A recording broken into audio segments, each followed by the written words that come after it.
And we will see. Let's make sure it's working. Oh, I think it's working. I do believe it's working. Something changed on the screen anyway. But because we're doing this through OBS, I can't set it up beforehand. At least I don't know how to set it up beforehand. And so I don't have a link to it just yet. By the way, folks, we are here with Big L, who's driving. So hopefully the audio quality isn't too bad. Yeah, I'm driving in the boonies, so I could cut out. But anyway. Call back if you do, once you're back in stable internet areas. Yeah. I want to get this link so I can share it. How soon 6 will... hours north of Calgary. Hey, don't... you could attract a hater. Be careful. Oh yeah? Somebody's gonna find me on the road? They might. AI can analyze what sort of engine it's listening to. Yeah. Oh yeah. You never know. Okay, there we go. Here, I've got the link to it now. Let's, which one? I want to copy link. These live streams start out so great. I mean, and I'm not even planning to use OBS, which is the ironic thing. So, like, maybe I should have just streamed through the webcam. You know, that's a useful thought to have now. So, live now. Every system needs a heretic. Let me just make sure there's no typos. That looks good. Alrighty, I think we're finally ready to get started. Guys, how is the audio coming from Big L? I don't want to destroy the stream with road audio, so you guys got to tell me that. If it's bad, I'm going to hang up on him. And I should do Gab as well. I'm not on Gab very much. I'd like to be, but then again, I'm not on Twitter very much either.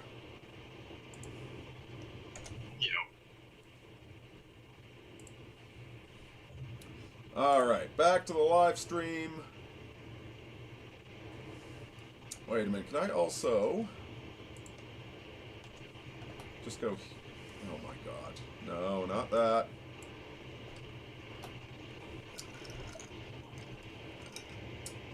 Yeah, I think we're getting a lot of road noise from you right now. Like, as soon as we start the stream, that's when the hail starts, right? Ispan8747 is here. Fantastic. And we got 6 watching so far. Big L, you want to say something? How's the road noise? Not as bad when you speak. Gotta love that. Okay. I guess I'll just have to keep talking and not shut up. Yeah, you do. You talk way too much. Yeah. Not like me. I keep my feelings to myself. Yeah. Stoic. So, topic of the stream, every system needs a heretic. Just basic alchemy. We're going to be talking alchemy. We're going to be talking world events right now. We just entered... What day is it, Big L? Well, I think it's the 21st, isn't it? Yeah. Or is it 22nd? It's the 21st. Yeah. What happens on the 21st of March? You have your last day at work and you gotta drive home? The vernal equinox? To Calgary? Oh, okay. It's when the astrological astrological signs restart at Aries.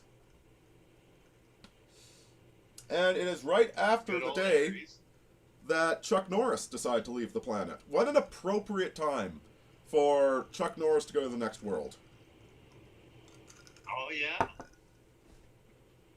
Right before Aries, the battle sign, the cardinal fire sign.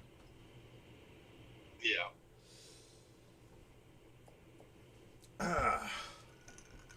So, what we got going on right now? What's your take on this whole Iranian war?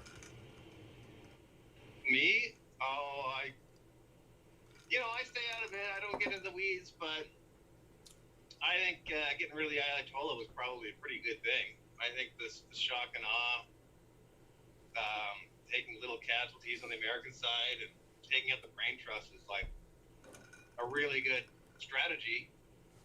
And it reminds me of like a certain narrative I learned in high school about the collapse of Rome and how it basically happened because the emperor started to get assassinated so quickly that nobody wanted to be an emperor, and basically Rome fell apart very quickly when nobody wanted to be the leader. So that's what I think of when I think of the strategy to take Iran down. Seems like a very efficient way of doing it. Apparently, the United States has taken over ensuring oil shipments through the Strait of Hormuz. Although they're not shipping anything there right now. I'll tell you what, man, we are... So one of the things I would tentatively observe, and yeah, I'd really like to be wrong about this, but so the American military has not been promoting competent generals for a very long time. The best and brightest officers don't make it past colonel. And another thing is there's been really strong evidence for a while now that aircraft carriers are just sitting targets. And that was before we had drone warfare. And so now they've mined the whole strait with... are they drone mines or are they just regular mines? Do you know? No, I have no idea. I know that they're also doing a lot of drone attacks. Supposedly underground factories making them. Although who knows? Who knows? It's all fog of war. Oh, yeah. And they fired on that base in the Indian Ocean. That's 5,000 miles away. They previously claimed, Iran had claimed they only had 2,000 miles of range.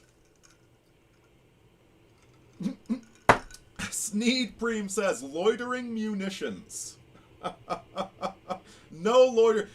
We called it the UXO gnome, the UXO troll in the Canadian forces. Because when you go into the training area, there's unexploded ordnance all over the damn place.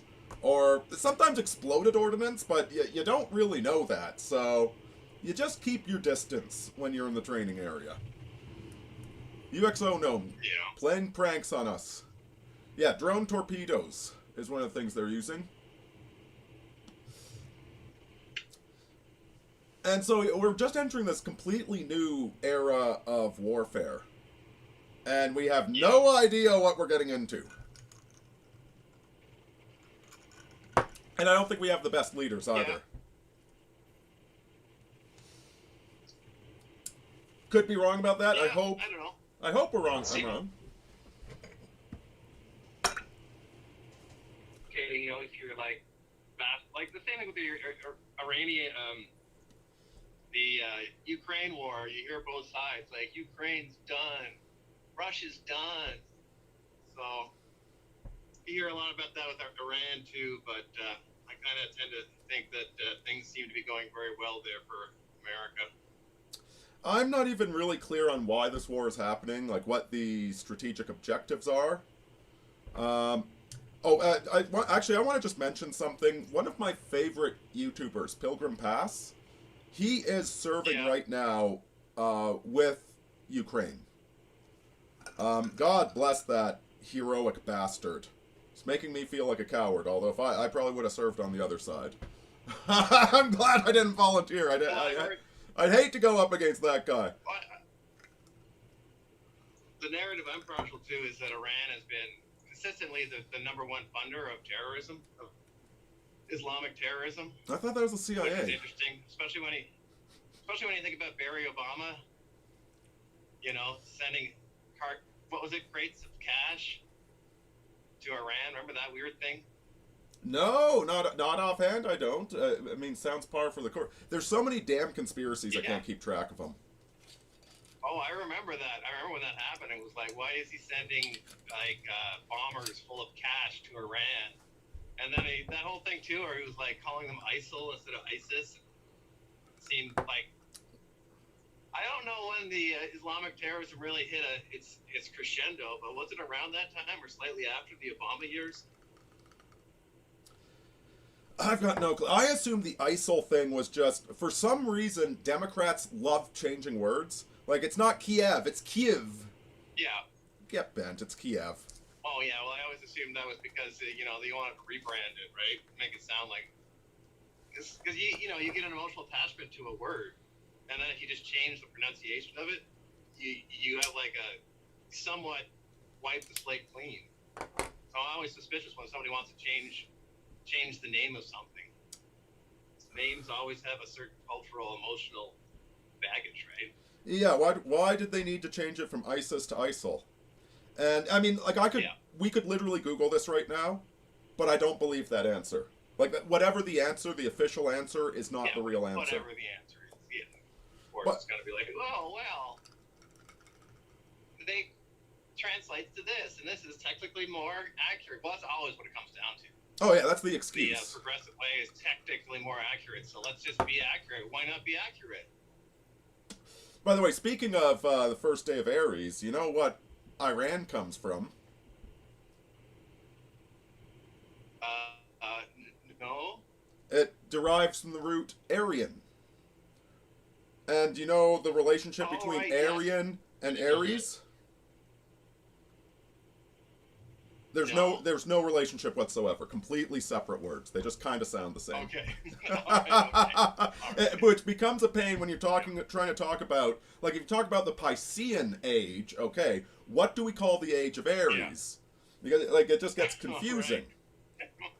And we don't want to get those, well, we don't want anyone that follows the ridiculous, the Nazi theories of race. Like, don't get those people excited. No, we're not talking about that. Yeah. I want my esoteric theology to be well-founded, please. Yeah. So we've just gone through a period. But yeah. The past 6 months were the Solve, the dissolution, the 2 blood moons we've had. The first blood moon, we have the assassination of Charlie Kirk and the murder of Aurini Zarutsky. I hope I'm pronouncing her name correctly. Which, those 2 events, first, the assassination of Aurini, that really just blew the top of the kettle off.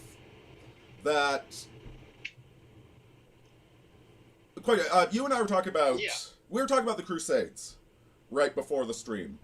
And I posted on Substack recently that you people need to understand that raping and murdering white girls is a foundational, not tenet, but it's primordial in Islam. That's not an exaggeration. Yeah. Yeah, there's so many stories. I'm listening to, I'll recommend the book. It's called The Two Swords of Christ. Based? Primarily about the Templars, the Knights Templar and the Knights Hospitaller, who I didn't even know about. Well, I should know about. Have you heard about the Knights Hospitaller? I have. Yeah. So the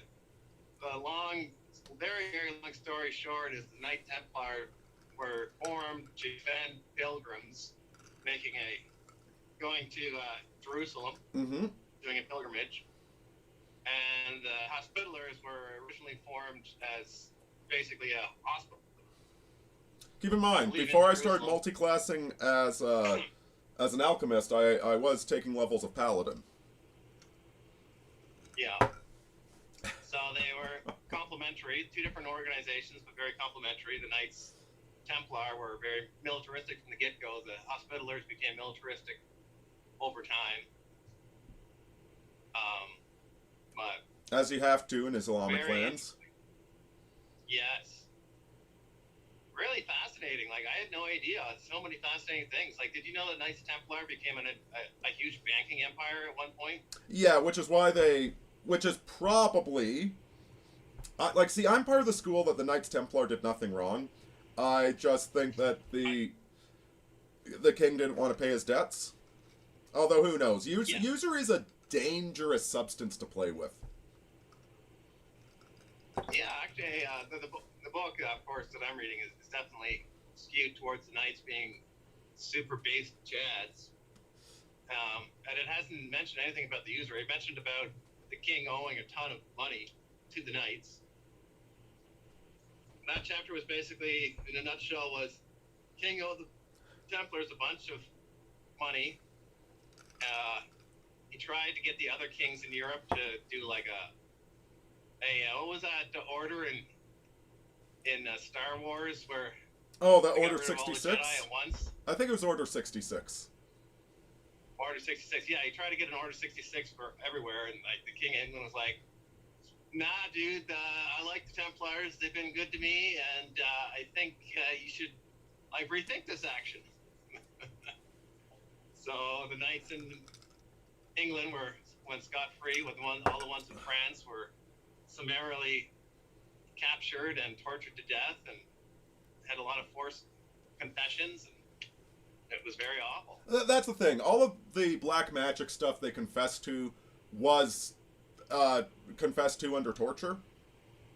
Now, you know what? Yeah. I'm thinking about this. Yeah, like, honestly, you know what usury is? It's a combination of Mercury and Saturn. That's why it's so damn dangerous, man. Lead and Mercury are...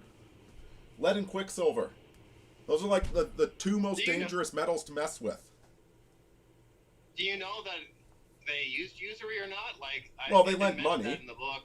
They didn't lend money at zero interest. Why not? Well, because money has time value. Here's the thing: it's the definition of usury. If inflation's not very high, then the time value wouldn't be as high either, right? So there's a way to lend money that is not usurious, which is you charge you charge for the time and energy it takes to process it. Like you get a wage being an accountant, and you charge for the time value of the money, and you charge for the non-repayment rate, right? So the better your credit, the lower your interest rate, and that's not usurious. But trying to figure out what is and isn't usury, it's like you need an advanced, like you need something like a master's or a PhD degree to actually determine that. And when the King of France, owes a lot of money, you know, it's like you hire a scientist, and you say, hey, what does this evidence show? The scientist is going to say, well, what do you want it to show? Yeah. You can kind of understand. That's a very good question. I wish I could look it up.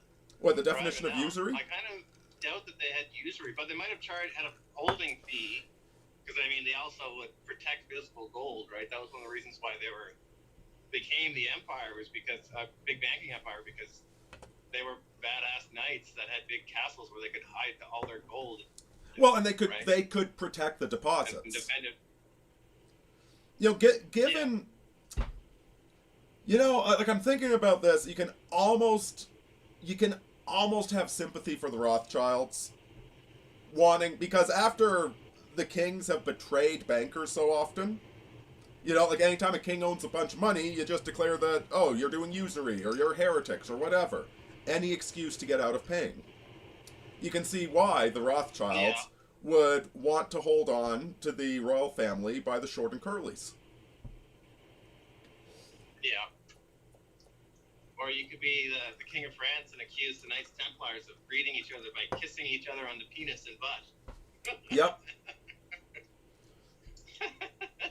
I only do that with people I really like.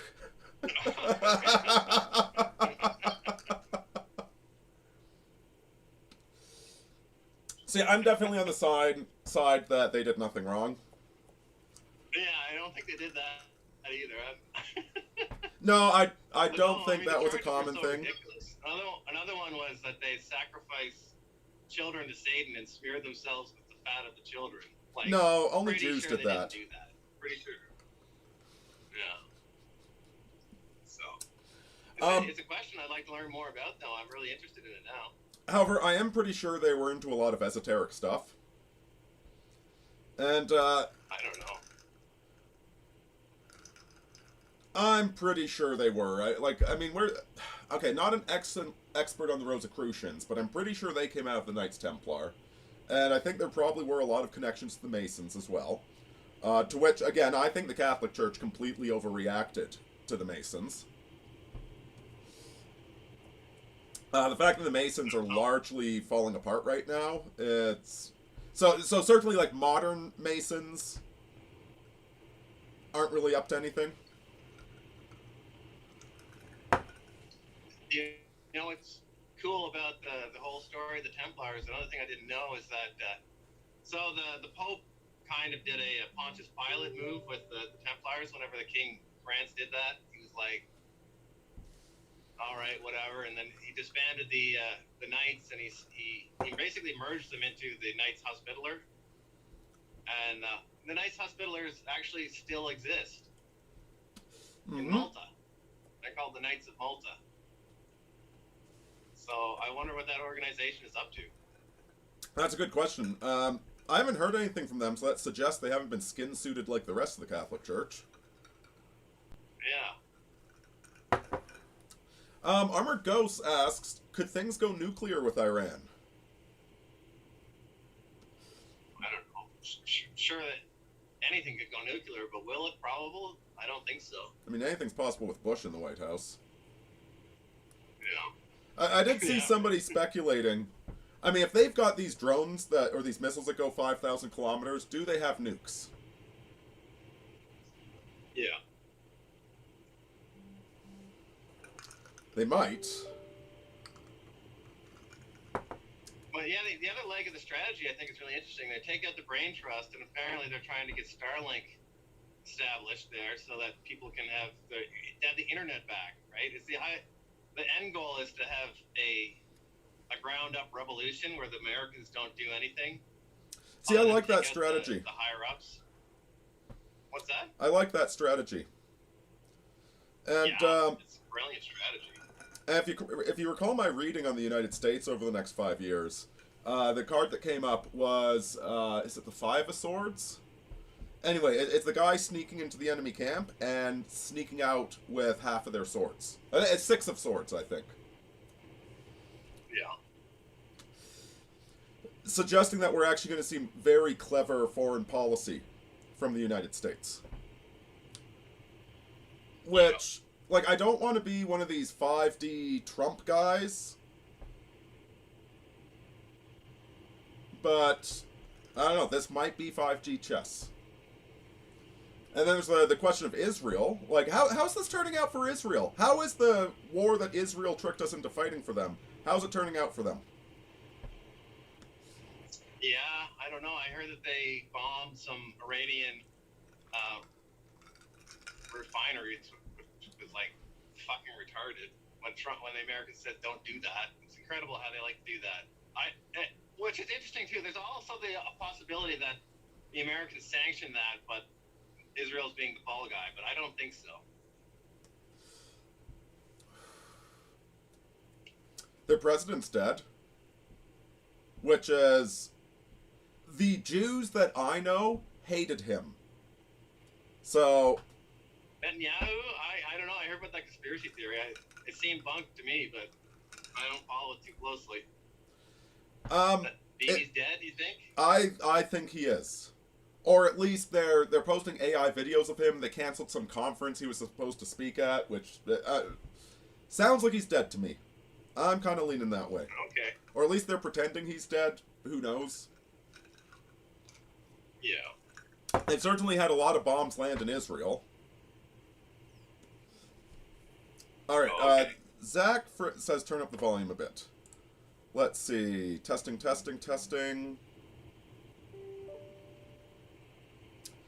The volume seems... should I turn up... you know what? I can turn up... I'll turn up your volume. Okay. Alright, how's that, guys? Is that any better?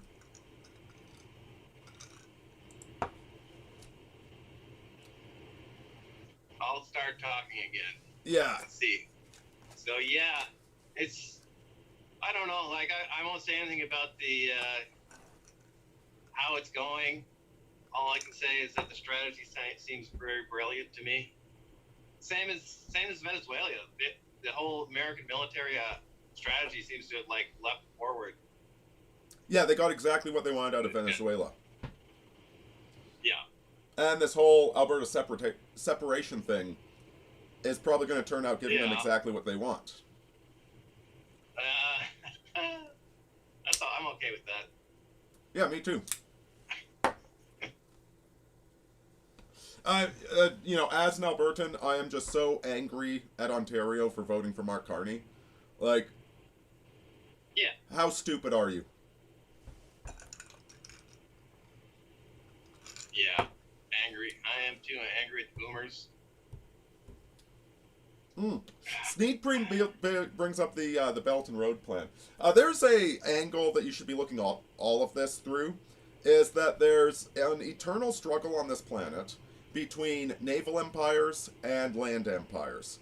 And, for instance, the Nord Stream pipeline, the reason they blew that up is because the UK and American strategy for the entire past 150 years has been to prevent an alliance between Russia and Germany.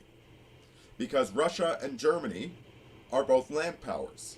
And if they get together, they're the mega land power. And so that trade going on through the Nord Stream pipeline between the two was really bad for the naval empire.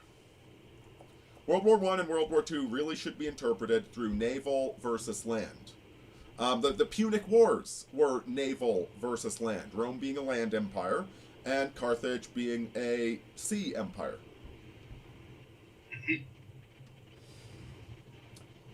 Let's see, Istvan says, I take it you've seen the Pierre Joe Rogan. I have not, because I think both of them are bought and paid for.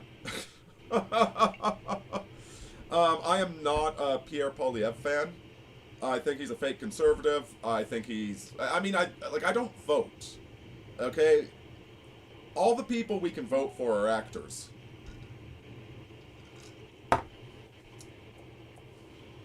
So, I'm just watching things and trying to figure out where they're going. Every system needs a heretic. That's the title of this stream. What do you think I meant by that stream, Big L? Or that title? So I got no idea. Oh, wow. Just seemed like a really good title. I don't know, like, every... I'm sure it'll make sense by the end of the stream. Oh, wait, sorry, I was talking about the Solvay. I only got like half of it out. So we had the whole murder of Aurini. And since then, the false face of race relations has completely fallen apart. Right, yeah, we started talking about Islam after that.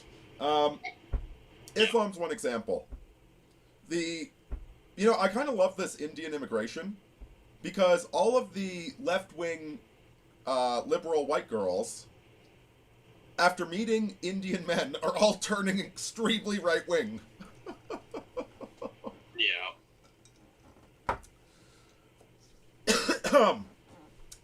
There's Aurini murder. And like that's just one, man. That was a particularly, like, the fact they released the video. And the video was so crazy. So unprovoked. And then it turns out it's a guy that's been let out dozens of times for violent crimes. But it's not the only one. It's like every week in America, there's some 8-year-old kid being murdered by a 25-year-old man of N-word descent. Yeah. We have, in Britain, if you're white, you go away for 15 years for posting a mean tweet. If you're not white, and you abuse a child, community service. Yeah. Well, yeah, if you're Britain, you go to jail for praying outside of silently praying outside of an abortion clinic. Like, it's insane. It's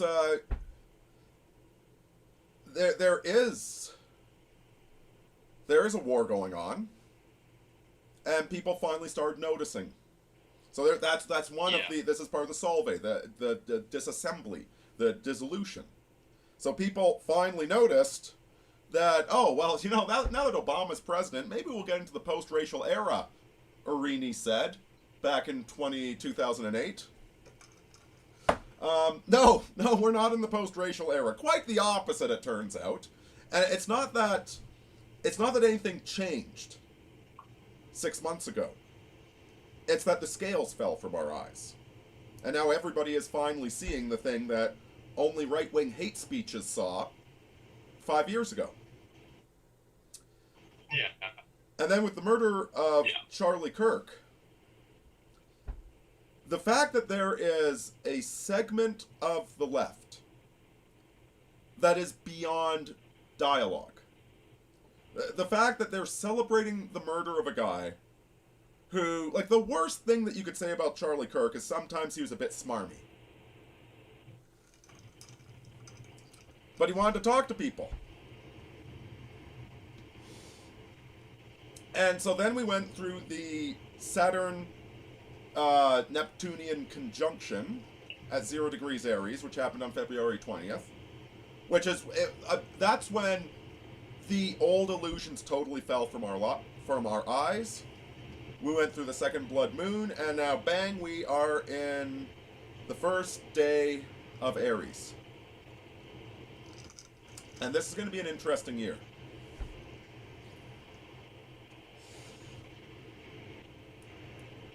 Yeah, I believe it.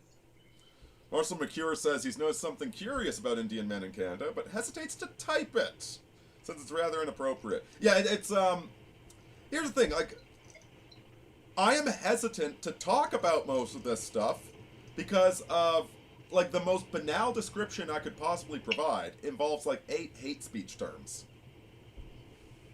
Yeah. Well, yeah. My wife was on a walk with my kids there, and some Pakistani guys wanted to take videos of them for some reason. Oh, yeah, I think you told me about that. Yeah. I was actually surprised that they asked first. I think that was testing the waters. I think so too, yeah. But I read a post. Why do you want to take videos of small children that aren't your own? It's kind of weird. I read this this post talking about how like the way you get a girl to be an OnlyFans model is you don't ask her to be the OnlyFans model right off the bat. You ask her something rather innocuous. Would you, I don't know, take sexy French maid outfit photos? And if she says yes to that, there's like a 90% chance she'll say yes to the 20th thing as well. Yeah. Because by the time you've done the 19th thing, you're already in for a penny. You might as well be in for a pound, right? It's not like you can walk away at step 19 and pretend that you're a virtuous maiden. Yeah. And well, nobody. I think a lot of our basically all of our problems would be solved if everybody had kids. Armored Ghost says that's innocuous. I mean, like, not the way I put it. Not the way I put it. But when you ask, like, no, you can't go to jail for asking, can I take a picture of your kids? You're not going to go to jail for that. Or for, like, the French maid outfit wasn't the best one, but, you know, you just got to phrase it better.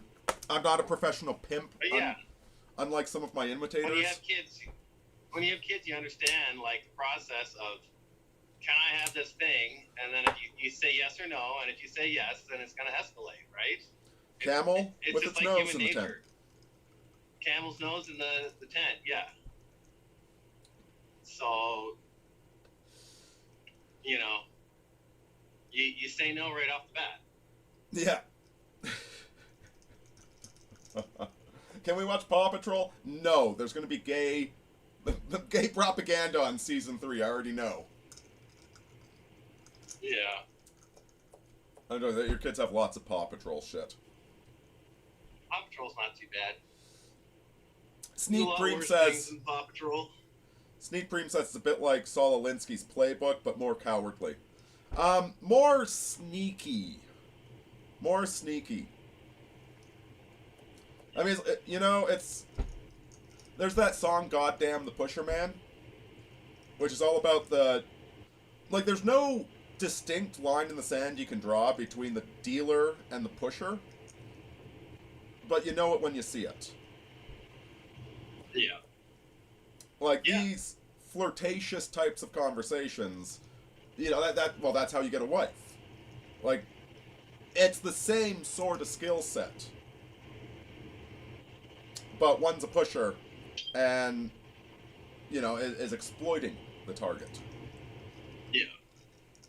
He's looking for the target that will allow themselves to be exploited.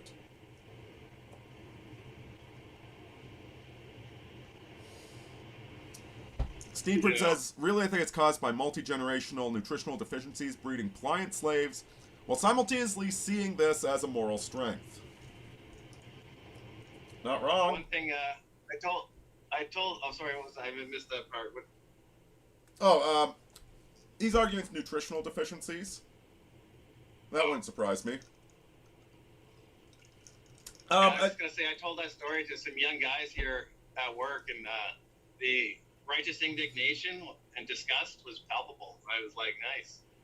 Oh, God. The young lads at my last job were showing me all of these videos of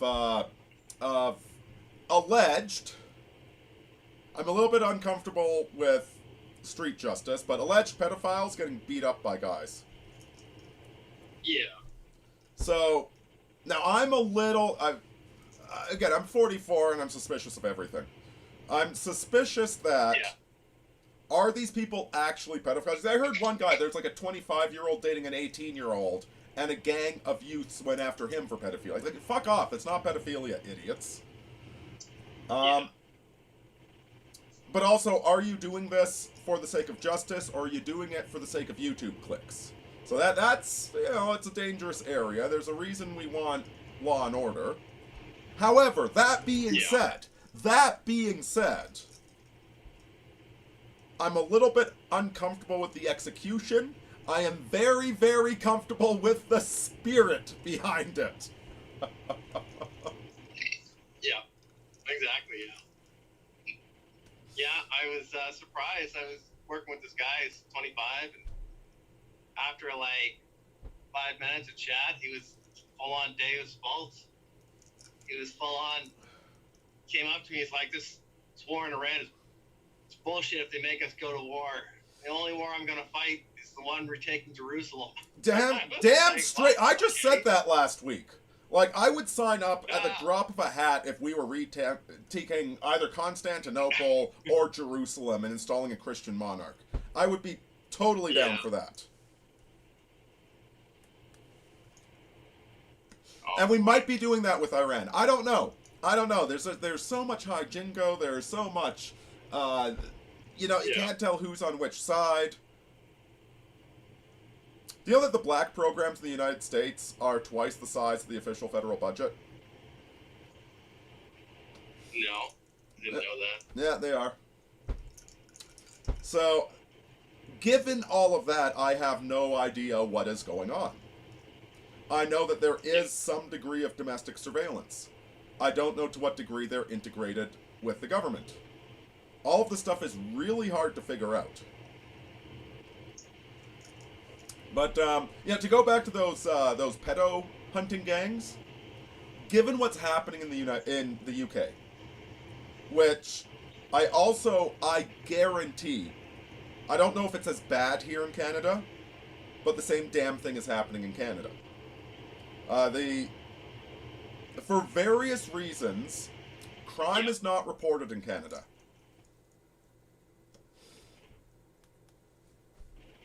For a variety of reasons. Part of it's privacy legislation, but crime is not reported. So we actually have no idea. Yeah. Go ahead. Yeah, I think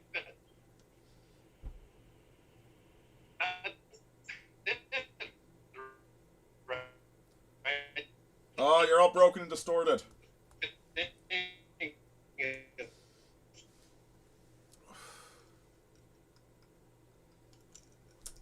All right, we didn't hear any of that, and it broke. He's probably gonna. Oh wait, are you back already? You tell me. You're back. Okay, what did you just say? All of it. I said I think the privacy laws in Canada are actually superior than America, but if they're being selectively enforced, then of course it's inferior, right? Like it's. Well, okay, this is something I know because I follow like missing person cases. It's one of my hobbies, I guess. Yeah, I got these boots now. I need to sign up for the SAR, search and rescue.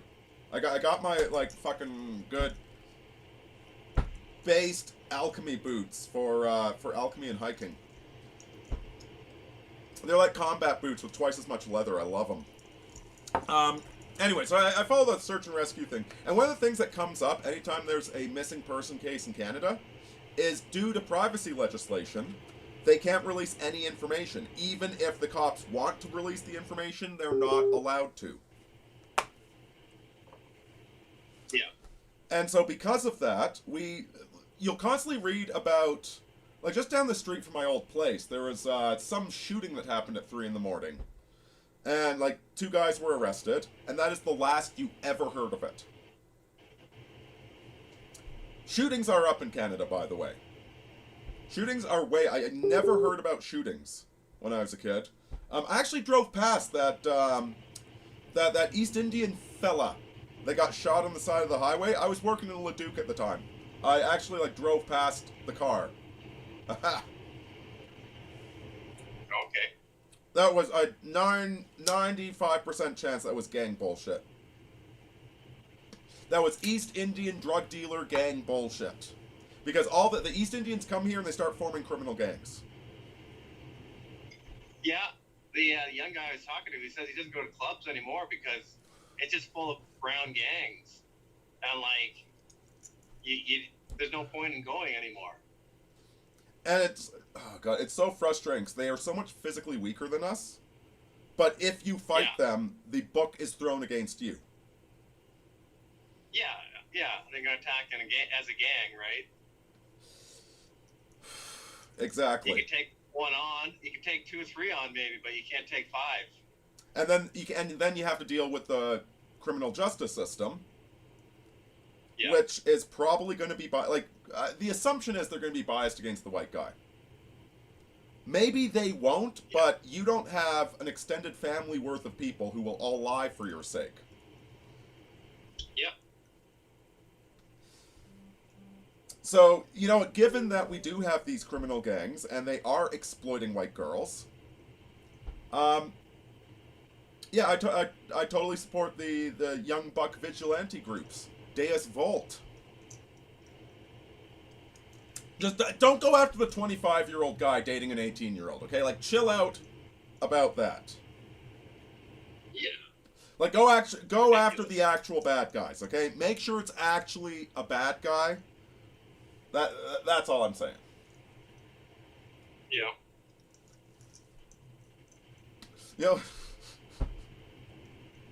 Back when I lived in Hamilton, there's this guy Ed, who was I think he was like 20 or something, but he was dating she was like 15 or 16 or 17, and so he got the nickname Edophile. Yeah. So that's one of those, like, that's kind of in the dark gray area. If he'd spoken to me, I'd say you shouldn't be doing this. But he wasn't drugging her and bringing her to a trap house, okay? So I'm like, guys, pick your battles. Pick your battles is what I'm saying. Yeah.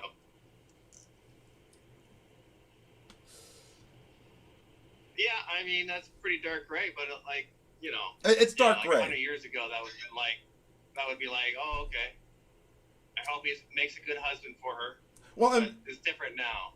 Yeah, one of the things that was on my mind earlier was, God, yeah, there's certain elements of the right that love to talk about the age of consent. Okay. Listen, guys, the reason we need an age of consent in the year 2026, when 100 years ago, like, what was it, like 12 or something, is because we now have cars and huge communities, and not everybody knows each other. Okay, 100 years ago, when you had a village of 50 people, and everybody knew each other, everybody knew what was going on. They knew who the abuser was, and he got dragged out behind the woodshed and dealt with back then. Okay, and you did. It wasn't a problem. But when you have a city of 1 million people, and you have porn everywhere, and people are more immature than they've ever been, well, now we got to have some legal standards for all of this. And the legal standard is somewhere between 16 and 18, depending on etc., etc. And that is a perfectly fine legal standard. Alright? Stop talking about age of consent, you frickin' weirdos. Yeah, I didn't know that was a big topic somewhere on the right. Mostly. I guess I do now. Mostly Nick Fuentes. Oh, okay, yeah. Well, that's stupid. It's definitely a losing, pointless battle. It's kind of, we were at, I don't know if you were there actually, but I was at a thing for the People's Party of Canada. And... yeah, okay. I don't think so. But, or maybe. Anyway. Well, yeah, Maxime Bernier rally. And people were bringing up the raw milk thing. Which, I am completely for raw milk. But when we're trying to get a party off the frickin' ground that stands up for Canadians, this is the wrong time to be bugging Maxime about raw milk. How about we get rid of the immigrants first? And then we can talk about raw milk. Priorities, right? Before we started the stream, I was talking about another video there in England, and they were interviewing kids or young adults that are too young to vote, but soon will be. And basically, everybody he talked to was like, "Get the immigrant out. That's the only thing I care about. Get them out." And he was really shocked. He's like, "I thought that was the thing that only old people wanted." I'm like, nope. No, young people. The young people are waking the fuck up. Well. Oh, yeah. Oh, man, they're so racist. It makes me blush. That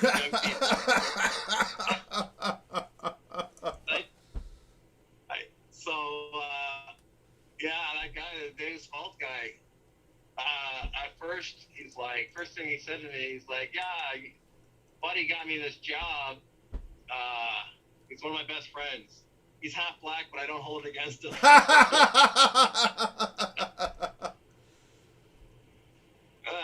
And then I was telling him about a friend I have who's half black and half Jewish, and he just paused and he said, "Fuck, I don't know which one's worse."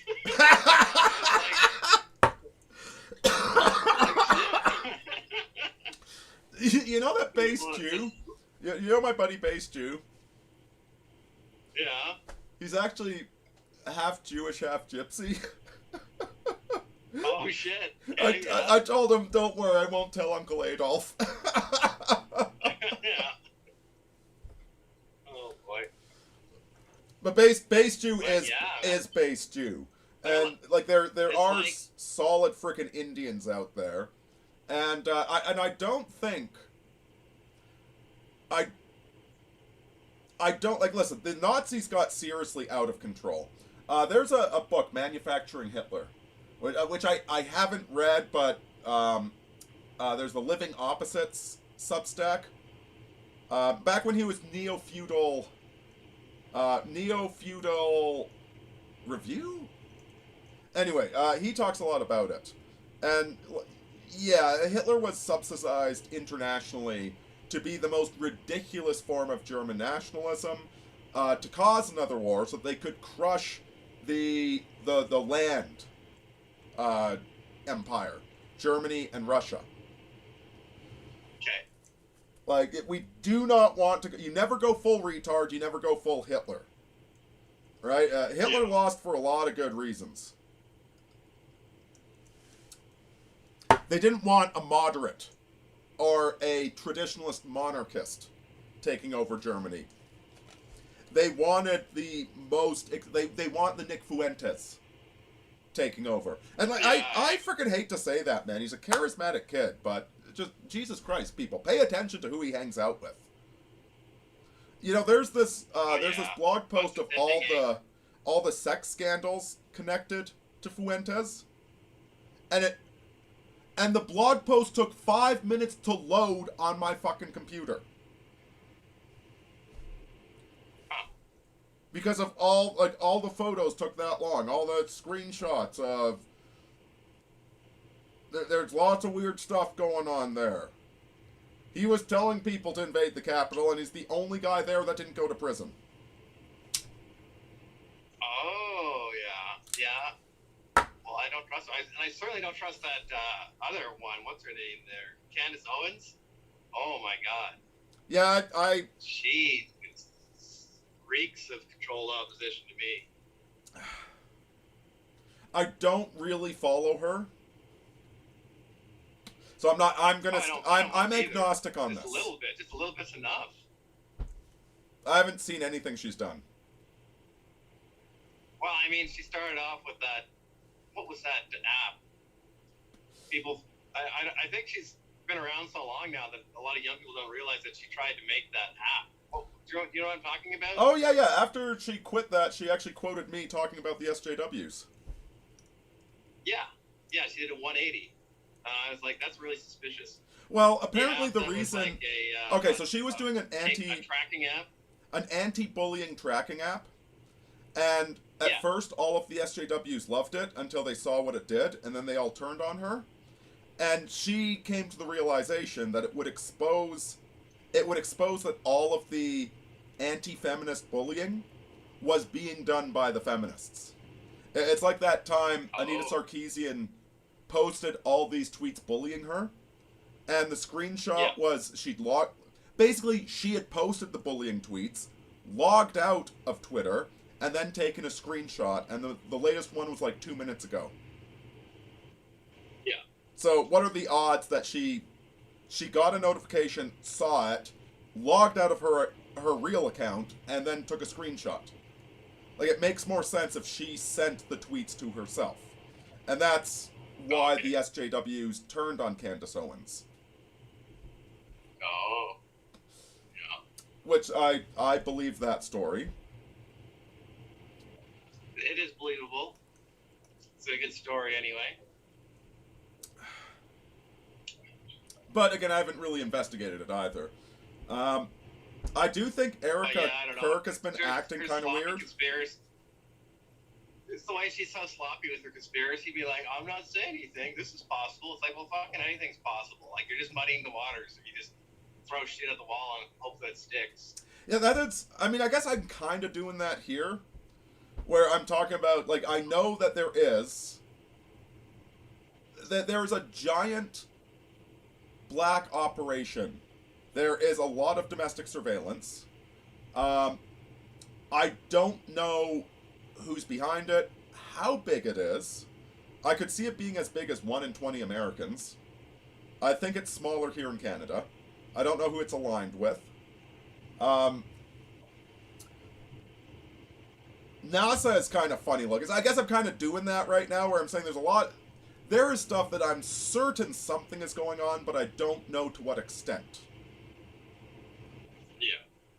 But I'm also not accusing individuals, for the most part. I guess I'm accusing Nick Fuentes, but I mean, Jesus Christ. He was literally telling people to go into the Capitol building. They were tracking down people's cell phones. They were getting kids to rat out their parents just for being there. They were throwing people in prison for years in abusive conditions. And Nick Fuentes, who is a total edgelord, doesn't go. No. He was fine. And there's a whole thing with him and Catboy Cammy, which...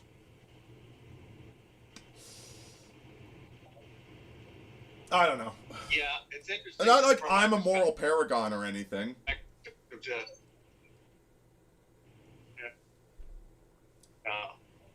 Well, it's interesting from my perspective. Since I didn't listen to how he thought he was milk toast, and like I know this already. But when he died, it was like, holy shit! Like I didn't expect Nick Fuentes as You're breaking apart again. guy. All right, we'll give you 30 seconds to see if it comes back.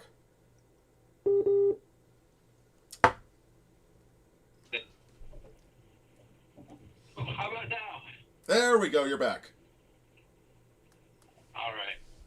Yeah, I was just saying that I didn't really listen to Kirk much when he was alive, because I just kind of thought of him as milk toast. But maybe he wasn't. Actually, he was probably more based than I thought. Anyway, long story short, I was really surprised that Nick Fuentes kind of like picked up the pieces in terms of viewership. But I guess it makes sense when you take it the moderate that viewers are going to go to the extreme. And maybe that was, maybe that was the whole point. If there's somebody behind killing Kirk, it is that. I don't know. It's interesting. Well, I'll tell you, the more I look at Kirk, I don't believe for one second that a 21-year-old or 23 or whatever, when he started TPUSA, I do not believe for one second that a 23-year-old could build an organization that big purely on his own gumption. My opinion is that Charlie Kirk was an unwitting patsy. I think he was scouted out beforehand, he was trialed, and then when they decide, oh, he's going to be our talking head, but we're going to let him think he's in charge. I think that's what happened to Charlie Kirk. Maybe. And right before he got assassinated, he started getting red-pilled on the Juliet Quebec, as the kids like to say. And, Okay. And I believe he was a blood sacrifice. Like, he was being a problem, but they also wanted to slaughter an innocent lamb. Which is, it is one of the interesting things that his assassination was so moving. Like, I was very, very moved by it. When, like, I don't give a damn about Charlie Kirk. I barely knew who he was before that. I didn't hate him or anything, but I didn't give a shit. But for some reason, his assassination, like, had me almost on the point of tears. And the timing, right before the Blood Moon. Although I do think I think it backfired. I think it backfired. Maybe. That's the thing. The frustrating thing about so much disinformation or whatever you want to call it these days is like you can't distinguish victory conditions. Like, who the fuck knows what's a victory condition anymore? Well, this is part of the thing. Failure condition. It's just like plodding on every day. So I was just live. I did a pre-recorded live stream with Walt Bismarck. Who, guys, if you don't know who Walt Bismarck is, look up some of his videos. He is hilarious. You won't find them on YouTube anymore. You got to look elsewhere. But he has a Substack blog. I'll tweet the interview when it comes out. But one of the things we were talking about is to go back to the Iranian conflict. Now, back in the yonder year of 2002, during the Afghan and Iraq wars, the right was saying, oh, we have to fight them over here, so we don't fight them over here. We got to go fight the terrorists. The left was saying, 1, 2, 3, 4, we don't want your racist war. Just utter mass delusion on both sides. Whereas what I'm hearing right now about the Iran conflict, it's the anti-war side is saying stuff like, oh, this is Israel's war, or Trump has a bad strategy, yada yada. The pro-war side is pointing out that we need to do this to maintain the petrodollar. Just absolute geopolitical realism on both sides with this conflict. Like, no ideological crap being promoted. All right, you're back. Are you back? I'm back now, yeah. Okay. But basically, no ideological crap with this war. No narratives. It's all either it's about money or it's about this. It's not, oh, he's just invading Iraq for oil. That's a stupid take. It's way more complex than that. Yeah. That's a very stupid take. And I'm not hearing stupid takes. I'm hearing maybe wrong takes, but not stupid. Yeah, if you said that, Trump would be like, yeah, okay, we'll take their oil. Right? He'll just shut it down. Might be honest. You said that about Venezuela anyway. Yeah, we want their oil. Okay. Sneedpreem says, intentional derealization, what I call the information singularity. Everything is true and false at the same time. There's always two other sources claiming contradictory any data you can find. I would say unless if you've been in the data trenches for at least 10 years, you probably will never be able to make sense of all this. Yeah. Goodness, my mom keeps sending me articles about the Iran war, and I'm like, why do I care? I think I could probably figure out the Iran war. There've been a few things over the past couple decades that I've figured out, cases where there was something in the headlines, and that got me really suspicious. So I started digging down what wasn't in the headlines, and I'm like, oh shit, that's really interesting right there. And maybe I did a live stream about it. A couple hundred people found out about it, but you're not having any influence with any of that. So I don't care that much about the Iran war. What interests me is the perceptions of the Iran war. Yeah. Thanks for the second, Mom, says Penumbra. Now, my mom does send me some good stuff, too, but sometimes she gets, really... I'll say, I've said this to her plenty of times. She falls for the emotional stuff. And it's like, if somebody's telling me to panic, it's like, no. My life's already very stressful, and I'm doing the best I can. So, no, I refuse to panic. But a lot of the stuff she sends me is really based. About half of it is based. The other half is just, crazy panic stuff.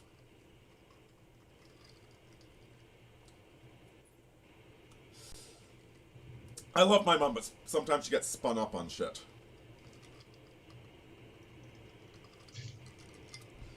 Whoever says it's about Israel is a moron. I think there is, Israel is definitely playing an angle in all of this.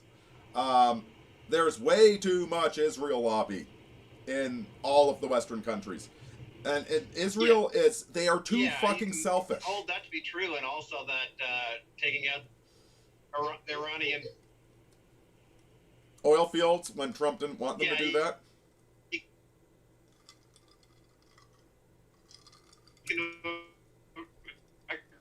Agree that there's too much Israel. Totally broken and distorted. I'm gonna give you 30 seconds. Yeah, it's not to say it's only about Israel is ridiculous. Goddamn, the problem with Israel is they are just too selfish. They are too self-involved. They only care about Jewish people. Just look at the founding of the ADL with Leo Frank, for crying out loud. And listen, base Jew will be the first one to call all this shit out. Okay, it's well, I don't know. How many Jews do I know? I know 2. Okay, and they're solid guys. What's the percentages? I don't know.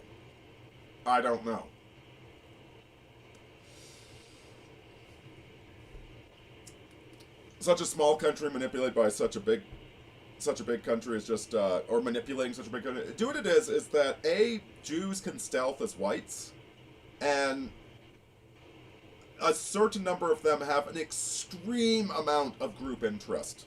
There's a great video by iHypocrite about Jews taking over a neighborhood in, I think it's New York City. And basically they defund the public schools for everybody else and steal all the money for themselves. And They are completely self-entitled, self-righteous, and selfish shit stains. And that shit's unacceptable. Islam's sort of like the same way, except they're not smart enough to do that, so they just rape all the white women.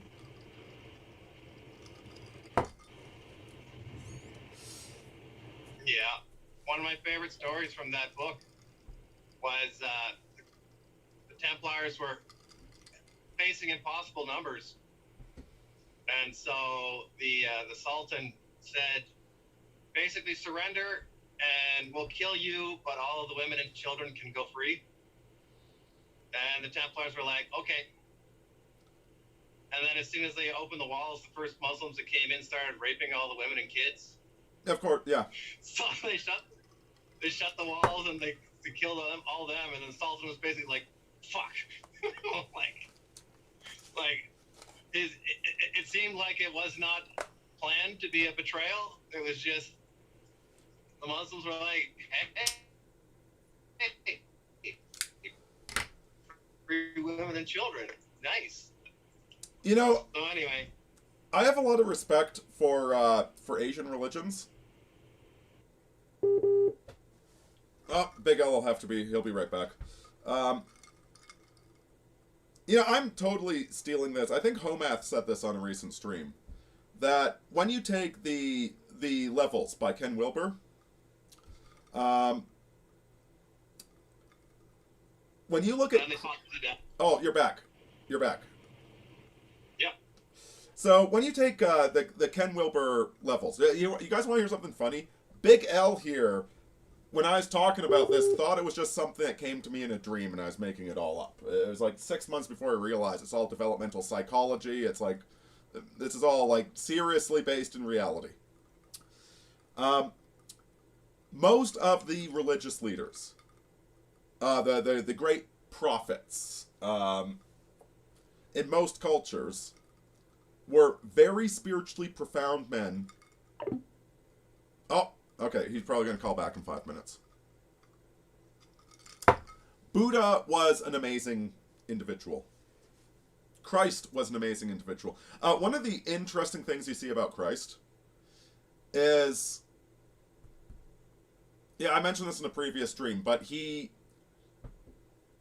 actually is, as he's written in the New Testament, the character that is being written about is actually a very, very smart character. So, you know, they try and get him. He's preaching, and they're like, hey, this woman committed adultery. Shouldn't we stone her? Mr. High and Mighty, better than everybody preacher. They're trying to get him into a trap. And the way he gets out of the trap isn't like a really bad writer would have her young magician play soccer on a flying broom and then win the game by catching the golden snitch. That's how a bad writer writes something. They find a trick to get out of it. Christ doesn't find... Actually, I just figured out in the book of Enoch 23:41. No, Christ says, let he is who without sin throw the first stone. Yeah, sorry, I can't stand Harry Potter. Okay, I think it's garbage writing.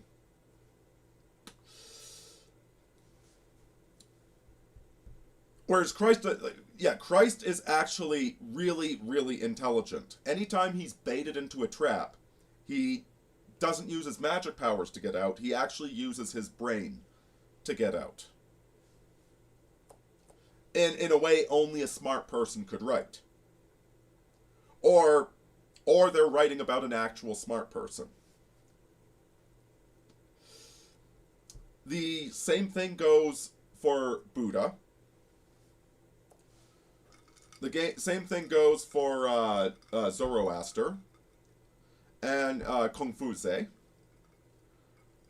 Generally, when you look at these religions, you find very wise, smart men behind it. And that they're speaking in parables because that's the only way you can talk to people when you're operating at a high level. That does not hold true for Muhammad.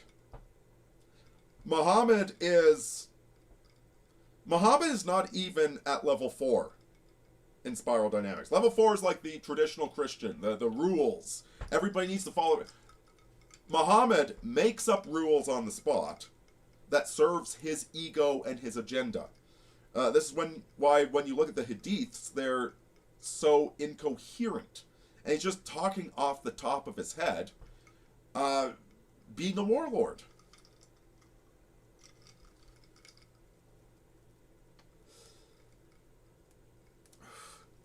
You know, I should say something nice about Harry Potter. Harry Potter is extremely well written. I just don't like the narrative is very self-serving. One of the things I love about the Chronicles of Narnia is that usually the main character looks like an idiot. Just telling Big L to call back when he can.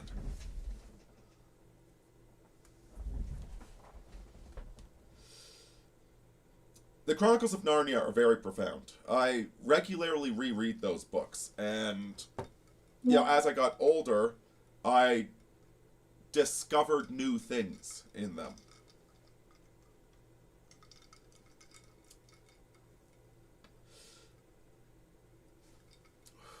So I shouldn't dump on J.K. Rowling too much. Mostly I'm just, you know, like I'm a antinomian by nature. If everybody likes something, I have to dislike it.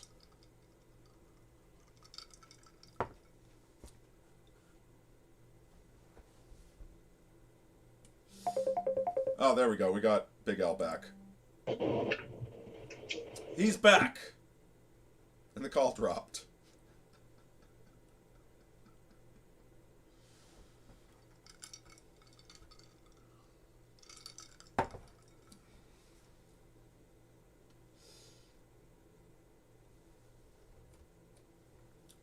Yeah, I take C.S. Lewis over Harry Potter any day.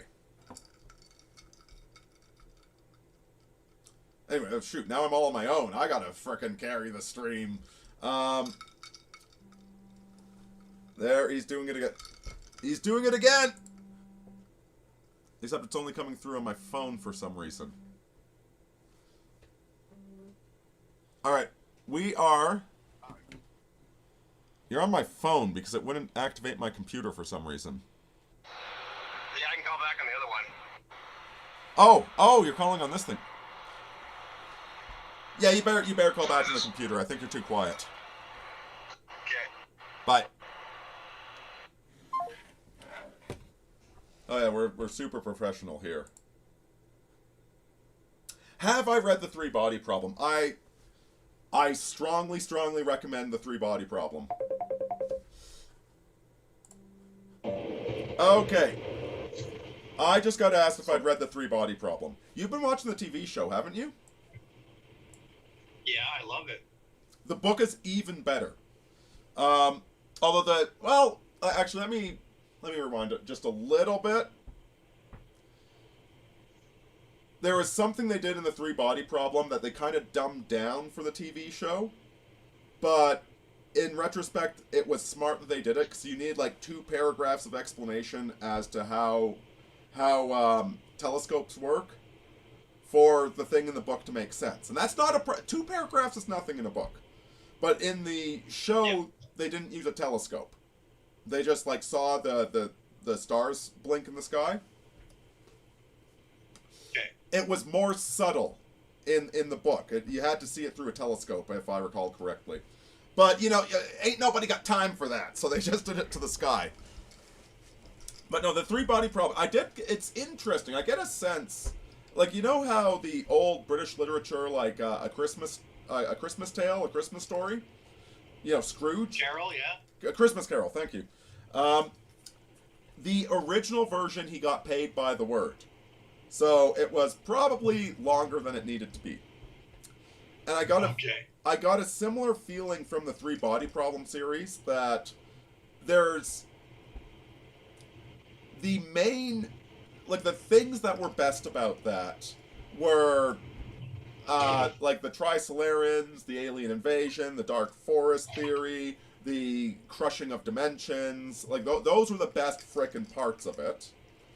But then he'll get totally sidetracked, writing about, like, in the year 2400, we live in underground vaults with fake trees and everybody lives in the leaves. And it's like, okay, like, that's neat. Like, listen, what is it, Xinjing? Something like that, his name? Listen, pal, like, that's a cool idea and all, but can we get back to the Trisolarans? Can we get back to the Dark Forest? Like, there's a lot. I think you could cut down those books by about 50%, because there's too many good ideas in them. And, like, he has one idea about, like, creating an affirmation in the brain that you believe as an article of faith, like really mind-fucking the brain into believing something. Which is a cool idea, but not necessary for the story. And so I would actually... I think the book should have been half as long as they were. Because, like, all these other ideas, they're not explored as well as they should be. They deserve their own books, all about those ideas. But that said, I have never read anything that fully captured just how terrifying outer space is. Like absolute vacuum, and you've got a delta V, and you have enough fuel to alter the delta V this much. And that's all you got. And that is existentially terrifying. It's completely different from being on a boat. But that said, right. The books are amazing. The books are fantastic. I'm just... It's interesting because I think the publishing industry in China is very, very different from here. And like, I'm just observing... Like, the same way, like, 19th century publishing is different than today's. So, great books. Strongly, strongly recommend them.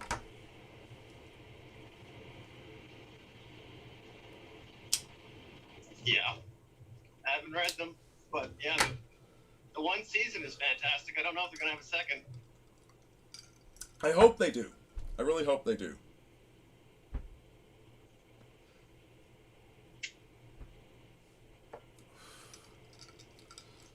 And I should read more of his stuff. I am kind of disappointed. Do you know the sad thing is they never actually tell you what the Trisolarans look like. Oh, yeah. It's implied that they might be some, like, they're kind of like insects of some sort.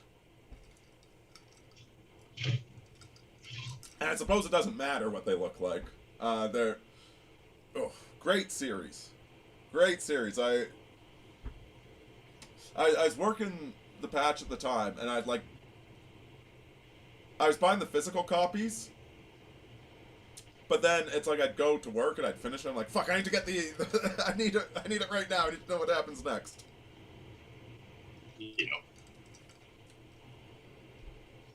Yeah, I haven't watched Foundation, but that book series was fantastic.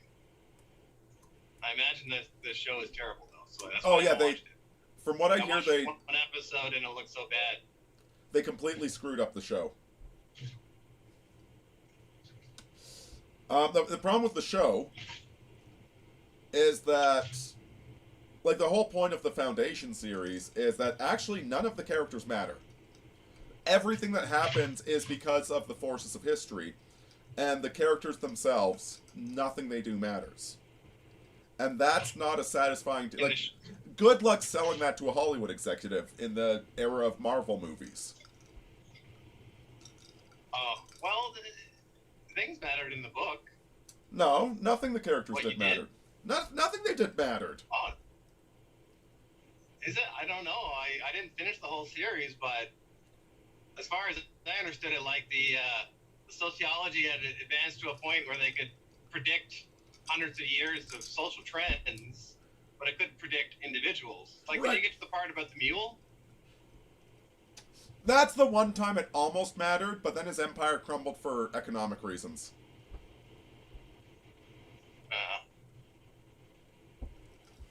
But, like, the first two books are, it's like Han Solo and Luke Skywalker are going on this great adventure to go fight, like, to blow up the Death Star, and right before the Battle of Yavin, It turns out that the Death Star is economically unsustainable for the Empire, and there is no Battle of Yavin.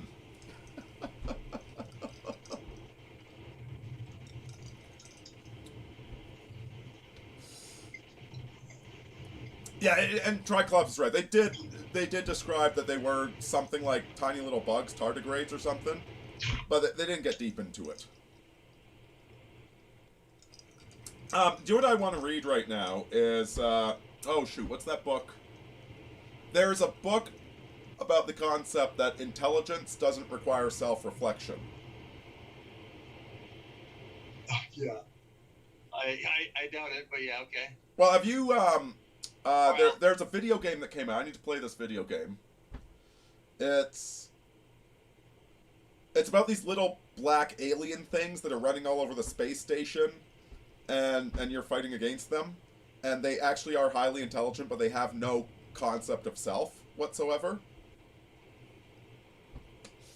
What is that? It just reminds me of an interesting clip I watched there of Matt Walsh. Apparently some CEO, billionaire CEO, was talking about it, like one of the secrets to his success is having no introspection. Yeah, that's kind of, I think the guy that wrote this book, Walsh was basically, I think that's what he was thinking about, how it's just like, I think that this is some sort of weird psyop thing that's being pulled. Like, introspection is bad. Well, it's not going to make you money. Oh no, the book makes it all sound incredibly horrifying. The video game I'm talking about is Prey. The new Prey video game is all about that concept. An intelligent alien species that has zero self-reflection, or, like, it's not sentience. In the game, they don't have mirror neurons. They have zero empathy. Yeah, that was the first one, too. Oh, what was the there? Alien had zero mirror neurons. I didn't know they're making a second Prey. No, the one you're thinking about is the second Prey, and it has absolutely nothing to do with the first Prey, aside from they borrowed the IP. Oh. It has way more to do with oh geez, what's that game where you play as the hacker?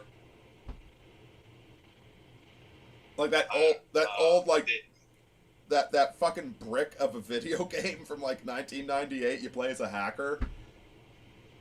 I don't know. But yeah, so you haven't played Prey, the one, the alien? Yeah, that's the second one. Have you played it? No, I haven't. I need to play it. It's one of my favorite games of all time. It's fantastic. Yeah, I need to give it a go. Yeah. I think it's just my third favorite behind Portal 1 and 2. No, I'm not talking about Deus Ex, although I need to finish that one. Yeah. I gotta, what is... System Shock! System Shock 1 and 2! Oh god, System Shock 1 is... Fuck. You had like 15 control buttons for your character.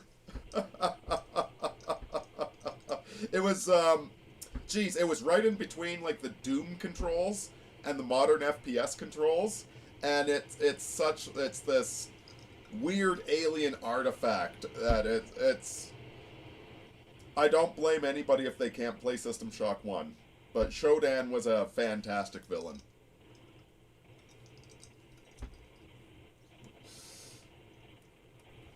That was and oh yeah, so Prey is actually more of a spiritual inheritor of the System Shock series. And it's a better System Shock 3 than BioShock. Like, BioShock was okay. On it, like, BioShock,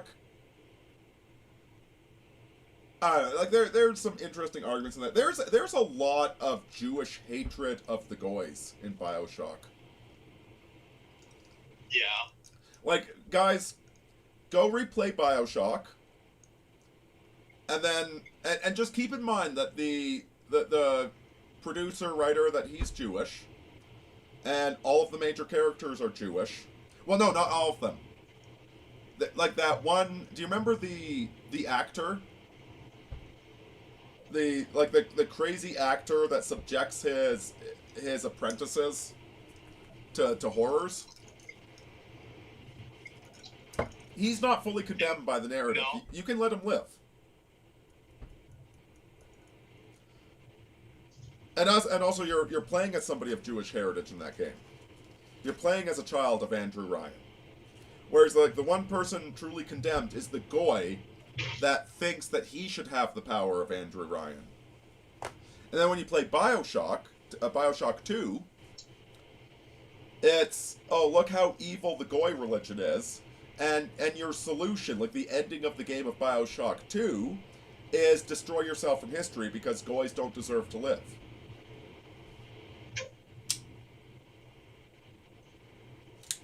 I was thinking about the Wolfenstein series the other day. Am I coming in? Can you hear me? Yes. Yeah, somebody's asking why, hey, Big L, why do I laugh like some posh British aristocrat?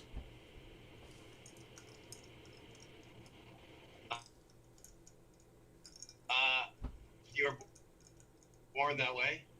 I mean, I am. You were born with the spirit of a posh British. I'm Scottish aristocrat on my mother's side.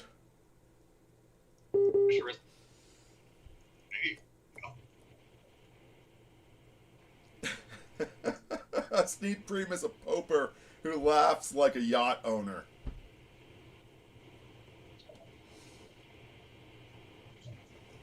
Sorry, what were you just saying, Big L? I was thinking about an interesting thought about Wolfenstein series a couple days ago about how the Nazis, I think it's been made before, like the argument why Wolfenstein sucks now is because the Nazis, they used to be big bad scaries, and now like they're painted as kind of incompetent. Oh yeah, the same thing they did to the And Empire in the new Star Wars movies, where they just like they made the New Order, yeah, like they're just clowns. I think it's a little bit deeper than that. Like the original Wolfensteins, the Nazis were highly intelligent, highly capable, and into like Gnostic occult mysticism and technology, and like based. they had no breaks, right? Yeah. And I was thinking about how like the new ones, they inverted it. So instead of fighting against like this occult, they got all their occult powers from the Jews. Remember?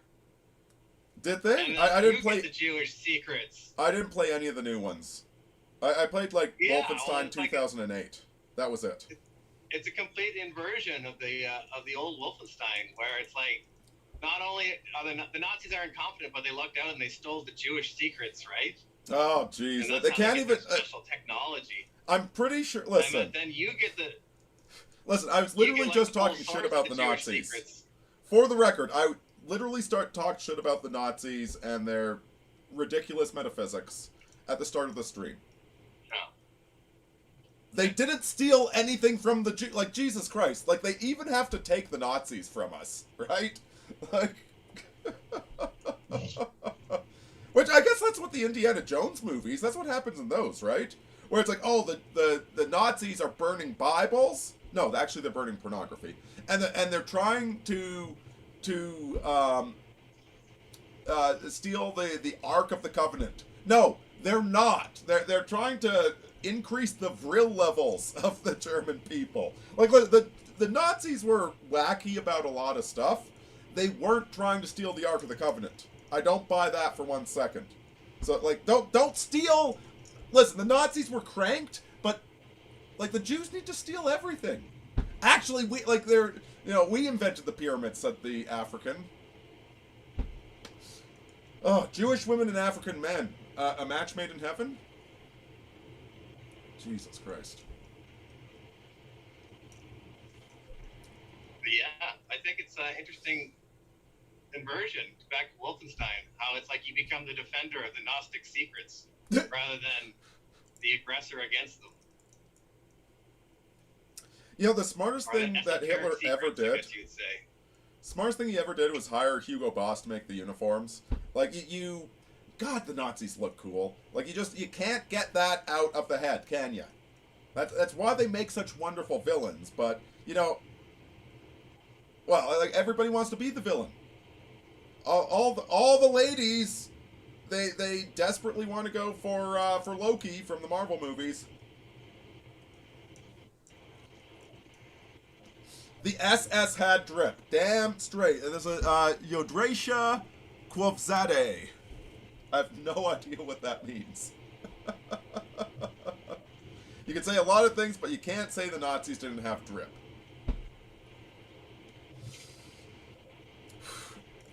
Guys, if you like tactical RPGs, guys, you gotta play... Oh, what is the game? Look up Panzer Kleins.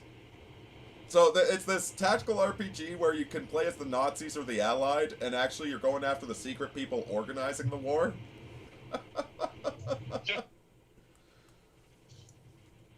Do you know the game I'm talking about?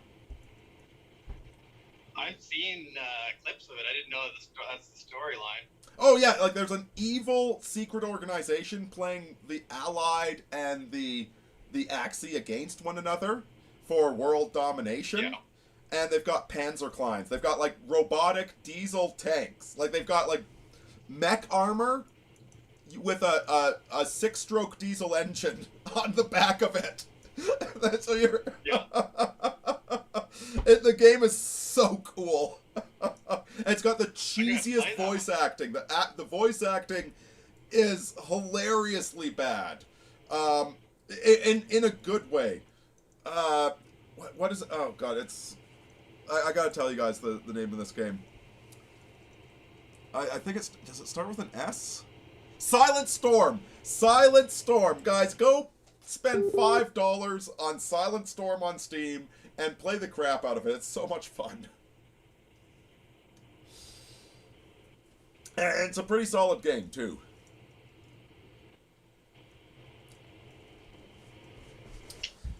Okay, his username is random mix of Hebrew and Hindi. That explains it.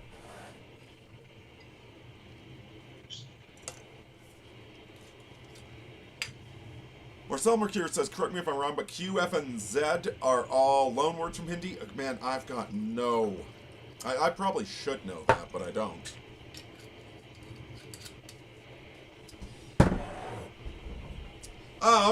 We should probably wrap back around to the title of the stream, don't you think, Big L? Well, you gotta figure out what you want to say. Okay, so every system needs a heretic. Yeah. There was a YouTube video. It was a young lad. I should probably post this video on Twitter. He's very much going down the same route I've been going down. He said in the stream, there's probably no perfect system. I'm like, yes, young Padawan. You need to study Gödel's incompleteness theorem. We have mathematically proven that there is no perfect system.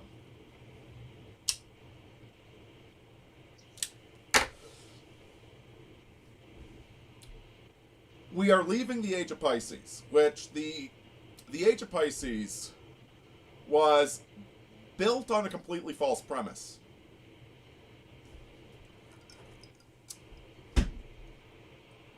There is no Prisca Theologia.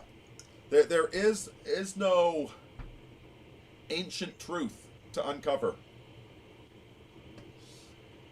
Man, the Bible was written in 500 BC. And it was based upon the works of Plato. But we all believed it was true. And by believing it was true, we built the modern social sciences, we built the scientific method, like we built cathedrals, like we built all of this stuff off of all of that. But it turns out all of that was only tentatively true.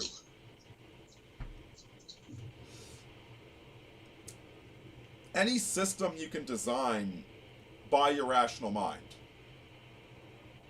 is necessarily incomplete. You're trying to square the circle. Big L, you're familiar with the difference between how the right brain and the left brain think? Yeah. Right brain is holistic. It can take in the entire thing. But when you try and break the thing down into logic, instead of a circle, you just get a bunch of pixels with hard edges. And also every system... Yeah. I always think of the old philosophical adage that they spoke of a lot in the Middle Ages about how thinking splits being, right? Go on. The thought,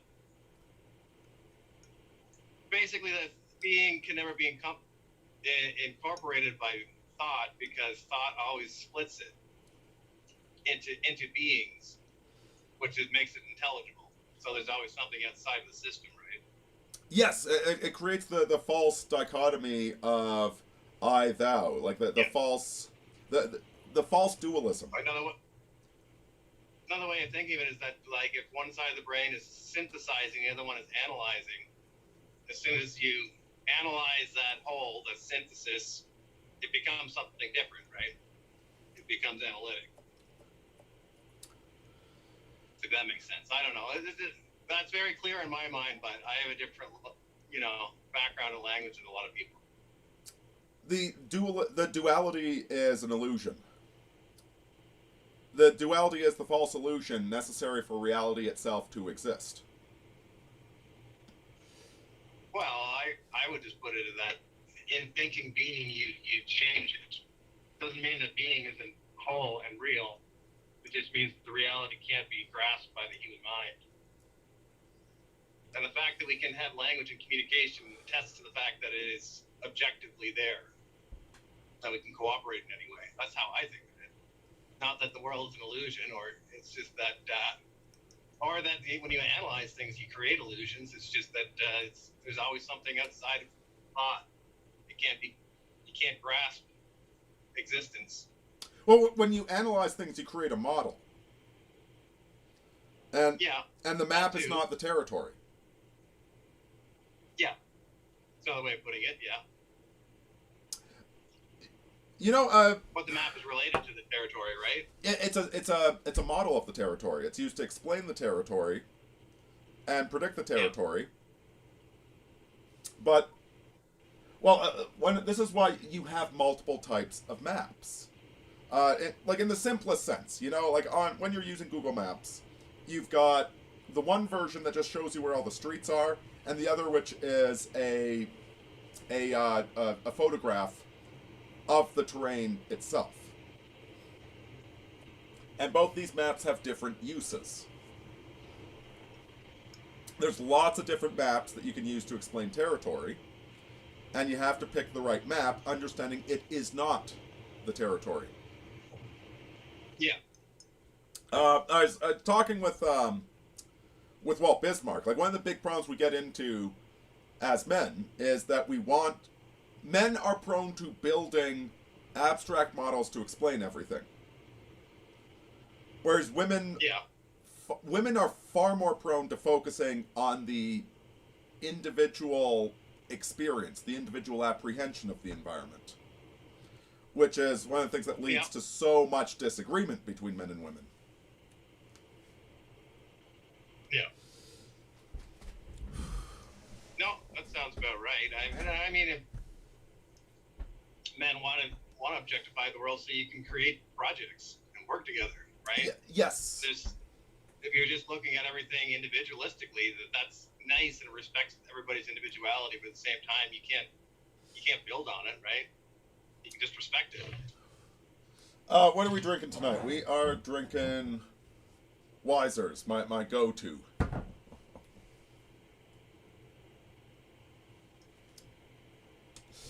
Let's see. Marcel McCure says culture is becoming more and more feminized. I think it's actually becoming both extremes. Where one of the things I dislike so much about the modern world is how ugly industrial environments look. Because that's kind of the extreme of the abstract space that only serves a function. Well, I was watching a bunch of interesting videos on that modern architecture and how they're doing studies on it now. I think it's called environmental psychology.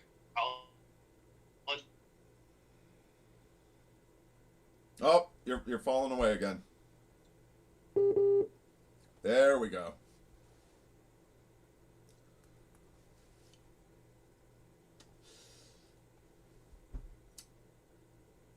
So, to go back to the title stream, that like every system needs a Now, heretic. Oh, you're back. You're back. I know. Every time I talk, I cut out. It's friggin'. It's not why. Anyway. It's like having a Did you hear YouTube anything I was channel. saying about environmental psychology? We totally missed that. Yeah, it's interesting in architecture. They're doing studies. They call it environmental psychology. Like, they just show why people hate modern architecture. One of the reasons being that houses in classical architecture have a sort of face, like a focal point that is like abstractly a face. And that modern architecture has so many lines, straight lines, that it's bewildering. It's basically like back rooms, right? It's kind of like uncanny, unlike in nature where you've got variation. It's too much system. And like, begging for a heretic. It is, yeah. Well, like, if you look at the history of architecture, I think a lot of it is done because it was hard to do. Like, classical architects couldn't make such uniformity, and it was like an architectural or more of an engineering feat. They had these big skyscrapers that are completely uniform, but we don't like it. We don't like the way it looks. They look terrible. And it's kind of passé.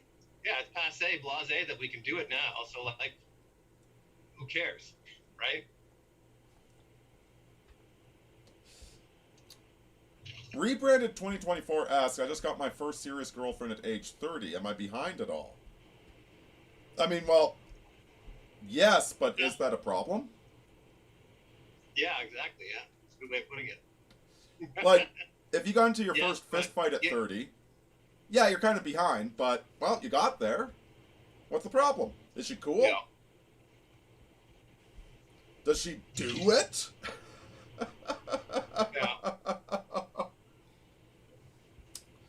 You like her? What's that?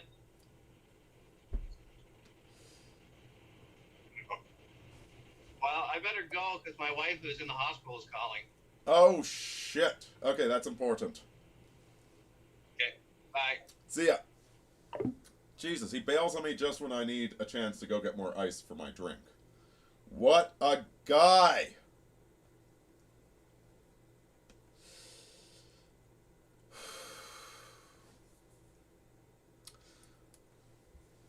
So let's lean a bit deeper into this title. Every system needs a heretic. Every system generates a heretic. Every system that claims to be perfect creates a backdraft. It creates a current under the ice that knocks the whole thing over.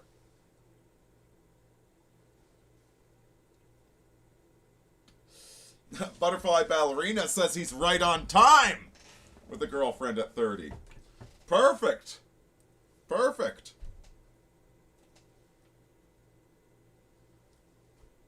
She's a good Christian girl. Then there you freaking go, man. There you go. Marry her. Knock her up. Make her miserable. It'll be great.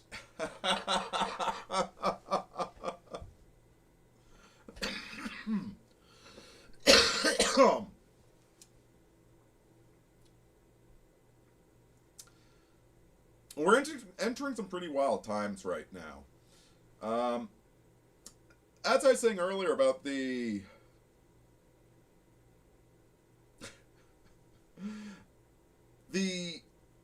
old system of illusions is falling apart.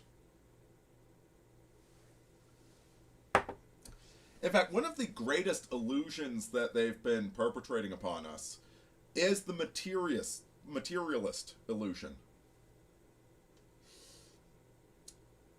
Now, one of the things, when it comes to psychic ability, like, okay, Jesus Christ himself said that no man is a prophet in his hometown. Pointing out that, like, when Christ went back to his hometown, nobody believed he was a prophet, and his miraculous powers were not as miraculous as they normally were.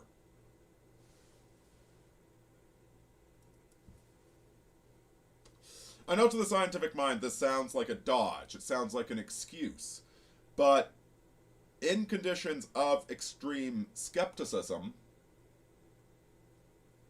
it doesn't work. Because the the act of skepticism. It's not merely skepticism. It's willing the trick to not work. And so the great materialist delusion that we've been under for the past century has been part of the trick. It's been part of the groundwork. The reason that they wanted everybody to be an atheist, to be a materialist, is so that the illusion spells work that much better.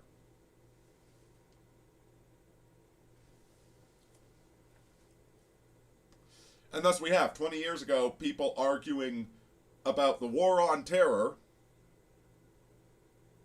which was manufactured from day one. Like, how many people still believe the official, the official narrative of 9/11? Which official narrative? Because there are several, and none of them are coherent with one another.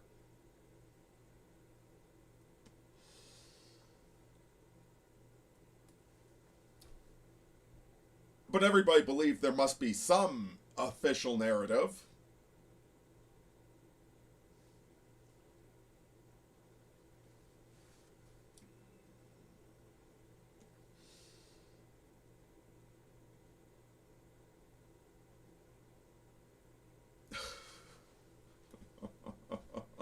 Okay, I'm not responding to those comments. Those are funny, though.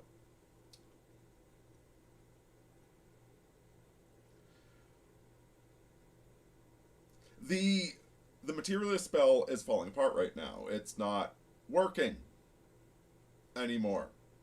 We don't believe in the ideology.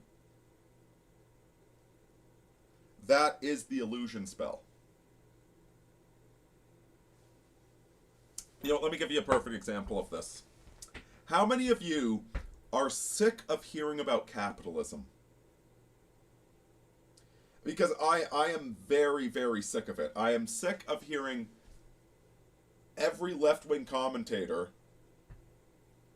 blaming things on capitalism and patriarchy and all this crap. Like, what do you even mean by that? What even is capitalism?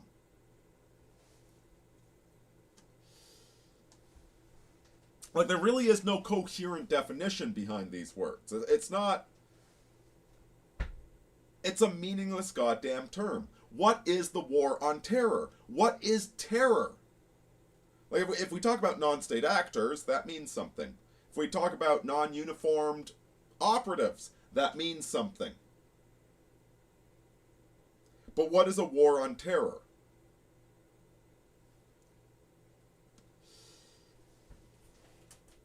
And what the hell is capitalism? Is the current structure of corporations where they are required to show a profit for their shareholders, and that goes back to, was it Henry Ford versus, was it Chrysler Motors? It wasn't Chrysler. Was it Dodge? I think it was Dodge. Basically, Dodge sued Henry Ford because Henry Ford was giving his workers a living wage so that they could buy his cars. And Dodge sued the Ford Corporation saying, you have to make profit for your shareholders.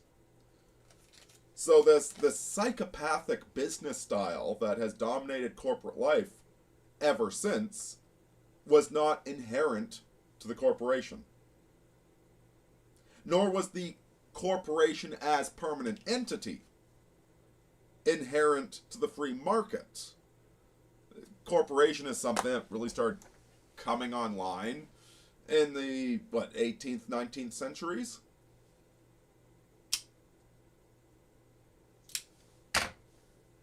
So what the hell is capitalism?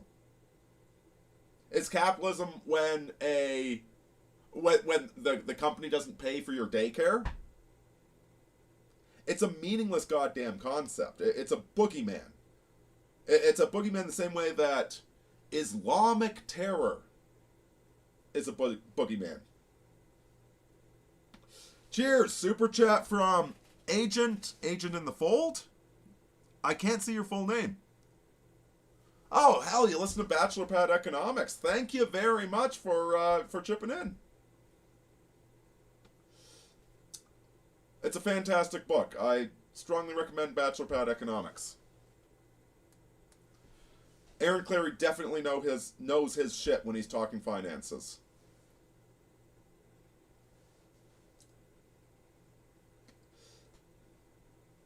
So yeah, capitalism is about as meaningful of a concept as when we talk about Islamic terrorism. The grooming gangs in Britain, are those, that's not Islamic terrorism. It is a product of Islam. Islam has always been about the sexual subjugation and humiliation of Europeans. It's been a vehicle for a racial vendetta against Europeans. But Islamic terrorism is as meaningless as capitalism.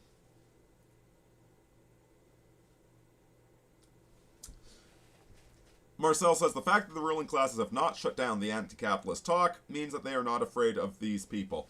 Yes, I mean, look at every single Amazon series. Like when you...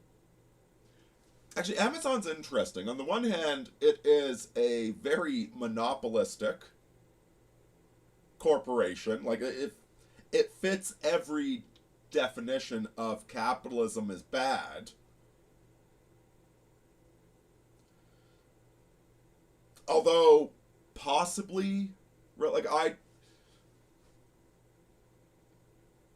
Amazon hasn't really done anything to cause me harm.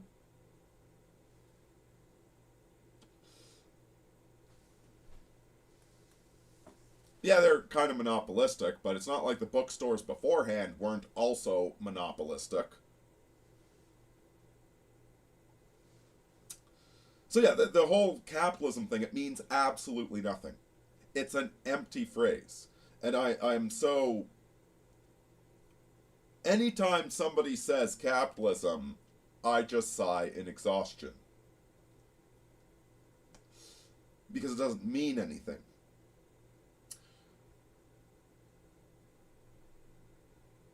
These illusions are collapsing.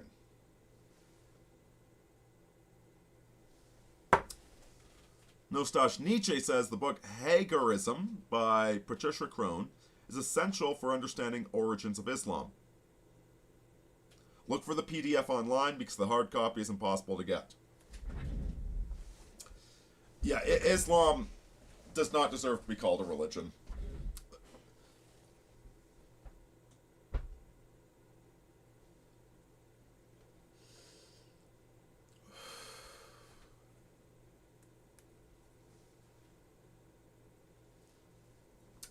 Not that there aren't Islamic scholars worthy of studying. Not that there aren't, like the Sufis are very interesting. This is not to denounce every single Muslim on the planet. There are people that come out of Islam that are very wise and intelligent.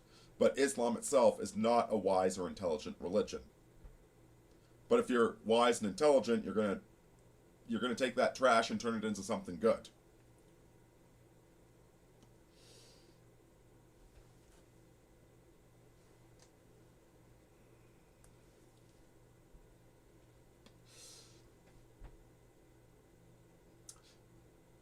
So the Age of Pisces was all about founding religions upon this certitude and simplifying them. Simplifying them, creating a canon, creating a certitude about them. Now,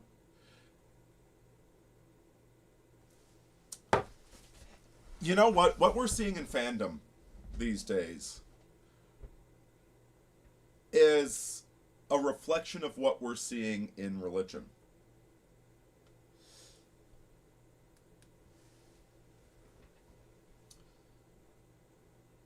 So, I'm going to go with Star Wars because this is the stuff I know about. There is a... God, you should look up into canonicity of Star Wars. And there's... All the movies are canon. And there's other parts that are partially canon. And like there's this whole pyramid trying to get all the Star Wars to agree with all the other Star Wars. To pretend that there's some sort of coherence between the movies and the video games and the novels and the comic books.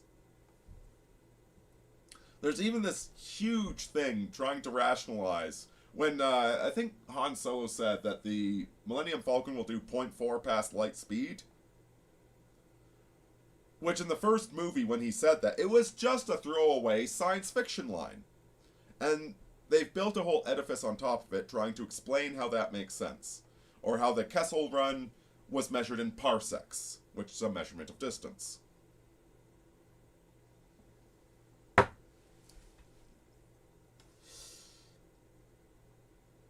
The fact that the first 3 movies went together so amazingly well is, like, that's lightning in a bottle right there. It's epic that that worked so well. The fact that the next 3 movies, despite a lot of problems, were still actually good at the end of the day, that really says something.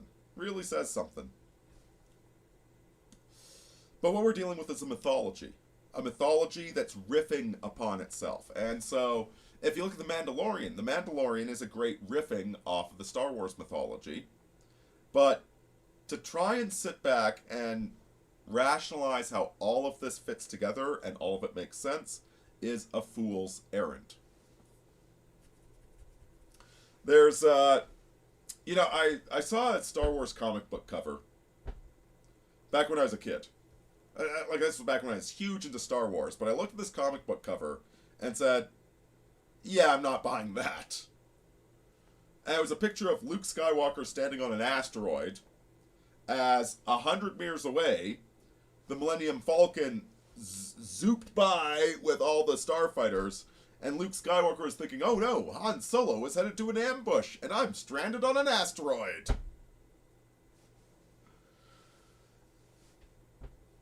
I looked at that cover and I said, this is beyond ridiculous. Like, I understand that Star Wars is a little bit loosey-goosey with the physics, but this is beyond ridiculous.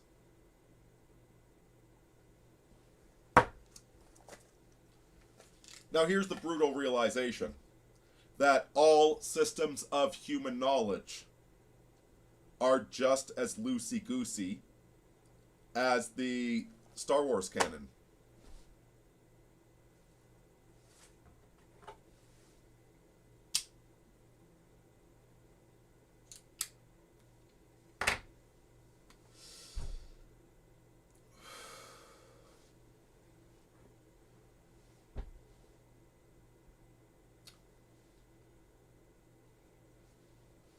We are now entering an age of Aquarius. Aquarius is the water bearer. It's the fixed air sign. It's heavy air. Think about the heavy air of a library. Not the cardinal air of Libra, but the fixed heavy air. It's also the water bearer, where everybody's going to have to be bearing their own water.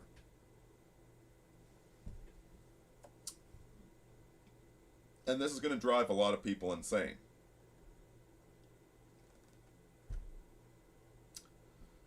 The current Iranian conflict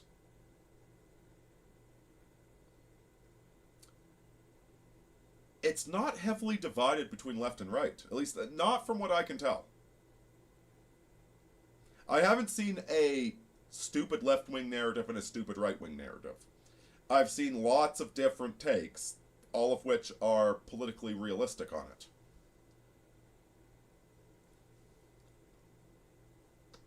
They might be wrong, but they're politically realistic.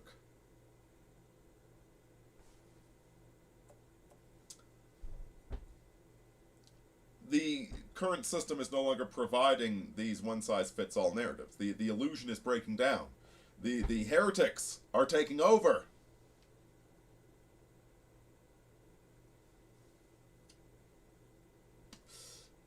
No support for the Epstein war. And that's the thing underlying all of this. Like, the great reveal of the Epstein, that's all been fake the entire time. And so what are people going to do next? Are they going to embrace the next illusion? A lot of them will. But the illusions, it's not going to be two versions of the same illusion. Like the previous left-right dynamic, they were the two versions of the same illusion. Like when you get right down to it, either the war was racist, or we have to fight the terrorists over there. Those are the two versions of the same thing. Whereas now, what the hell is going on? Nobody even knows. Operation APAC Fury.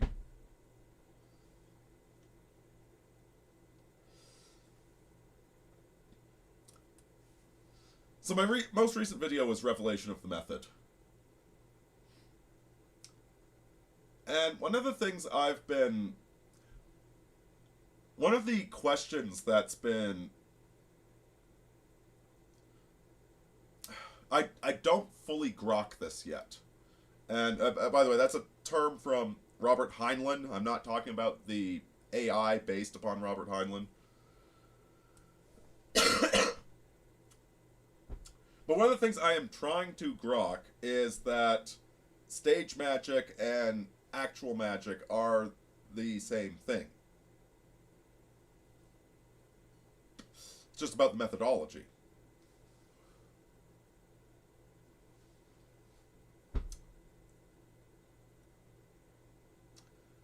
Part of the big problems people have with actual magic is that there is this foundational trickery. It's tricking people into finding the truth.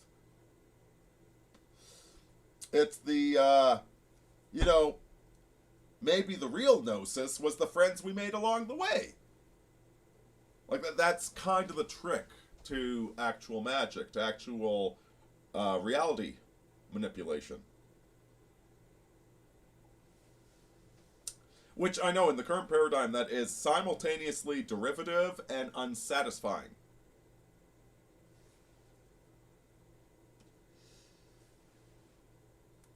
Which is why I'm having trouble putting it into words in the right manner.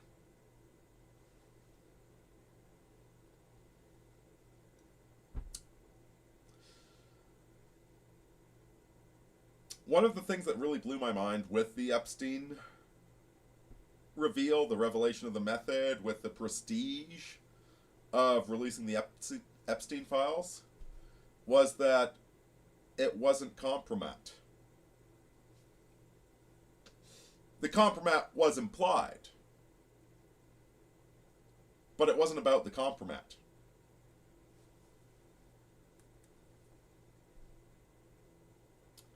I once played in a Call of Cthulhu campaign where the setup was there were 666 people brought to this island where they were going to summon Cthulhu, and the 666 were thrown into a battle royale to all murder one another.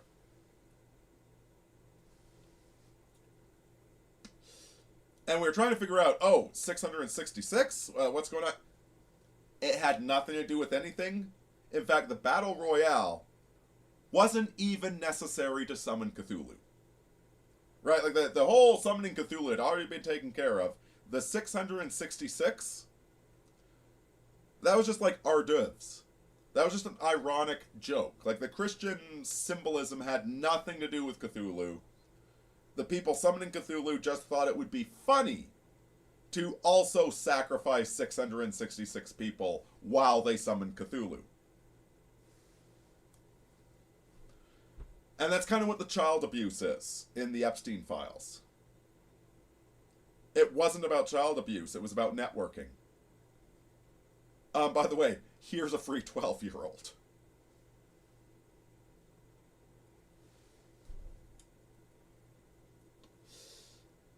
It's so much worse.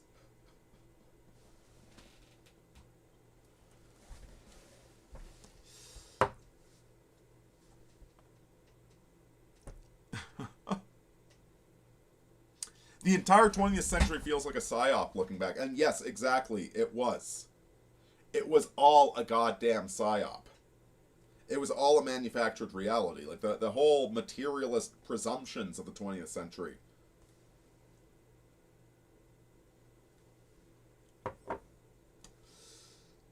Now, why might that be?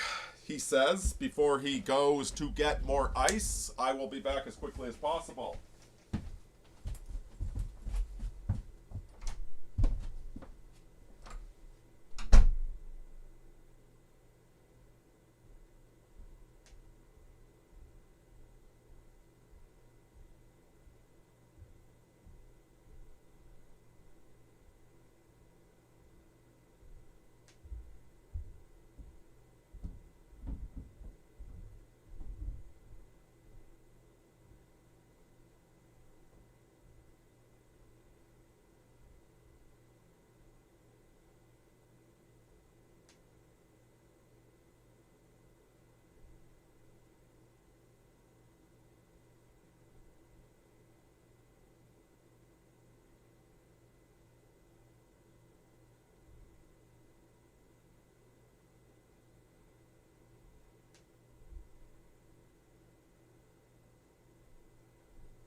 So, what was the 20th century?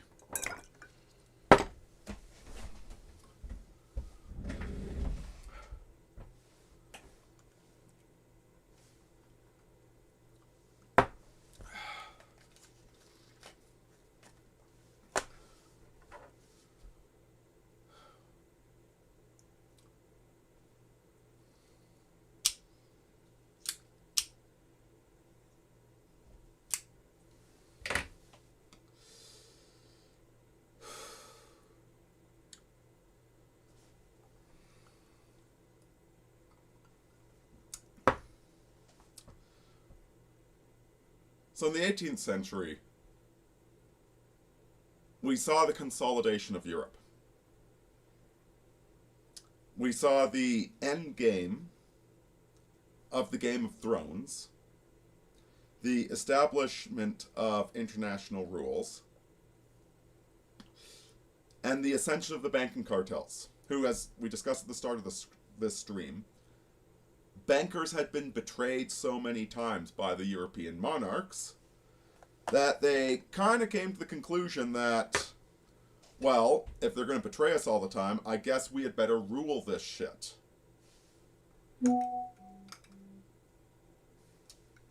Cool. Big L's going to call back.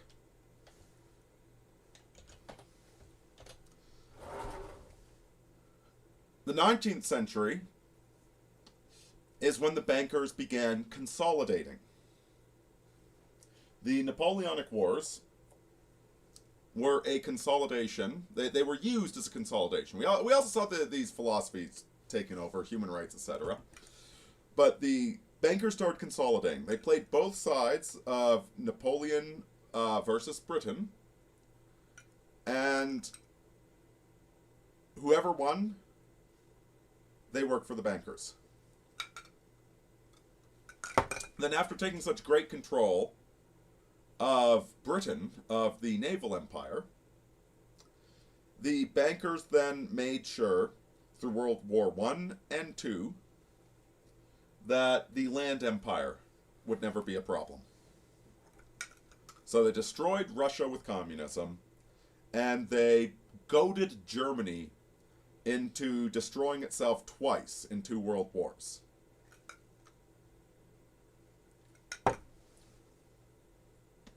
So we actually had a world empire at this point. But every system needs a heretic. Every principle needs an anti-principle. The alchemical formula needs to be balanced on both sides. And simultaneously, we're developing all these new technologies, mostly psychological. We're developing the way to manipulate the population, to control what people think. in a far more effective way than religion used to. So we got rid of religion and developed ideology. And we've been maintaining a pendulum swing between left and right, masculine and feminine, communist, capitalist. But the pendulum has gotten so violent that it has begun to break.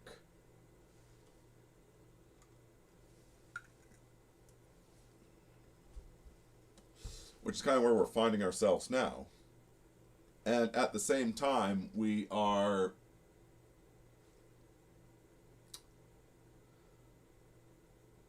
definitely reaching some limits upon what we can harvest from the natural world. And we're also hitting the problem that we have so many unfunded liabilities. We have... How much of our frickin' money goes to fund 80 IQ children going through school? How much money do we devote trying to lift up people that can't be uplifted?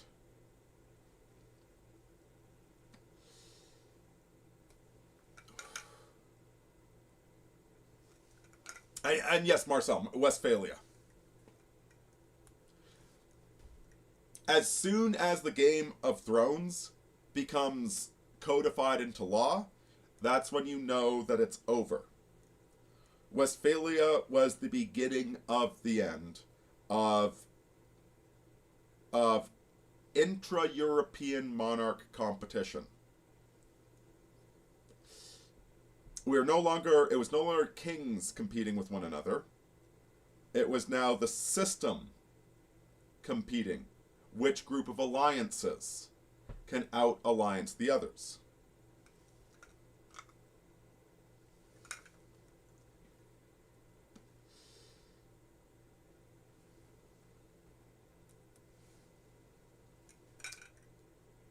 And, Jesus, the next few years are going to be really interesting, guys.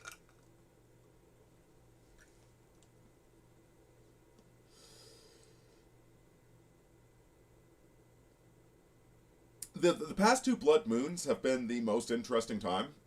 Like, in the past 6 months, everything's fallen apart.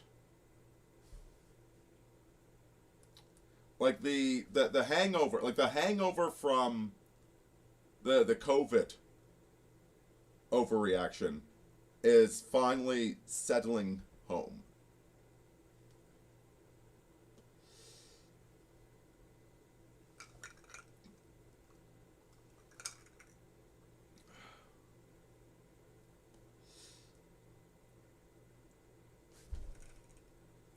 Yeah, we're... The Cold War. Yeah, we've got nuclear fucking bombs. We've got weapons that can destroy the planet. We've got AI algorithms that can nudge tactic you into everything. Listen, the Great Society worked. Okay, following World War II, the Great Society worked. Except it didn't. It made everything worse. And the UN right now is just trying to be the Great Society 2.0. With AI nudge tactics and universal socialism and open borders. One of the great puzzles I keep trying to figure out is, why do these people not understand that not all human capital is made the same? That IQ is a real thing, and replacing Europeans with third worlders is not going to make things great.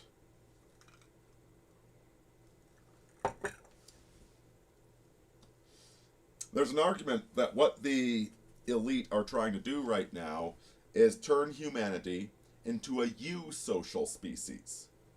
To turn us into slave-making ant colonies. Where the small number of elites reproduce and control, while the rest of us are worker ants. And thus they're replacing the independent, creative European populations with the slave societies of the second and third world.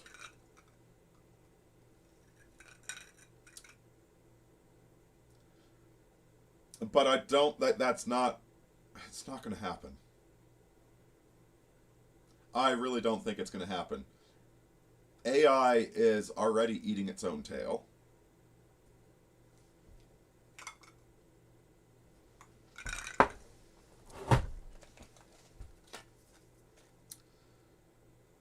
And what's the point of being an elite when your slaves don't even know how to wash their own hands?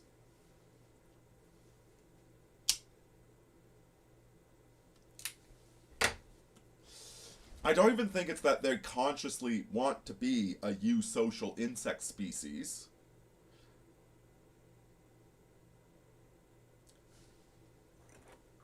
I think it's a product of the innate structures of their control systems.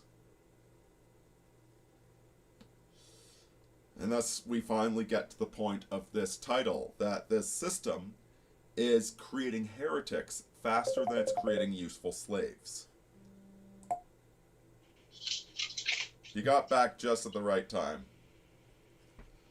All right. This system is creating heretics faster than it's creating useful slaves. Faster than it's creating useful what? Slaves. Slaves. Yeah. Like it seems like the inherent structure of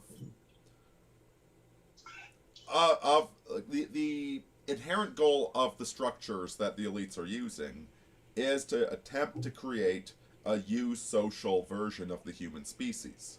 This is part of the reason why there's such a push to replace whites with third worlders, because the third worlders are much closer to being eusocial worker ants.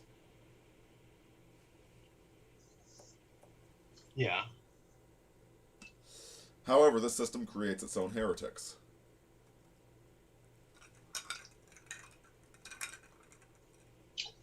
Yeah. I think we just need a return of Christendom. I worry that Christendom is the white man's spirit dance. I don't think so. Are we still online, or are you just chatting now? No, we're still streaming. Okay. I mean, Christianity's been mostly skin-suited. Yeah, I don't know.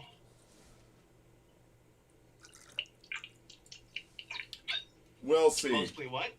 It's been mostly skin-suited. We'll see if Archbishop Vigano manages to retake Rome. I'd fight in that man's army.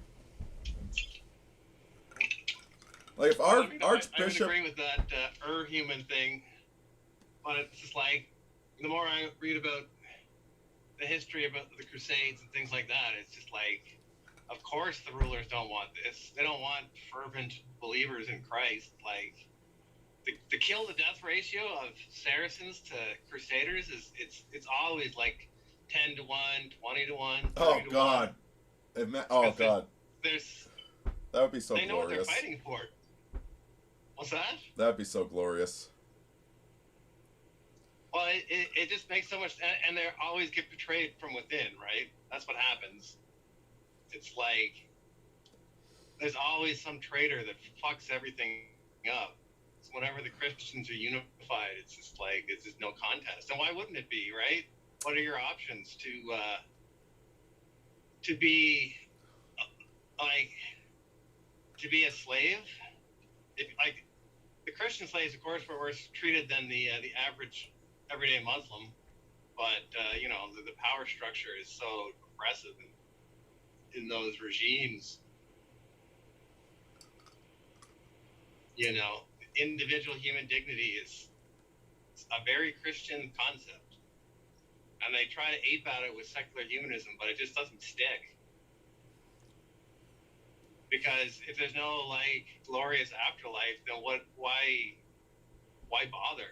You really just want to get toys, a whole bunch of toys, and then not bring them with you? Like, what's the incentive? Oh, yeah, that's not a competing structure. The big difficulty we have with Christianity is that it doesn't deal with level 6 very well. It's been traditionally very hostile to people at very, very high states. Because Christianity itself has been a control structure.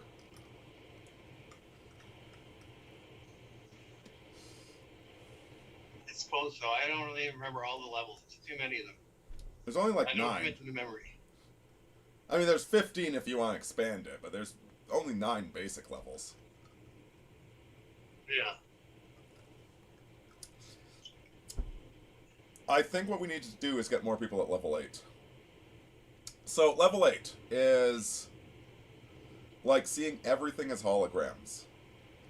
Like, when you start talking to a person, it's like you're looking at a stained glass window. Like, you can't quite see what's behind the stained glass window, but as you move left to right and you have experience with the person, you start glimpsing more and more of the things behind them. And you're very well aware of all the stuff behind you, and that you are just a stained glass window. And you realize that there's certain angles of refraction where communication can happen. We need to get more people up to level 8.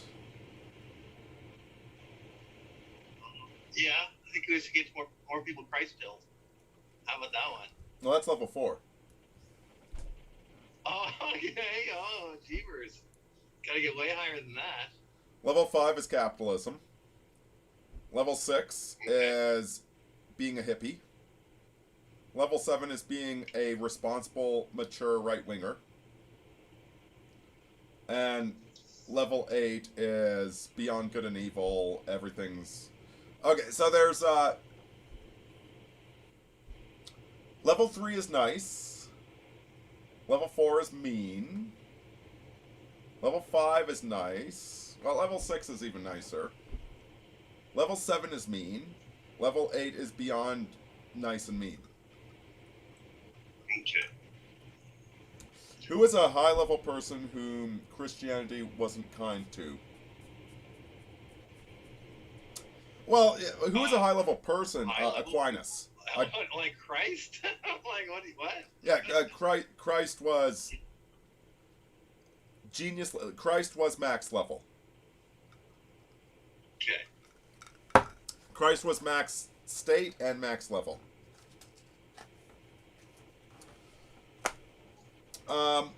Aquinas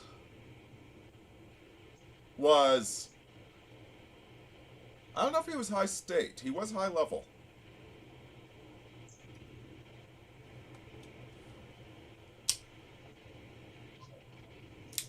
Who was it mean to, though? He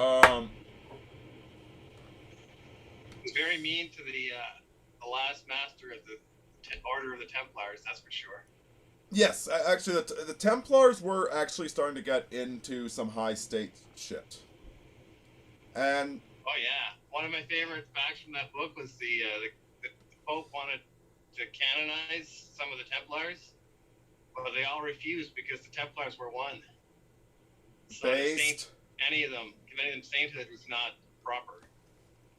So, what the Catholic Church kind of did was create the monasteries as a place to... The monasteries were full of losers and extremely high-level people who would disrupt the equilibrium.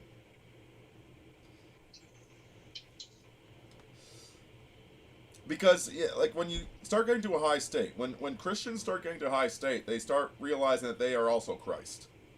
Which sounds a lot like heresy when you're trying to hold the fucking King of France accountable for whatever the hell is in the interest of the Catholic Church.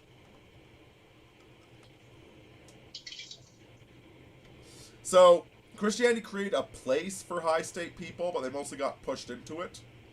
Oh, here's an example. Who's the guy that does all the prophecies? Oh, I forget. Joan of Arc. There we go. Joan of Arc is an example of a person that at a very high state level that was punished by the church for it.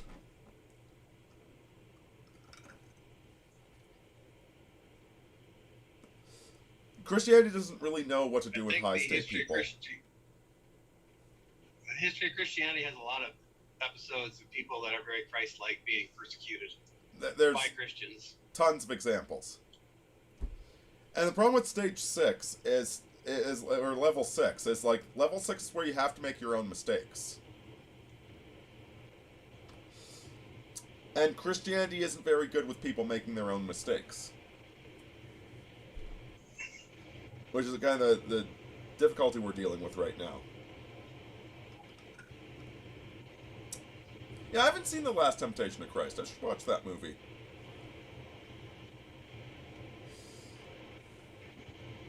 What I'd like to see is people getting up to level 8, where they move beyond, like, level 8 is beyond good and evil.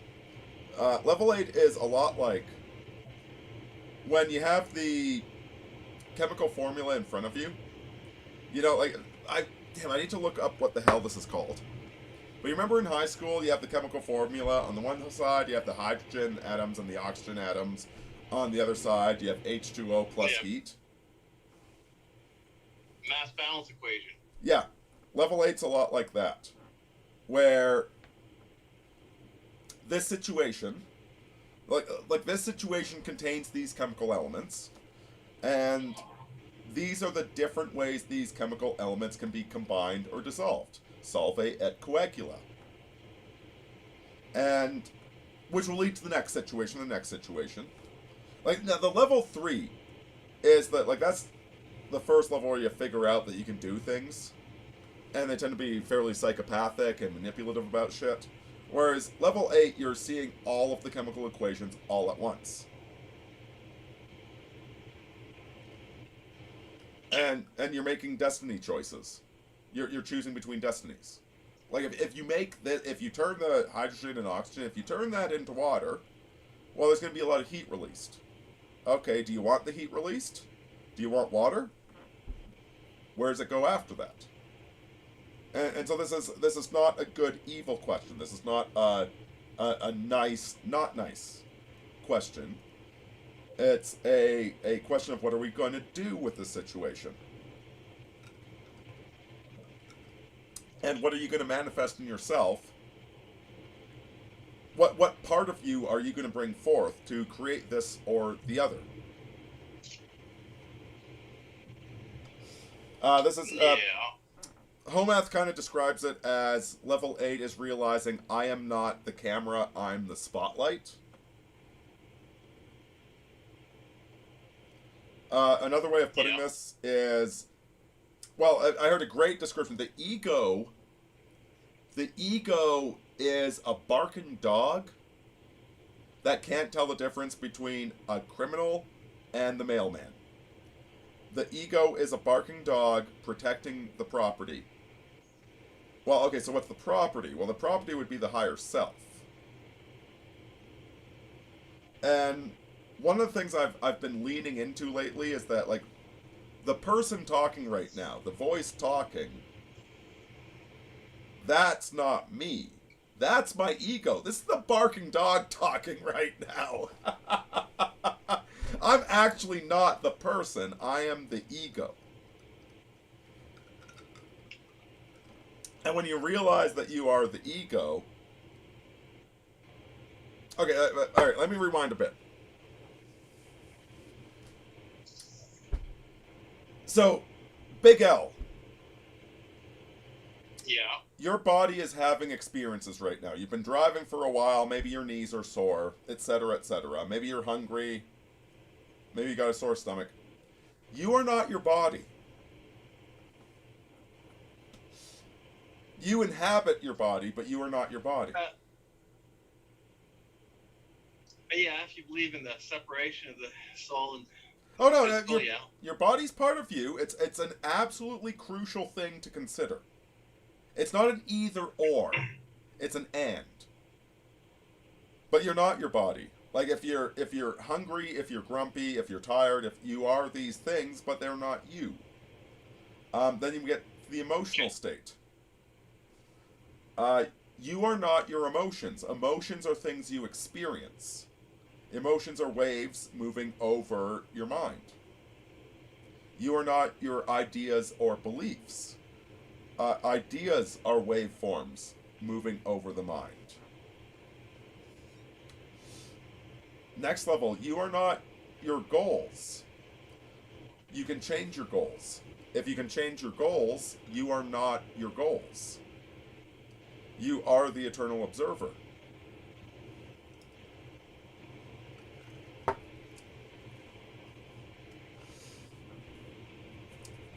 And yes, so Yodreshi points out what the body does affects the soul, and what the soul does affects the body. As above, so below. As within, so without. Exactly. That's level 7. Level 7 is when you realize that I am. There's part of me that's physical. Yeah, I was just talking to the Bohemian Art Ho about this. That, like, there's a level of the relationship. There's the gross physical attraction. Right? So, you, like, physical attraction, emotional congruence, intellectual agreement, goal alignment, and I mean, if you really know what you're doing, telepathy and union of self and self.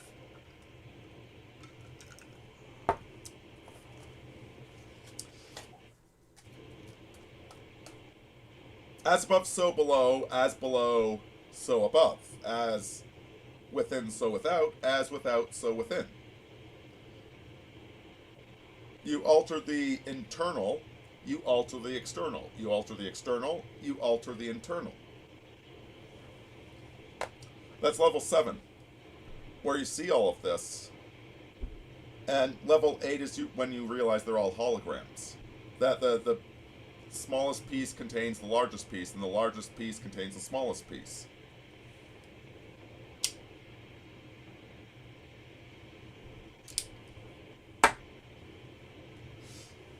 What do you think, Big L? Yeah. Yeah. It's all right, I guess. I don't go in on the whole math as hard as you do, but yeah, it kind of goes back to what we were talking about with the synthesis and the analysis. You're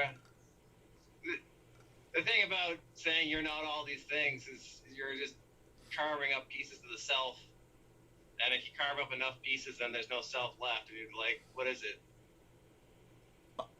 Thou art God. You lose what? Yeah. Well. Okay. Or the temple that God dwells in. Can dwell in.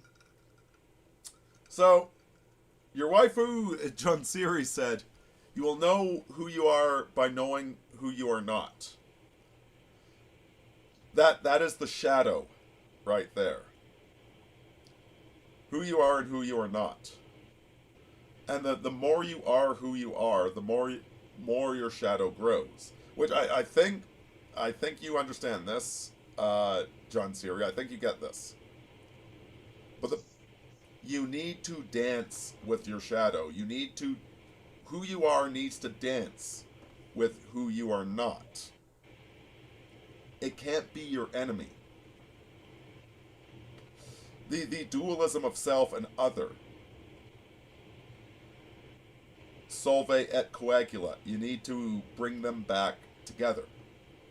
When you bring back self and other, that's when you possess the Philosopher's Stone.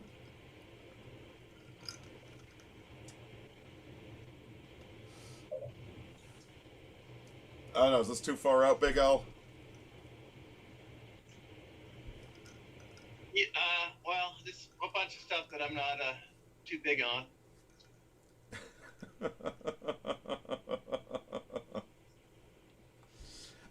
My heart was removed during the last blood moon and replaced with the Philosopher's Stone. I've got liquid rock where my heart used to be. It allows me to transmute lead into gold. Strange place to be, I will admit. Solve et coagula is Yodreshi asks, solve et coagula. It's Latin for dissolve and reform. So, to purify steel, you melt it, which is well, you heat it, that's the negretto. You melt and purify it. You remove all the foreign elements, that's the albedo.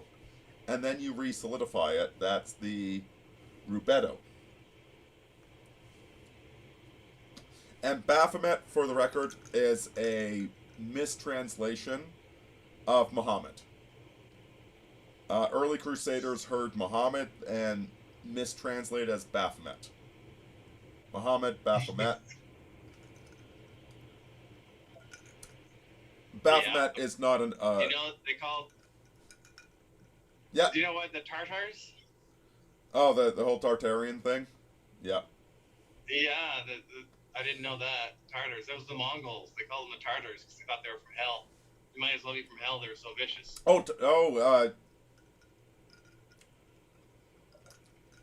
The anti-civilization. There's a whole thing about the Tartaria conspiracy, which is so far, it's like more nonsensical than Flat Earth. It is literally more nonsensical than Flat Earth.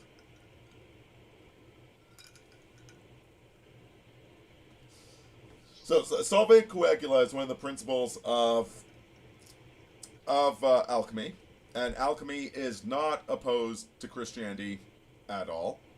Hermes Trismegistus is reputed to be a contemporary of Moses.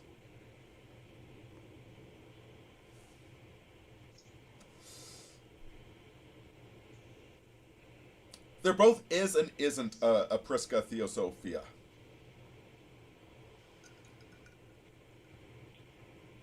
What there is an infinite fractal abyss.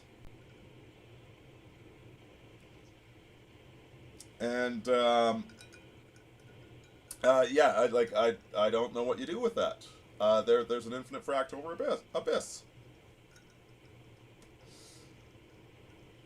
On one side is great intimacy, on the other side is confrontation with the divine. And I don't think either of those things are evil. I mean, alright, Big L, have you seen God's thumbprint?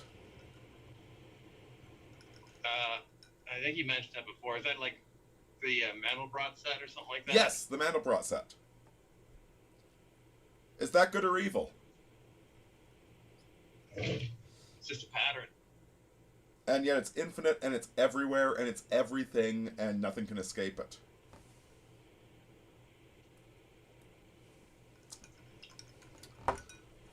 So you've got the, like the original conception of monotheism comes from... Sorry, give me a sec. I can never remember his name. Pythagoras. How familiar are you with the Pythagorean cult? Pretty familiar. I think it was Parmenides before that, though. But anyway, I won't derail you. Yeah, the original concept of monotheism comes from, well, I to sum it up, irrational numbers. So, one of the ridiculous concepts that's been popular these days is the idea of simulation theory, that we're in a simulated universe. How could you fit irrational numbers in a simulated universe?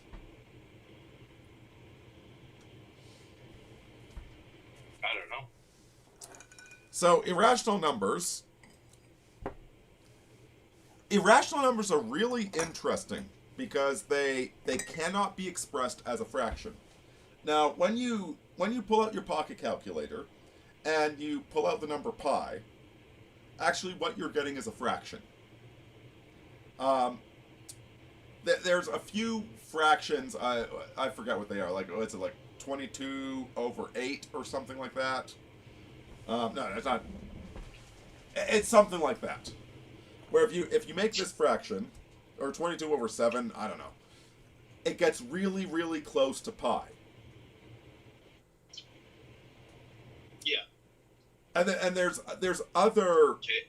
and pi is everywhere. Like anytime you have a circle, you have pi. And there's other fractions. There's the golden ratio, which is the square root of 2, which is also an irrational number. And you don't get to have a nautilus shell without square root of 2. You get things like the Fibonacci sequence are the extroverted version. I believe it's the extroverted version of root 2. Could be wrong on that, don't quote me. And the Fibonacci sequence is how trees grow leaves. Like, the Fibonacci sequence is absolutely everywhere. Nature constantly uses irrational numbers as a shortcut to be economically efficient.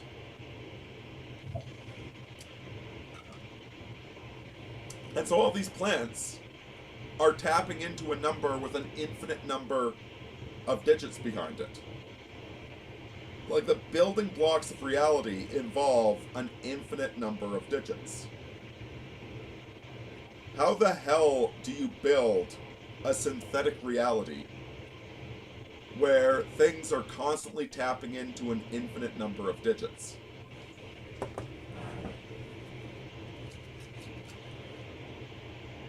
You see what I'm saying, Big Al? Yeah. Like, when you're making a video game, you only use pi to 5 digits or something. Not infinity. Yeah. I think the whole simulation theory is just a backlash against science, showing that things like evolutionary theory has large problems, and our current scientific paradigm has large problems.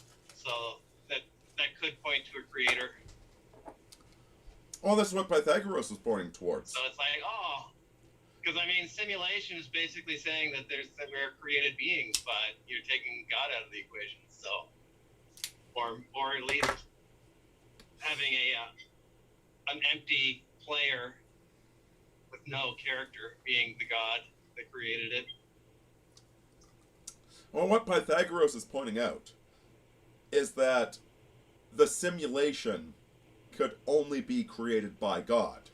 Like a human or a super genius human creating a simulation would not use pi with infinite digits. They would not use root 2 with infinite digits. There would be no irrational numbers. And so when we look at irrational numbers, when we look at the Mandelbrot equation, that is glimpsing God. At the end of that infinite tunnel is where you find the eye of God watching us. The problem is this is not particularly satisfying, especially not to people in the Bronze Age. So they took the Mandelbrot equation, gave it a beard and a golden throne, and called that God.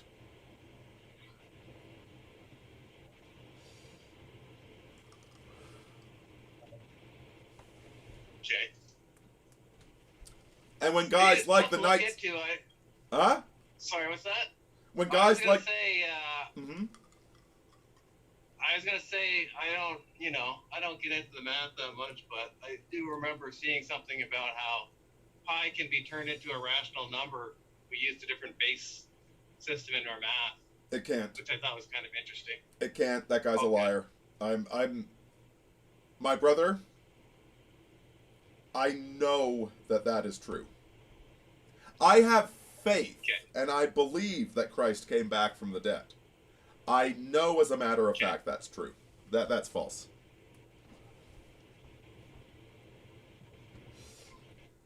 Irrational numbers seriously fuck up reality. And Gödel's incompleteness theorem. I don't really have a dog in the game, or whatever you call it. Yeah. On that topic, but yeah, okay. Gödel's incompleteness theorem is another aspect of this. This reality requires something beyond the infinite for this reality to exist. And that is God. That eternal watcher is God. Yeah. And every action we perform is a sacrifice upon the altar of what we show God. And the question becomes, what do we put upon that altar? Do we put holy things or profane things? Do we create cathedrals or do we build ugly box houses?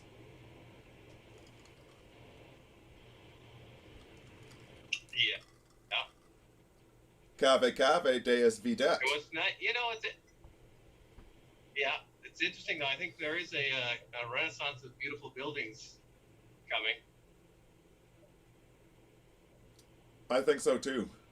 I did see it where I was living last. I won't say where I was living, but I was living in a place where it was all new builds, and they weren't like perfectly traditional, but it was definitely like a fusion of modern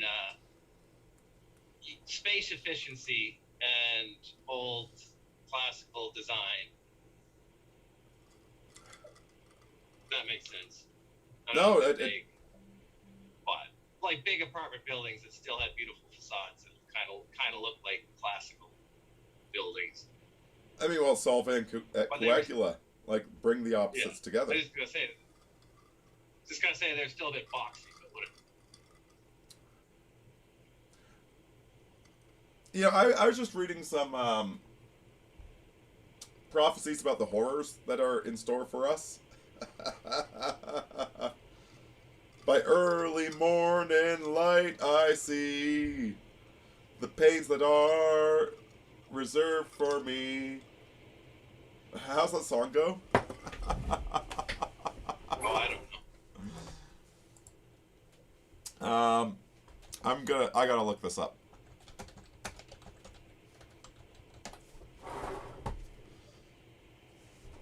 I'm getting hotlines. Lyrics! I want the lyrics!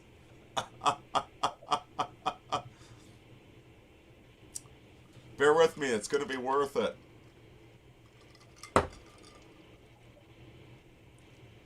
These are not lyrics, this is some... Oh my fucking god.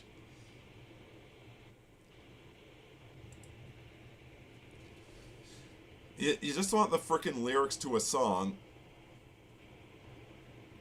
It has to make sure I'm human first. Click on that, There you go. Through early morning fog I see visions of the things to be. The pains that are withheld for me, I realize and I can see that suicide is painless. It brings on many changes. And I can take or leave it if I please. You know the song, right?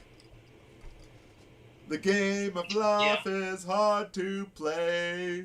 I'm gonna lose it anyway. The losing card I'll someday lay. So this is all I have to say. The sword of time will pierce our skin. It doesn't hurt when it begins, but as it works its way on in, the pain grows stronger. Watch it grin.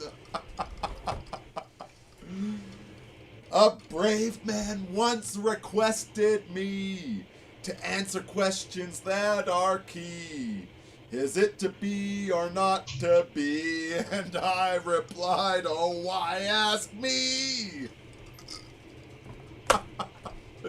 'Cause suicide is painless. It brings on many changes. And I can take or leave it if I please. Holy shit, that's a fantastic song, isn't it? That's alright.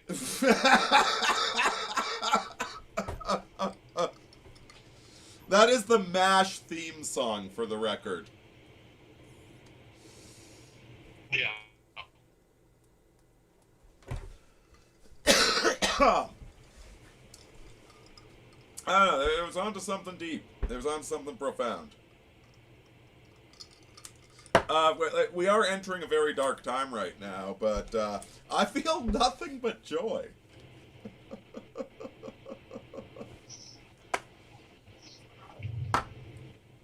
We've been in a dark time our whole lives.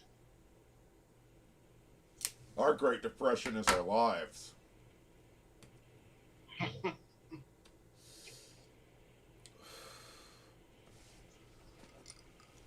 And I'm used to it. what are you going to do about it? Are you gonna find a bohemian art hoe, turn her into a wife? That's my plan.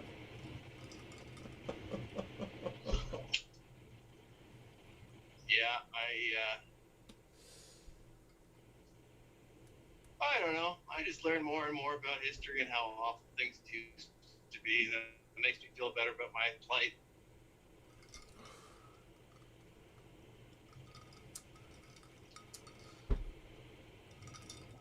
I mean, like, it's the ultimate... I certainly wouldn't want to be a... sorry, I keep going? Go ahead. I don't want to keep coming back to it. I got on my brain this book. I certainly wouldn't want to be a captured Christian from the Saracens. That was pretty bad. I was just reading about one guy that a very fervent Muslim that liked to tear out his slaves' throats with his teeth because he thought that was just fine and dandy. It was a cool thing to do. What a wonderful religion. This is the world we live in, right? We still live in a pretty good time considering. It just sucks to see everything degrading our whole lives. Well, I think that's what I'm pretty hopeful, just because I think things will get to a certain point and there'll be a backlash. I think this is part of what I'm trying to say, is that every action you perform is an offering on God's altar. Yeah, I like that. That was a good analogy. And so a good thing to say. That Saracen that decided to tear out the throats of Christian captives with his teeth, that's the offering he made. That's what he wanted to show God. Yeah. Yeah. What do you want to show God?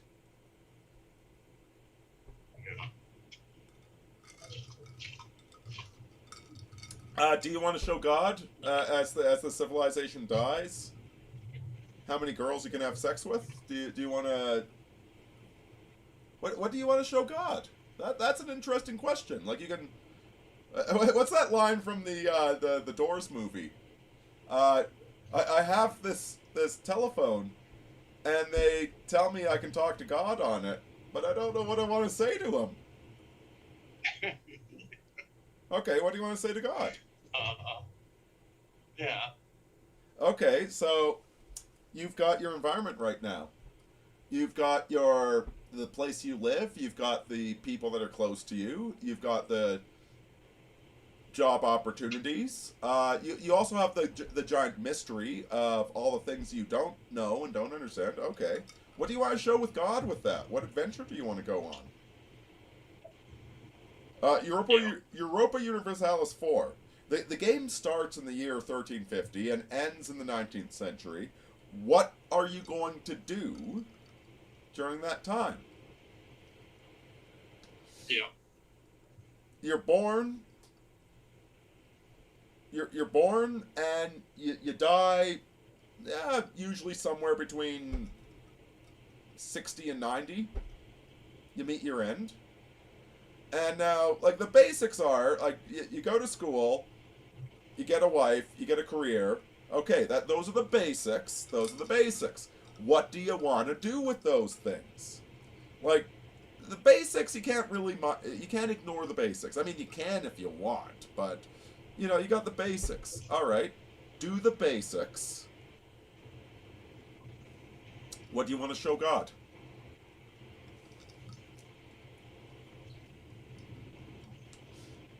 I mean, you could do the opposite. You could go on OnlyFans, or you could become a drug addict, or you could, like, steal money from a bunch of convenience store and go to jail. Like, you do have other options.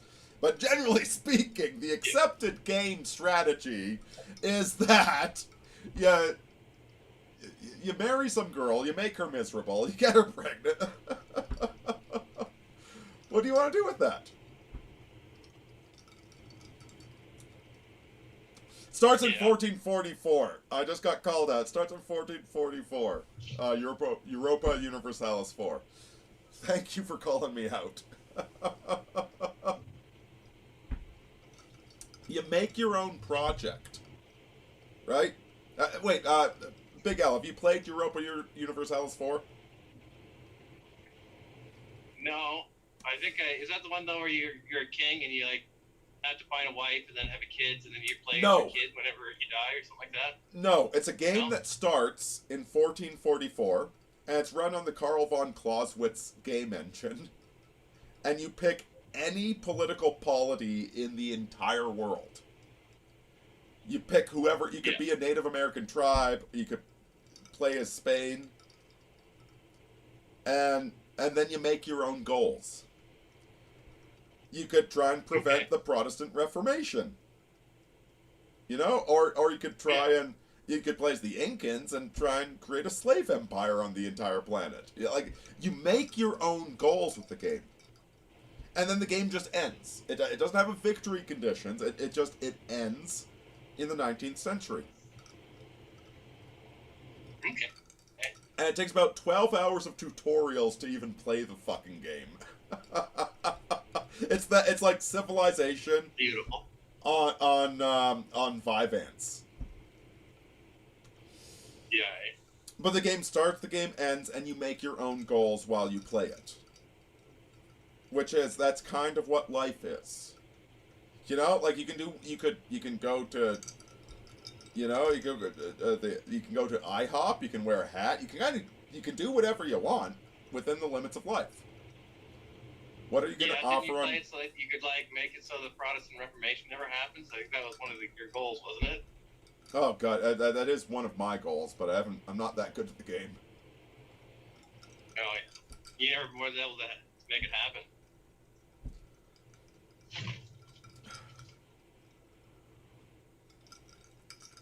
Other people have. It's That'd be glorious. Kind of fun, though. I mean, I would like to play that and see if I can make the Crusaders win. Like, retain all their roads and Tyre and all those strongholds. That'd be pretty cool. If you play it, like, listen, I've played about 100 years of the game, and I did conquer most of North Africa for the sake of the Spanish Empire.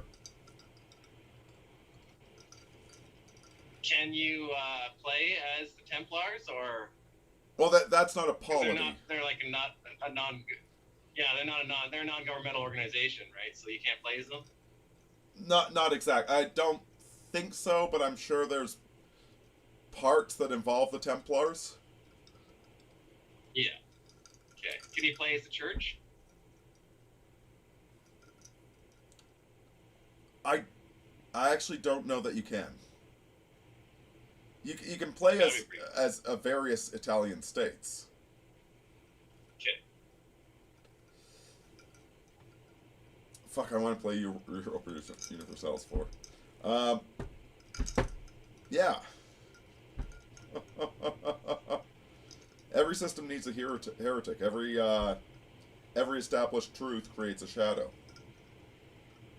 You can play as Malta, says Somshade 009. Oh. Okay. Malta'd be pretty cool. You can play as the Papal State. Okay, yeah, you can play as the Papal State. Ooh. That would be fun. The game surprised is... you haven't played as the Papal State, though. Surprised you haven't done that. Man, I can barely play as Spain, okay? Man, I was doing so well, and then I started a war with France because I didn't realize there was a table where you could look up military strengths, and then like, France raped me. They totally raped me. Does chat know about if the Templars, how they play into it?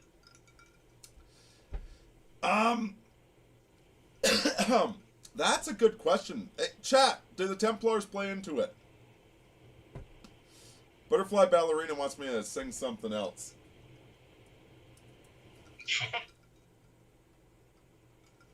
I'm working on the singing voice, I am. I think if I finally get a grip on it, I might be a decent singer. I'm hoping to buy a saxophone. I'm planning to buy a saxophone later this summer. And me and JT are going to be doing some more music together.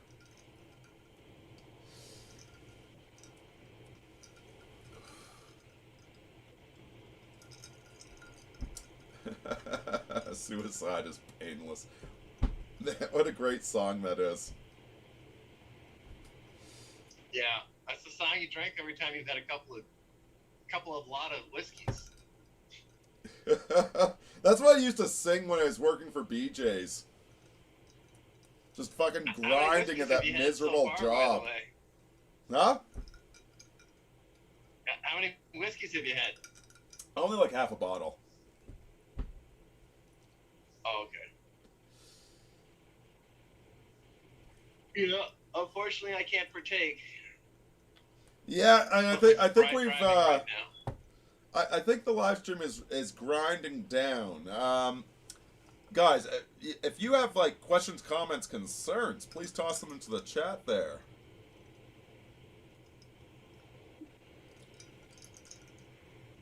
Yudresha actually said, what do I want to show to God? Good question. Maybe I've been doing a good job at that. And that's...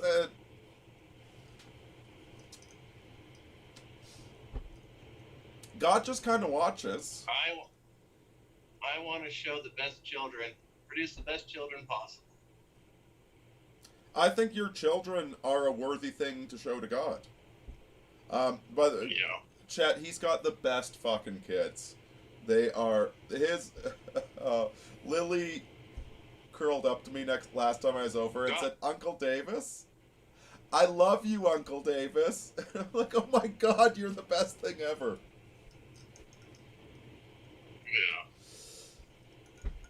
Yeah. Your children are a worthy accomplishment.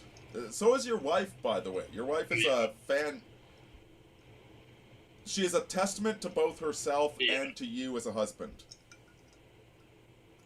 Yeah. His wife has not had the easiest life, and she has really made a woman out of herself. Yeah. And not an easy life, and now health problems and everything. Oh goodness, I am very blessed not to have health problems. We'll see about my bohemian art ho wife. Yeah.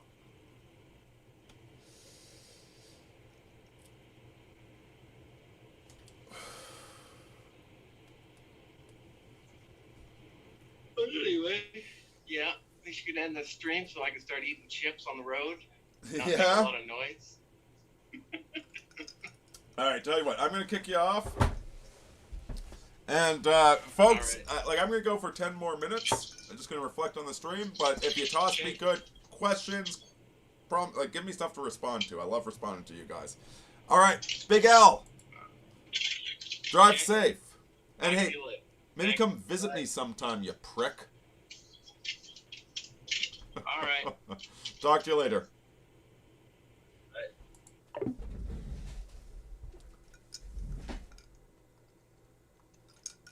Eckhart Tolle states that getting drunk causes a significant drop in consciousness, which lowers your presence and can allow your pain body to take control, potentially leading to unconscious or negative behaviors.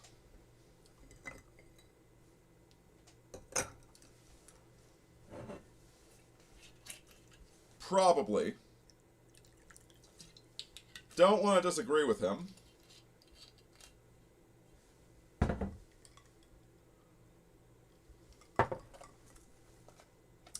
Don't want to say he's wrong.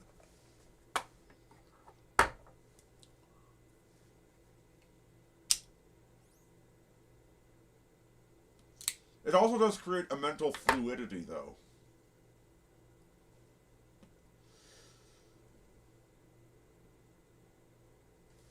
It's a trade-off. Everything's a trade-off.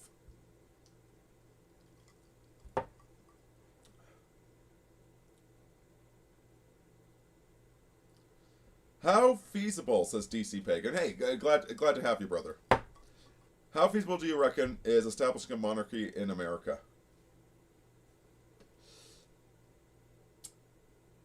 An actual monarchy, 0. There are major foundations in America against monarchy, even though America also has ruling families. Monarchy is a nice right-wing fantasy because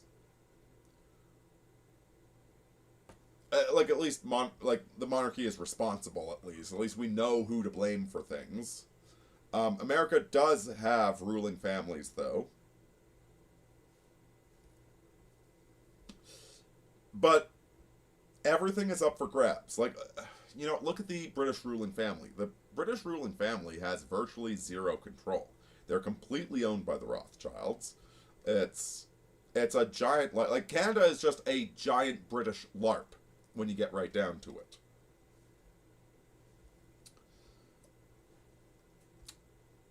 The question is not, is monarchy the best form of government? The question is, what are our options moving forward?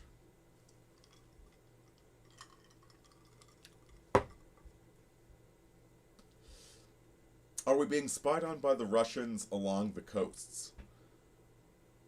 I mean, probably not. Probably no more than normal. Why are white men the best at alchemy and alcoholism? I think being good at one makes you better at the other.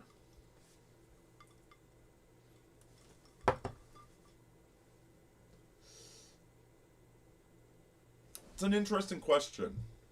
Like, my knee-jerk reaction is that one of the things that I find is that I'm often too sober to deal with things. I mean, there's a reason I drink during live streams. It loosens up the brain a little bit. It allows a bit of fluidity. Although, obviously, too much of the spirits overwhelms.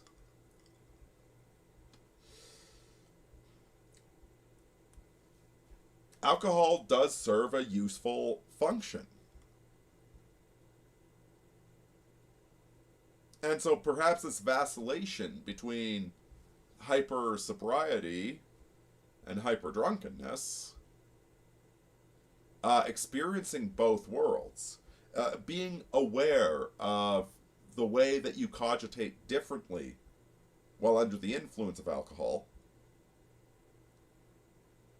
maybe there are advantages to that.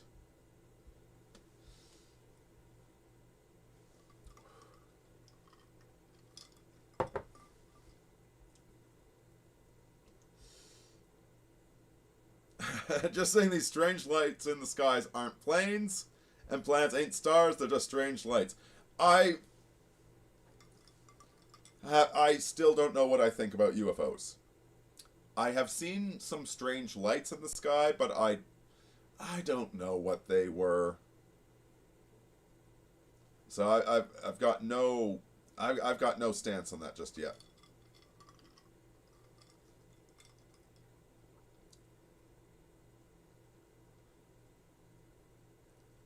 Evola enters the chat.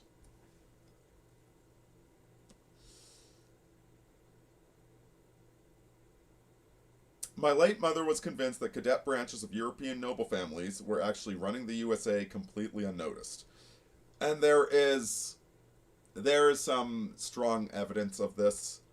There's an article by Neoliberal Feudalism. Well, to sum it up, I already said it, that the nature of the control systems are naturally leading towards attempting to create a eusocial insect species planet. Heck, I had an idea for a science fiction short story. I couldn't figure out how to write it. But the idea was that it's on a planet where everybody lives in the pod. This is way before lives in the pod. Everybody had their entertainment pod, and they went to their grind job. But the protagonist would eventually go to the public library and discover that all the humans that were awake took rocket ships off the planet, and that Earth was just a giant slave colony to keep the slaves happy. Like, it wasn't even tyrannical control. There was nobody profiting, but that he had his, live in the pod, eat the bugs, that whole lifestyle was just there to keep people satiated. I had that idea probably like 2005, 2006. I didn't know how to write it into a entertaining story. But it does, like, it. That is a reflection off of what we're seeing by the whole thing. Like the Funko Pops. Like, why the fuck would you buy a Funko Pop? It just like God. So plastic is completely made out of oil, and we're using this precious resource to make Funko Pops, which are the ugliest, stupidest pieces of crap ever, just to keep people satiated.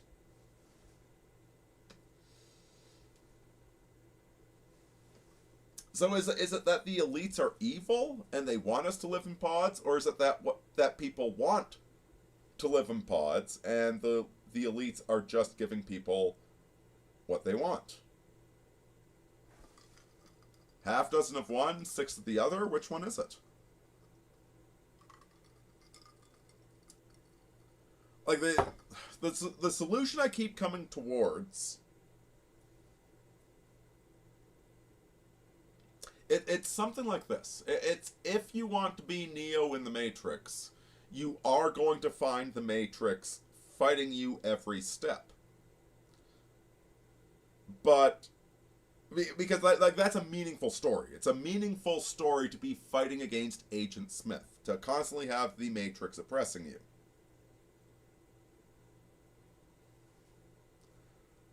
Or you can sidestep the whole thing. Like, yes, there are Agent Smiths running around, but like that, this is kind of the nature of reality. It's all cops versus robbers. It's cowboys versus Indians, left versus right, men versus women. You can fight in that battle, or you can make your own game. To go back to your Europa Universalis 4, you can, like, obviously there's a military aspect to it. If you're playing as Spain, you're going to have to fight France at some point.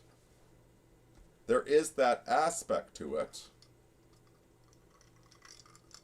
But is that the only reason you're playing the game? Or do you engage in the game for a greater purpose, a greater story? Let me go to the washroom quickly, folks.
Alright, sorry for the delay. Let me catch up on statements.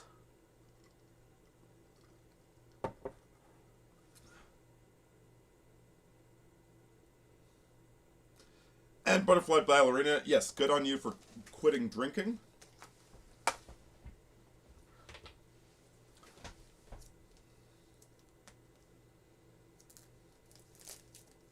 You know, giving up addictions is actually one of the cooler things you can do. Because it really is an assertion of autonomy.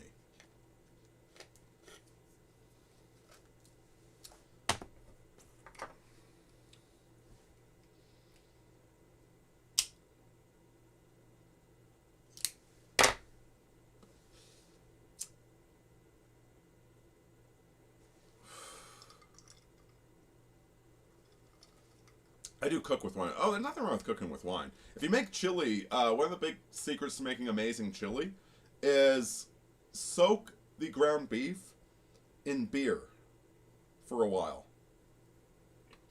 It just falls apart. It's so delicious. And you're obviously you're not going to get drunk from that.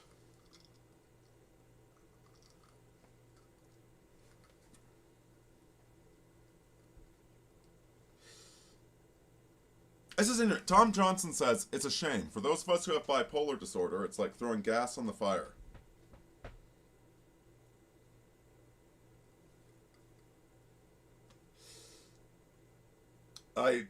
I almost get that. I don't have a lot to say about bipolar disorder, unfortunately.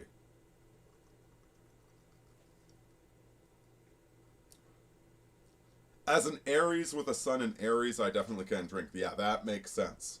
You've got that natural competitive, like that hyper-aggressive thing. That hyper-manic thing. That, yeah, you gotta be careful.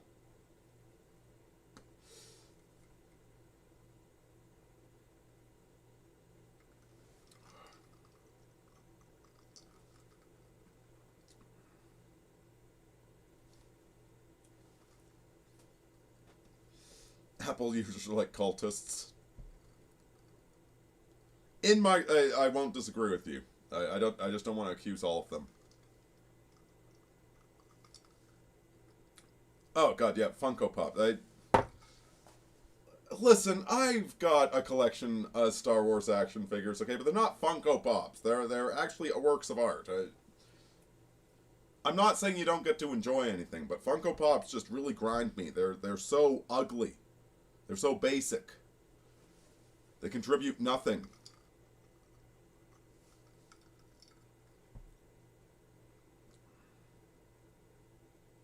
We're gonna die out? I don't think we are. Actually, I think we're heading to a point where the useless eaters actually have a huge fucking problem. We are entering a resource choke point. And we're replacing a lot of useless jobs with AI. Maybe. I'd feel more sympathy for the useless eaters right now, as opposed to the productive smart people.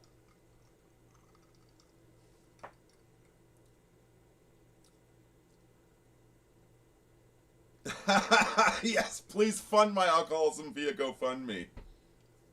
But he has a stream twice a week. Guys, so right now I am, I've been working my ass off, turning lead into gold, at a very difficult job where I swing a sledgehammer more often than I might like. My plan is for the next 2 years to just grind and build resources and really, really get on top of things.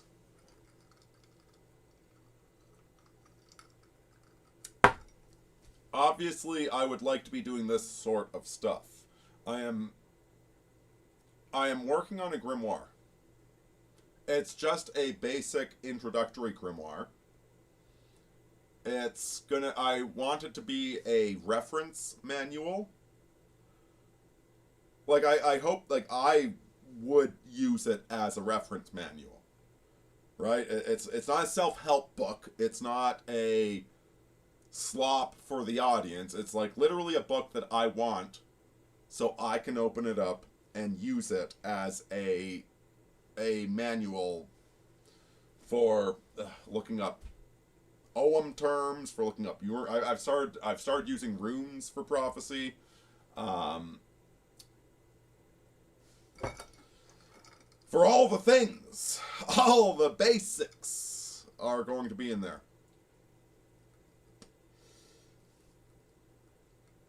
As well as a few essays of my own, obviously.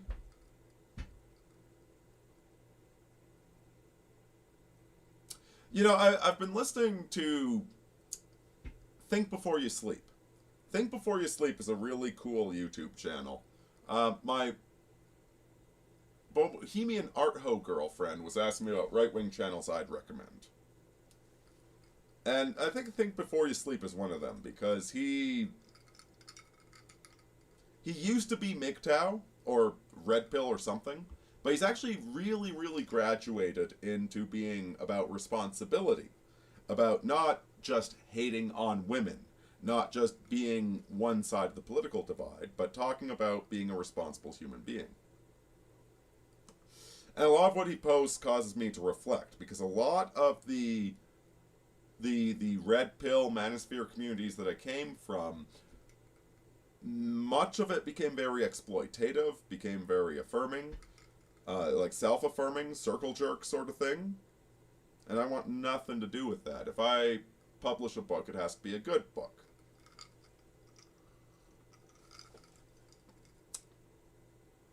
So that's, we're working towards that, guys. We're working towards that. There's a link to Patreon down below. You can offer super chats on here. They're all appreciated. But I am trying to build a solid foundation where I can be a little bit more experimental.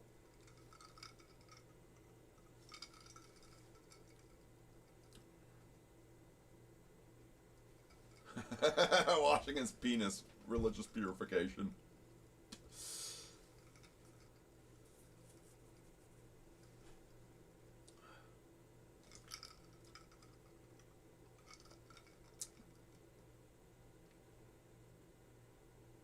Let's see, I used to drink and get in my car. I had to stop for real. Yeah, like, guys, you can have a couple drinks and drink. Like, you don't need to be a Nazi. I don't like how the drinking laws have turned people into Nazis, okay? For the record. However, don't drink and drive. Do not drink and drive. A, cars are really expensive. B, you might kill somebody. Don't drink and drive. Be radically responsible. Okay?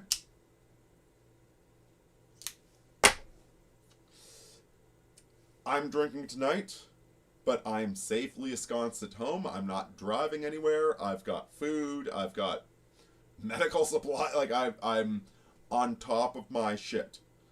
Be on top of your shit. There's the 4 S's. Don't do stupid things at stupid times with stupid people in stupid places. You can do 2 of them. You can do stupid things with stupid people. You can do stupid things at stupid times. But don't do all 4. Like, keep it below 3. Stay out of trouble. If you keep poking the bear, eventually the bear bites back. So, stay smart. I'm a huge advocate of having an occasional drink of whiskey. Not a teetotaler, but don't be an idiot.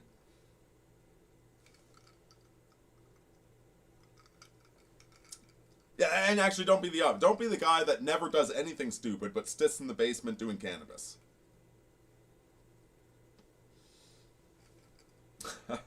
Mr. Chuck the Buck Norris says race realism also applies to whites. Uncomfortable truth. Yes. 100% truth.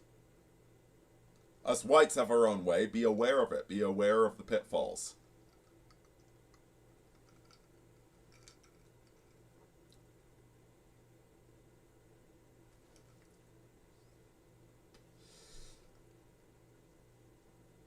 Let's see.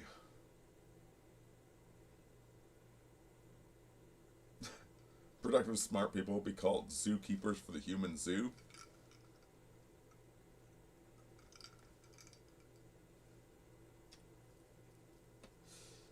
Yeah, don't be a consumer. Be an enjoyer. That's lovely, butterfly ballerina.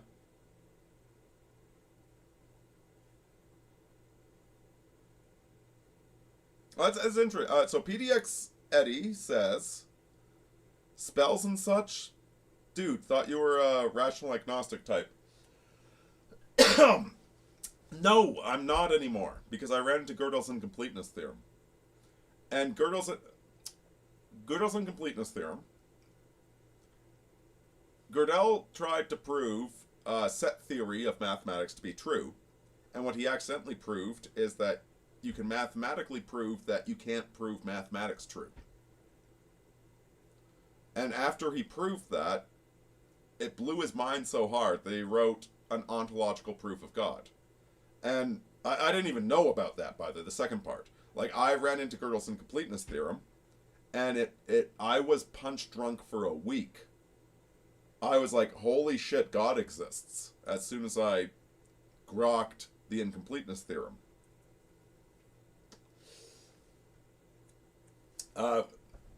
Major mindfuck. So, no, I'm not anymore.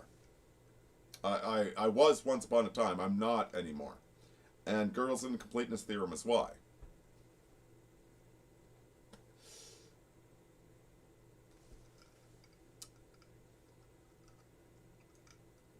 I'm also not the sort of superstitious type that you looked out upon, so I don't know, look into Gödel's incompleteness theorem. Go grok that, and it's a mindfuck, buddy.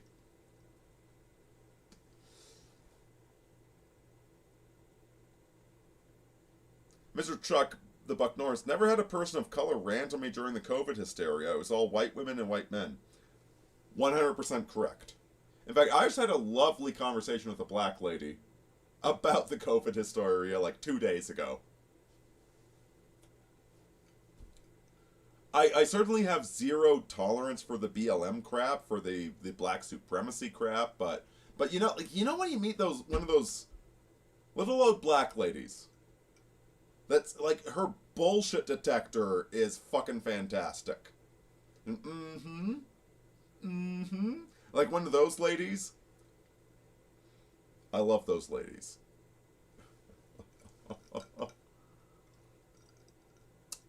I might be tired. I might be fatigued about a few things. But I do love little old black ladies with good bullshit detectors.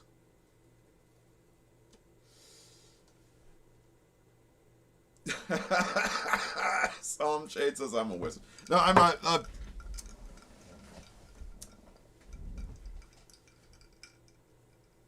I'm an alchemist. Okay? I just changed one thing into another.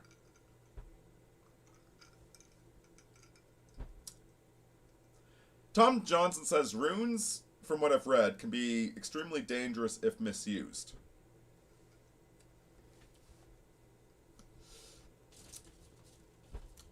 I suppose most things could be, couldn't they? Like, as obnoxious as Stephen King is, half of his books are about Christianity being misused.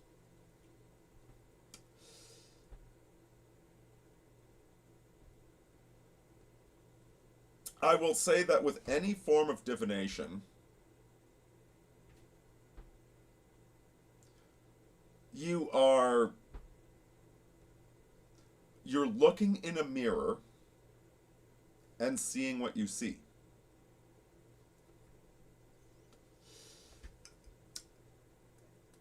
So if the way you're supposed to use a mirror is, you know, you wake up in the morning, you shower, you do your hair if you have any. You know, you're looking in the mirror, did I miss shaving a spot right here? And you're doing that for the service of other people. You're like, I'm trying to look like a civilized human being today. Am I a civilized human being? But you only see what you see in the mirror. And divination, there's something very, very similar to divination, where 9 times out of 10, you already know the answer to your question. What's a stereotypical question for divination? Will I find love? Well, nobody asked that question. Will I find love with that particular person? And when you do divination, it actually gives you the answer. And it kind of cuts through your own bullshit. And generally the answer, it's not a yes or a no.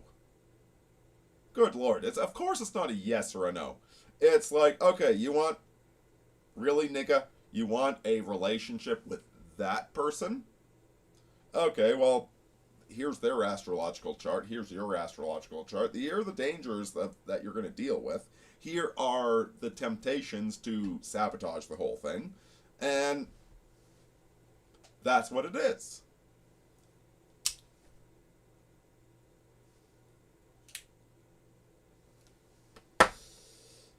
Are the two of you going to try?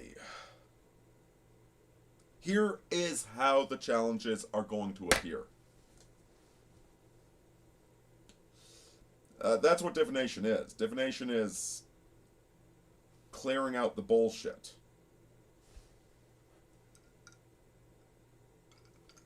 It's not a yes or a no. There is no such thing as a soulmate. A soulmate is something that you and she work together to create. You become soulmates. You aren't given a soulmate.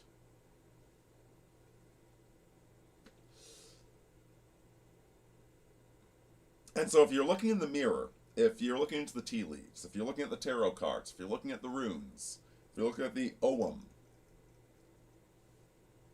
whatever divination technique you're using, if you're looking at it to validate yourself, you will get the narcissist's response. And it doesn't matter if it's a physical mirror or if it's tarot cards. That's the danger.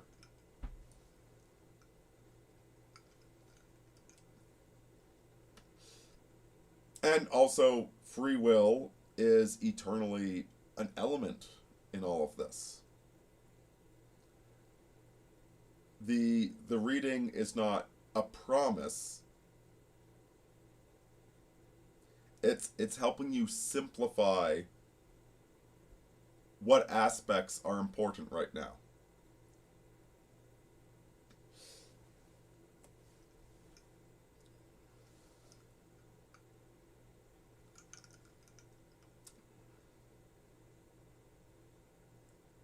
Let's see, more comments.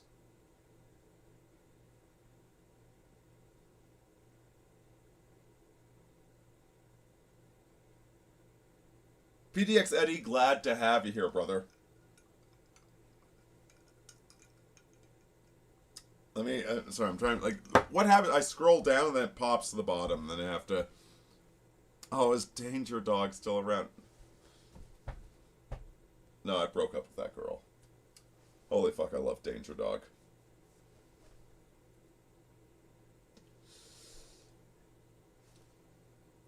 Let's see.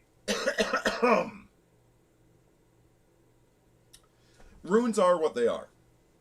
Any divination is what it is. And you are morally responsible for what you choose.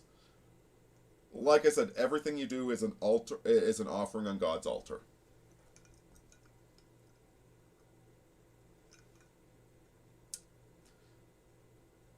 Raymond Perspective stuff. I think the Masons were infiltrated by the Jesuits, basically stealing the Templar energy, took over the movement. Yeah, and that's kind of what I'm saying, that. But they only took over part of it, and they took it over. So it's God, it's such a mess trying to track this stuff, because it's all, by its very nature, hidden. Like, what has the CIA been up to? Like, we were talking earlier about the Shah of Iran being a bad dude, and putting him to death was probably a good idea. Which, yeah, probably. But it was the CIA that put him in charge in the first place. This is the problem with all these secret societies, is that they're always up to secret shit. Which is why I prefer alchemy. I prefer spiritual paths. Like, you can't properly explain alchemy until you get alchemy, but it is ultimately for, if not the good, at least the interesting, as opposed to the dishonest, the low level, like the secret societies that use blackmail and child prostitution. Like, that's gross. That's disgusting. Look higher, right? Anyway, you're probably right, though. You are probably correct. I'm very suspicious of the Jesuits.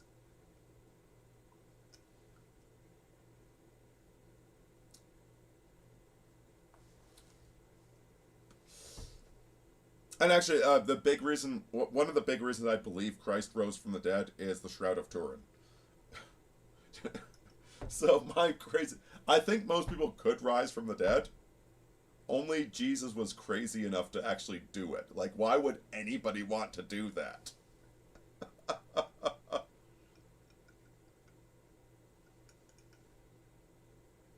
Alcohol and driving is like pre-crime. That's a good way of putting it. That's a good way of putting it. Like, alcohol and driving is pre-crime. In fact, a lot of drugs, most drugs in the right environment are righteous. Drugs in the irresponsible environment are pre-crime.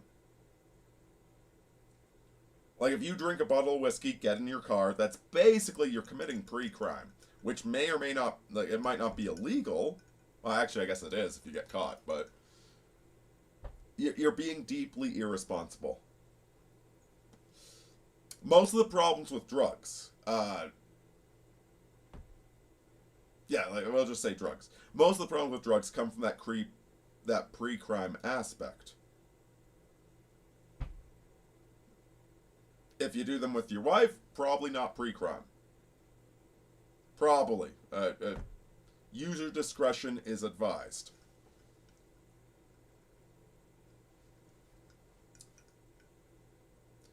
And Butterfly Ballerina says, you can't do it. I've met people like this, okay? It's, if you have a low alcohol tolerance, if you do 2 drinks, you wake up 3 days later, 5 towns over, in a drunk tank with no idea whether your pants or your car are. And if you're that person, then you shouldn't do them. 100%. Do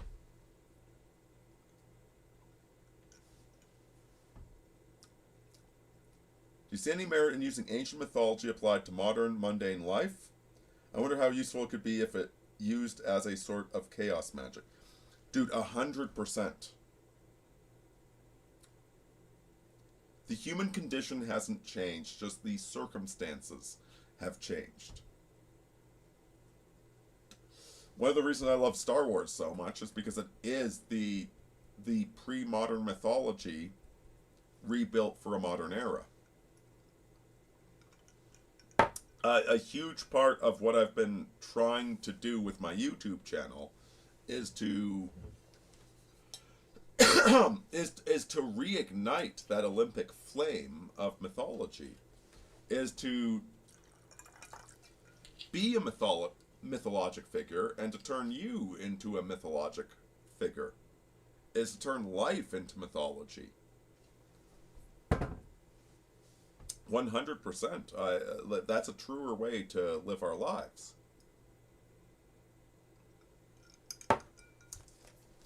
Be mythological. Be heroic. Be legendary.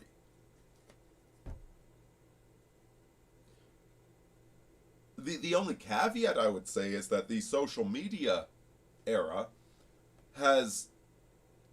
people have mistaken being popular on Instagram for being mythological. No, don't be mythological for people on Instagram. Be mythological for yourself.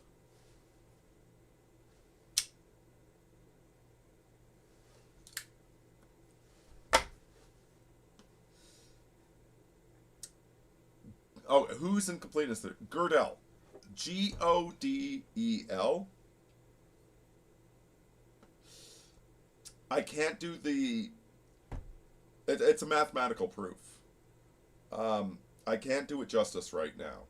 But it's utterly mind-blowing. Godel. Godel. Gödel's incompleteness theorem. It will... what it proves is that we can't prove that math is true. We have to take math as an article of faith. And that's mind-blowing.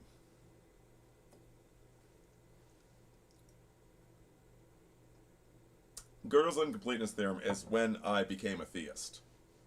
Okay, it really rocked my world.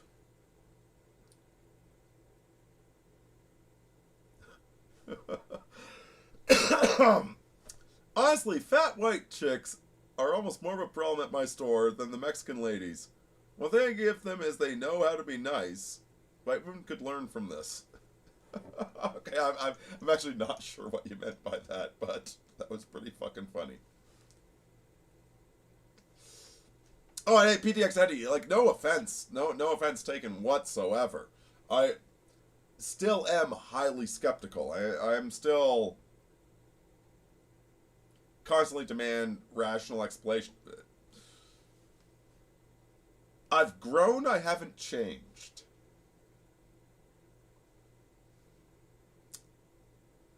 Butterfly Ballerina says, I want to be the little old lady with the squeaky clean house.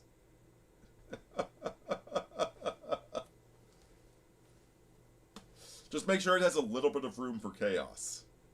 You always need room for chaos.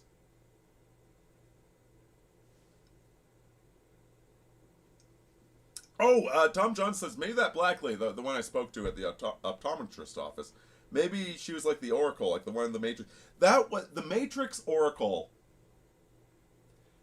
is a very true and a very righteous black archetype. Like that is a persona that little old black ladies very frequently manifest. As fatigued as I am, it's not based upon hatred of the black race. There are very righteous and impressive idealizations of the black race, of personifications. I would like to see more of her.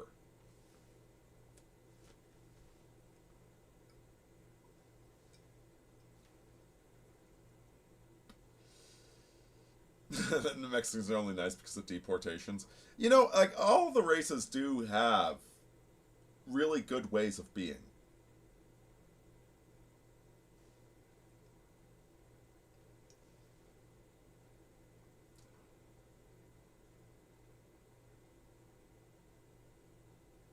I think that they've been using this strategy to turn us against each other. Left versus right, men versus women, white versus black. And all of us desperately trying to be the archetype as opposed to being ourselves. And when you be yourself, you can naturally become the archetype. Like, you got to get comfortable in your own skin. But instead of being comfortable in our own skin, we are trying to imitate people on the movie screen.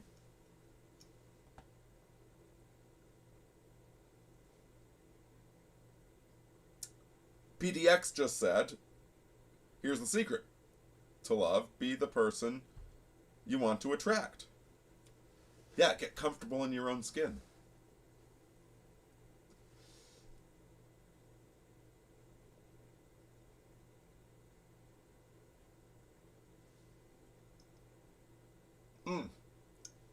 Marcel says he once used a rune to get a guy to back off. It worked out too well. Yeah, guys, this stuff works. Magic works. Prayer works. It all works. So, use it responsibly.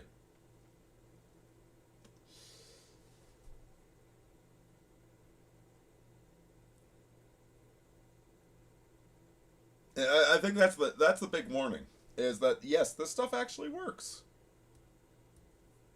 If you start studying alchemy, if you start studying Kabbalah, if you start studying the Tree of Life, if you start studying tarot, if you get serious in the Catholic prayer traditions, all of this stuff actually works. Use it responsibly. Start small. Start getting your own life in order.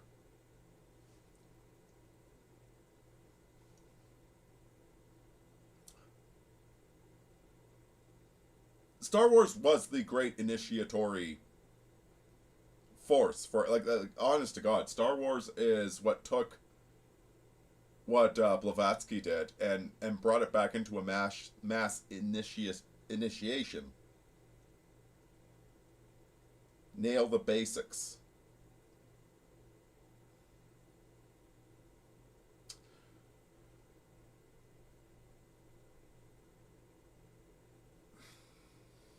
If your life is all fucked up,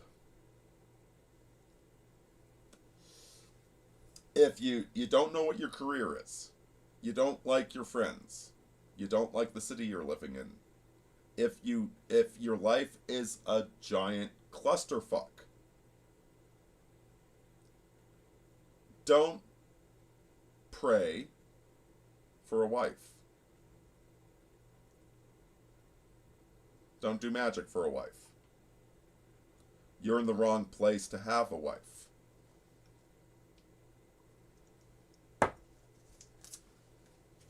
What you should be doing, again, as above, so below, as within, so without. Without, it's a giant mess. Okay. What within is a giant mess? Because without wouldn't be a giant mess if within weren't a giant mess. So why don't you fix what is within? And what's below? Your below is, are you physically attractive? Are you in shape?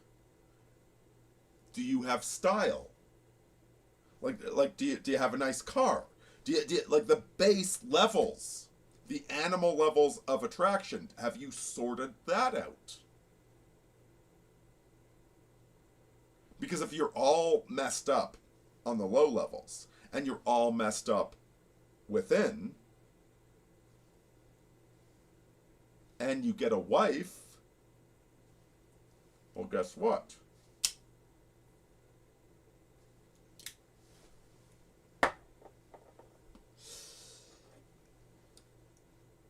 You need to, like, Yoda is constantly telling Luke Skywalker, get the basics right. Get your footwork, learn the drills, do the basics right.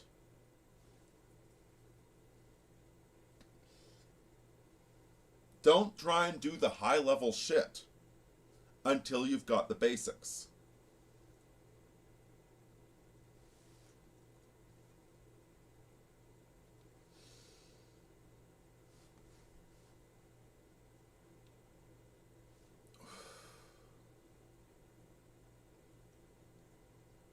Let's see here.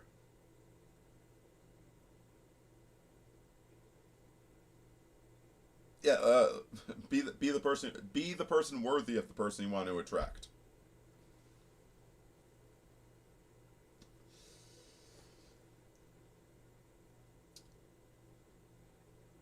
Divination is of the devil. It'll lead you astray.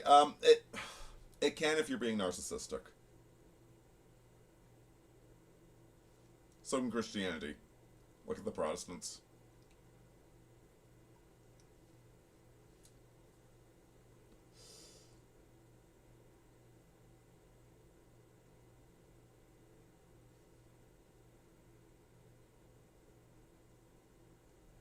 Magic is about increasing your responsibility, not decreasing your responsibility. Butterfly ballerinas, she's not totally wrong. If you try and get something for nothing, well, that's called a credit card. You pay for it. But if you finance a car, that's a different matter.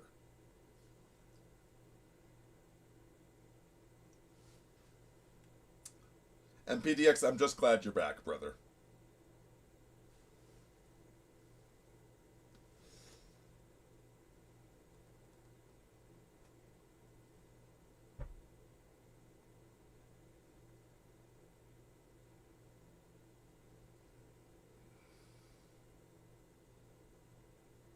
Tom Johnson says, it feels lame trying to reenact the myths. When aesthetically speaking, our lives are so lame in comparison. Make them not lame.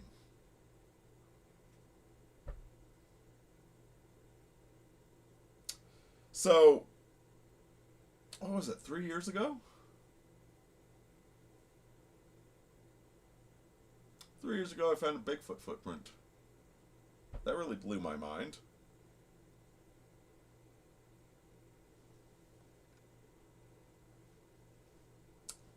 What would make your life non-lame? What is lame about your life?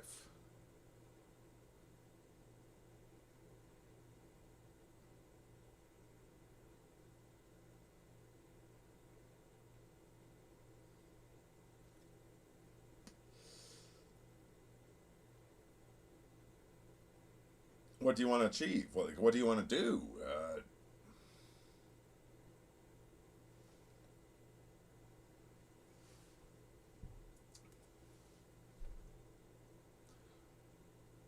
I assure you my life is not lame.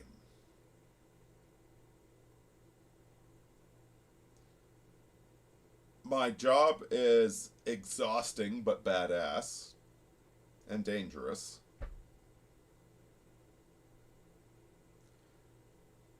And my free hours are interesting. They're mentally challenging.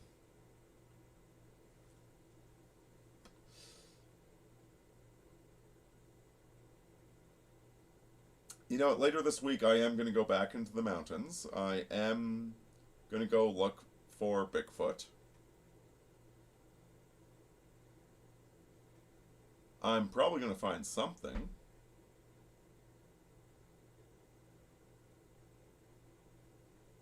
Two nights ago I had a experience that was mind-blowing, and my life is not boring. My life is very tiring. It's exhausting. But it's not boring. If your life is boring, then you should make it more interesting. What are you altering? What are you offering on God's altar? Actually, you know what? I just bought Baldur's Gate 3 and have been wanting to play it, but I've been too damn tired. Yeah, I might actually finish this bottle of whiskey and play Baldur's Gate 3 tonight. If your life is boring, go back to the basics. Nail those down. Make it more interesting.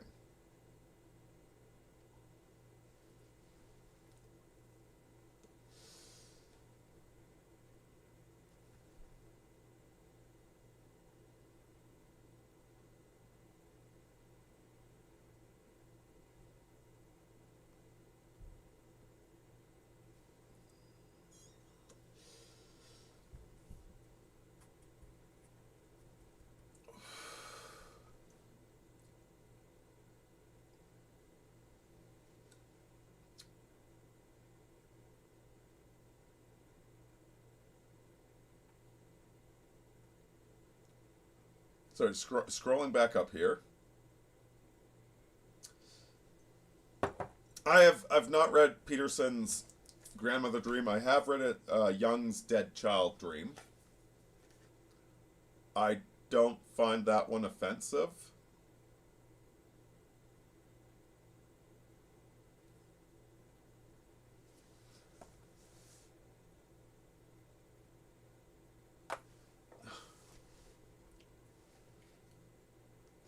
PDX says I look the same.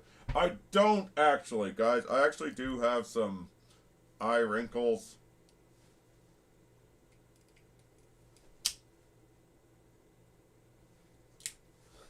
I'm kind of a mix between joy and sorrow, for the record. I do look older than I used to, but I'm still carrying it well. How do I reconcile Adam and Eve with evolution?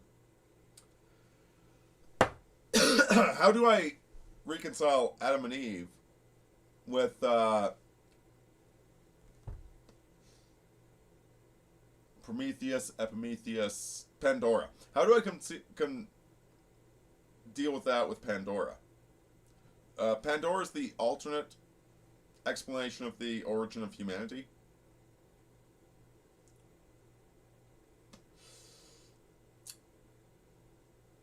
These are myths. These are myths full of deep wisdom. And you need to understand the deep wisdom. You need to immerse yourself in the deep wisdom. For a time, you need to completely believe in it. And then you need to move past believing in it. There is no Prisca Theosophia.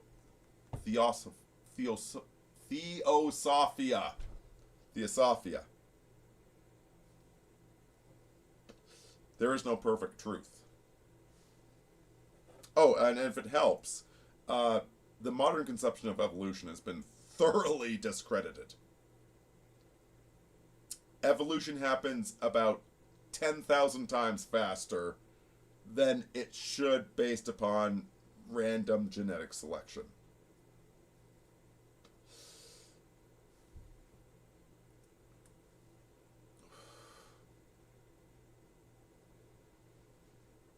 We don't have all the answers. The current scientific understanding of reality is not the ultimate scientific understanding of reality. We've got some better guesses than they had 200 years ago, and we should inform ourselves upon these guesses, but don't design an entire social program based upon science that we just started believing in 20 years ago, and we're going to disprove in 5 years. Science is a tentative, aggregative process of understanding reality. And it's very useful. It's fantastic. Religion leans more into the ancient myths that continually prove themselves true. So believe in both. Crucify yourself between the two opposites. Be in both worlds. Learn to be uncertain. Learn to be imperfect. Have faith in Christ, but be a sinner.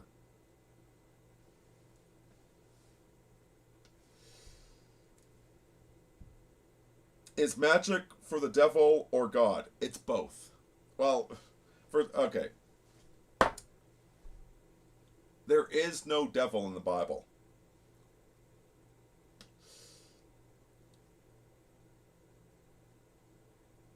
Lucifer is not a character in the Bible.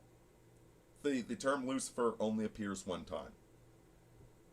And it's by a Jewish prophet denouncing the high priest of Babylon.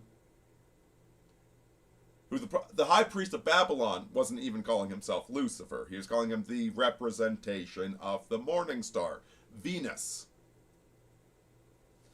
And the Jewish prophet is calling him Lucifer sarcastically. Satan is not a person. Satan is a role, an occupation. The name of the stream, every system requires a heretic. Satan is the heretic to the established truth. And you constantly need a Satan. You constantly need an opponent. And sometimes the opponent is Venus. Sometimes it's Mars. Sometimes it's Saturn. Sometimes it's Jupiter. Saturn likes being Satan. Saturn is a really, really good Satan. So is Venus. Mercury's okay. Mars and Jupiter they're not the best Satans, but sometimes they are Satan. You need an opponent. You need an enemy. You need a challenger.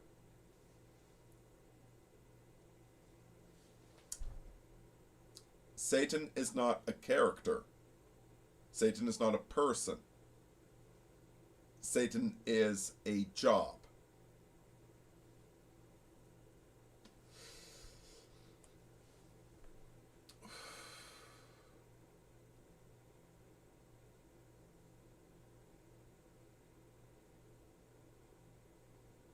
All races do serve a purpose. Some are better at some things than others. If nothing else, they offer an alternative viewpoint on things.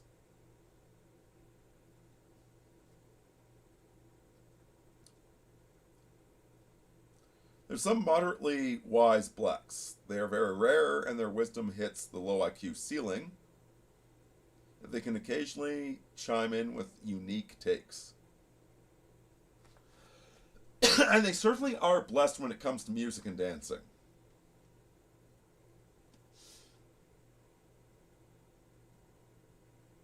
Which, you know, maybe that sounds as condescending, but humans love music and dancing. Like, as much as I dislike gangster rap, I don't think it was entirely a controlled op that blacks have so thoroughly taken over the American music scene.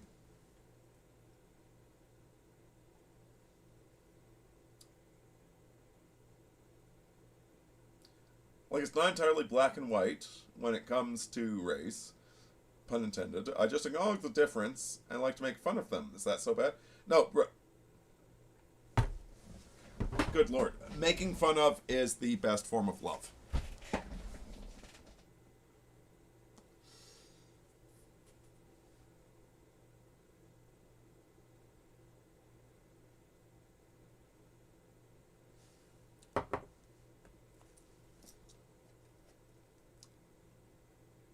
Let's see, you know,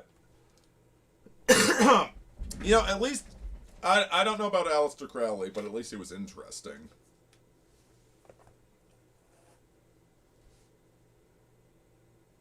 Like, if you're gonna be evil, at least be evil like Aleister Crowley, okay? Don't be evil like the guy that backstabs his buddy at work.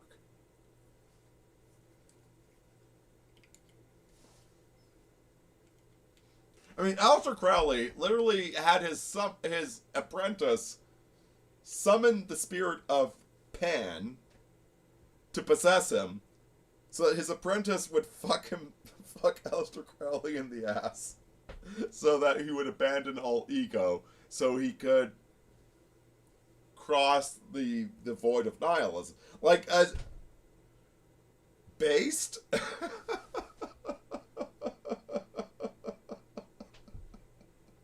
Aleister Crowley was a far-out dude. He was probably evil as shit, don't get me wrong, but at least he was interesting.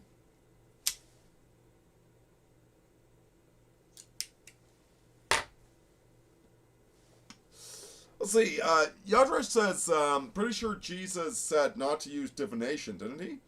Did he? I mean, correct me if I'm wrong, but I don't think he did.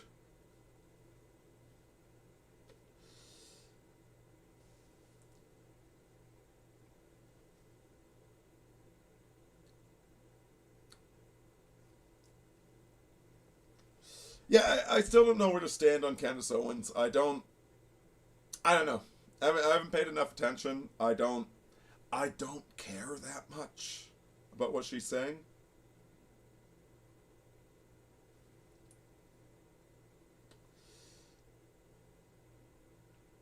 Oh, butterfly ballerina, I'll be fine. I had a conversation with two Bigfoots. I always go heavily armed. I'll be fine. I die at 97, okay? Don't worry about me.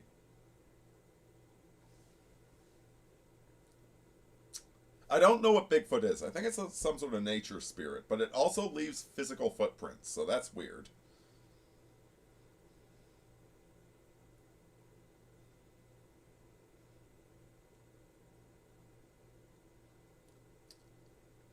Oh, yeah, so I got baptized in the Catholic Church 10 years ago, and I took the baptismal name of my grandfather and my great-grandfather, and the Pope, which is Leo, but named after the saint that shattered chains. You can call me Leo or Davis. It's fine. I'm going by Leo now because I've kind of... I made a conscious choice to break away from the left-right, male-female, manosphere stuff that I used to be involved with. Leo and Davis are both my names.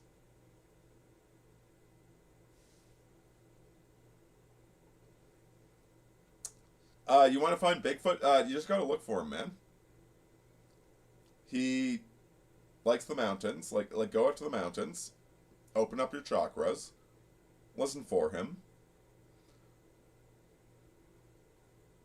You'll find him.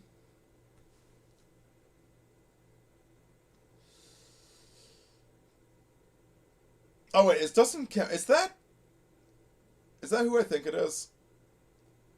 Like, brother, just be in town, brother. We'll go find more Bigfoot footprints. I don't think he likes your black girlfriends, though.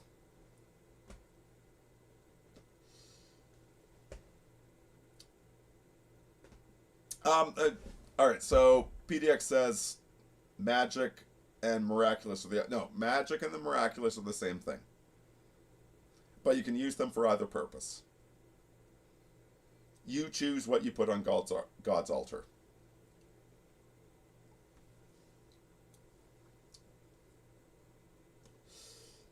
I would suggest a strong devotional life before you start messing with anything.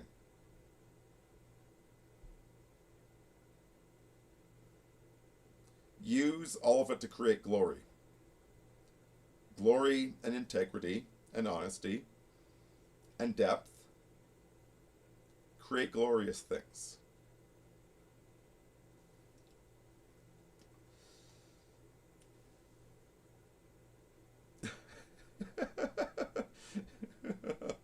I mean, okay, yes, Aleister Crowley was kind of a ding-dong, but at least he was an interesting ding-dong.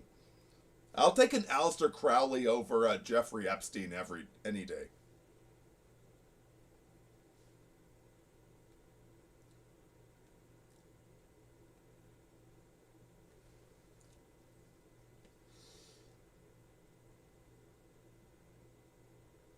Okay, so Ballerina says Satan is God and man's enemy. He hates God, he hates us, he hates great. Yeah, but God needs somebody to do that.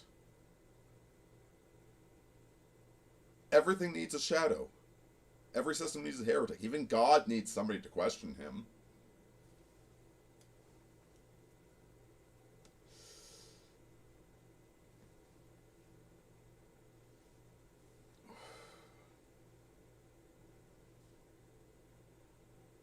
Let's see. Tom Jones says, I can imagine Young was up to some pretty strange Crowleyan shenanigans, but except that Young was definitely dedicated to the good. How did I find my date of death? It just hit me. Some of the things just hit me.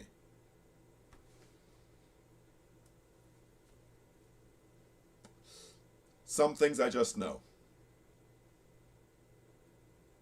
It's the same thing, my cards are always true.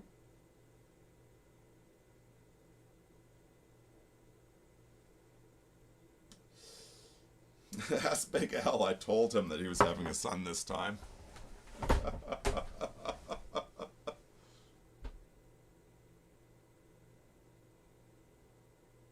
If he wrote the law, which I believe he did, then divination prohibition is just a given. Well, no. Reading a weather report is also divination.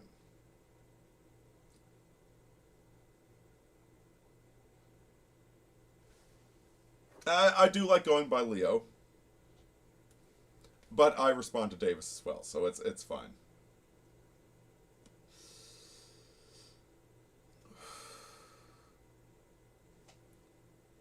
Okay, so I think Dustin Cameron is who I think it is.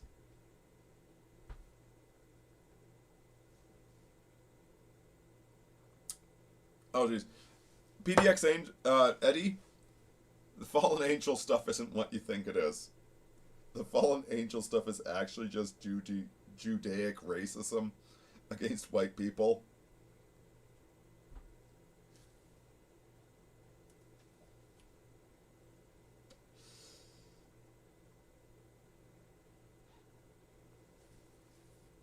All right, good. We need to, bro. We need to hang out again. We need to go find Bigfoot. I talked to 2 of them. They're sick of you dating black girls, by the way. I think that's why they keep yelling at you every time you go out there. I mean, I ain't your daddy or anything, but Jesus Christ. Go knock up an Irish girl.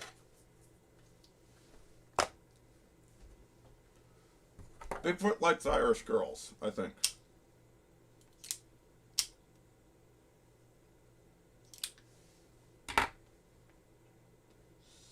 You can't open your chakras if you burn the coal.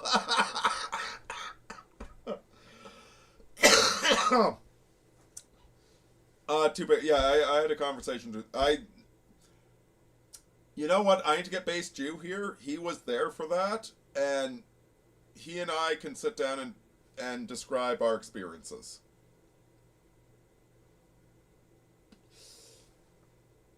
Base Jew's actually a pretty decent person with a pretty clean soul.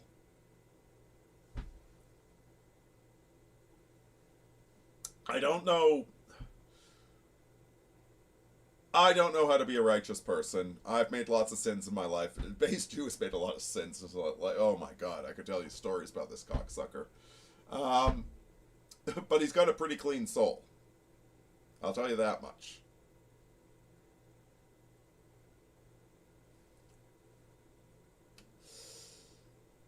Well, Jesus, Cameron, we'll go to the mountains together. That's no problem. I'm taking at least the next week off.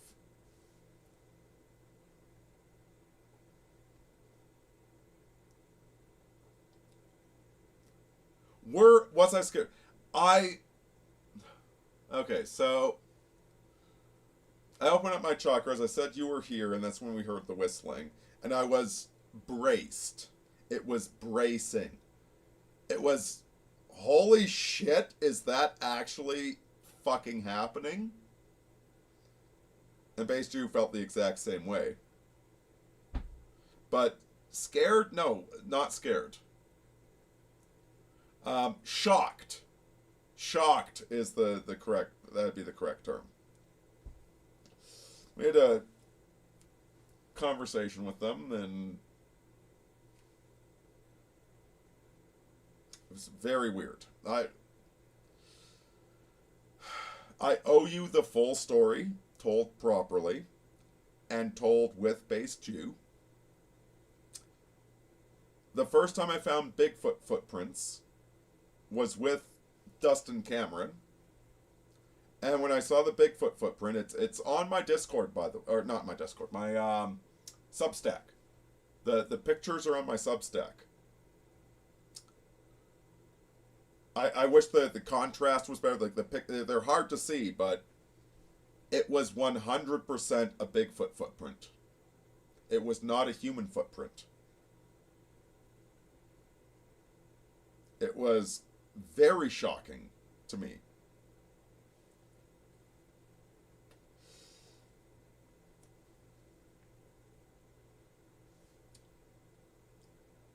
Cameron, have you tried opening up your chakras and talking to them psychically? Like, they respond psychically. I don't have the photo handy. Yeah, go to my Substack. It's a recent post. It looked female. It looked very female to me. It was missing the big toe. It was a left footprint.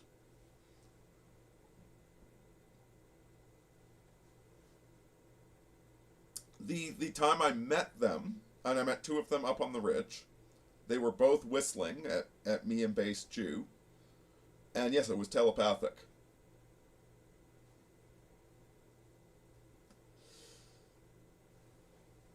And I don't know quite what they are. I think they're actually a nature spirit.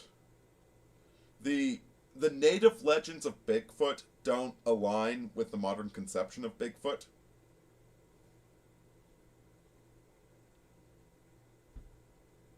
I think they're. I actually think they're a Western introduction to North America. Though I don't know.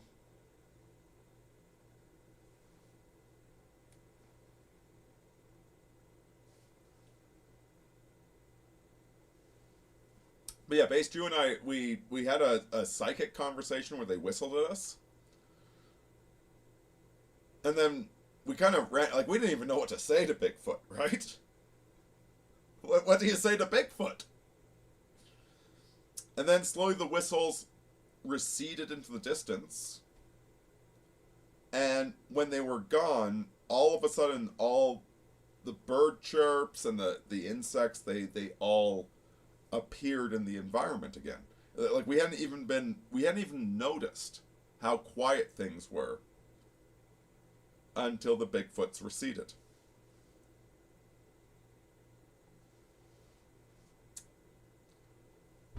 And we were utterly shocked by it. Utterly shocked. It was quite bracing.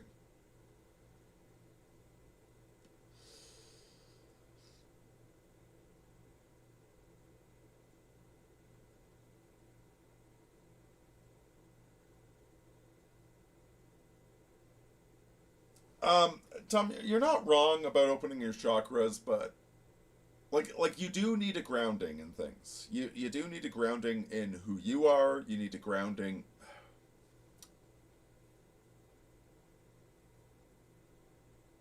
Let's put it this way: if a 16-year-old does cocaine, that's a terrible idea. If a 26-year-old does cocaine, not as terrible of an idea.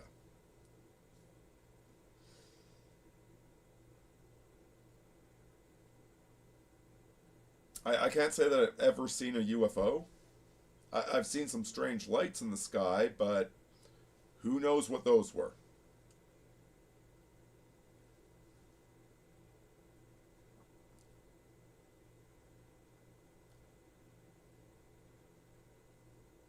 Oh, geez, PDX Eddie, I don't know what that is. One of Roll's stories was of a BF, luring someone out into the tundra via mind control. Hey mate, so don't get lured into places that you don't have control over. Go out heavily armed.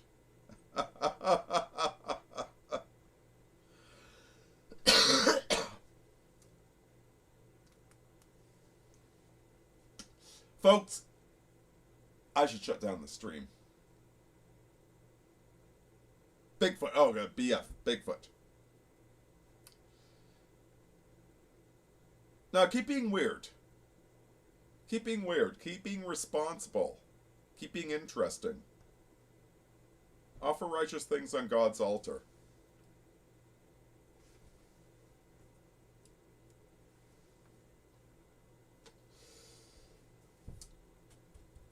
We need more Jedi Knights. All right, any final questions? All right, Cameron. You and I can chat after this.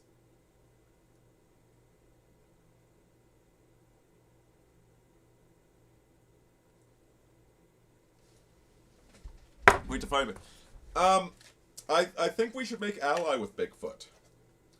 That's why I'm going out to the hills. When I go out, I'm trying to make ally with Bigfoot. Try to understand what Bigfoot is, show respect to him, and build an alliance.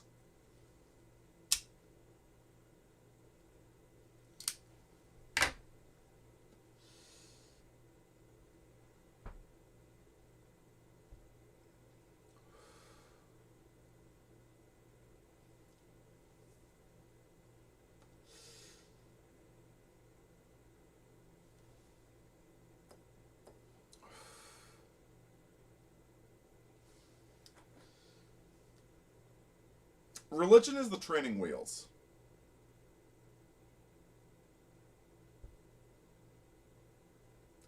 Nail the base forms. Like get your base shit sorted out.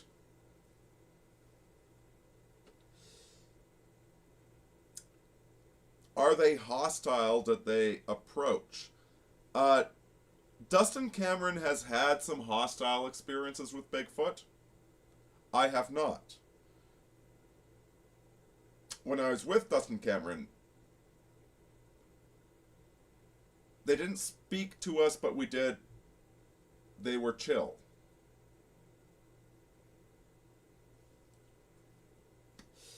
Yeah, you know, in Empire Strikes Back, where Yoda says, "What's in there? Oh, only what you bring with you." Bigfoot responds to what you bring with you.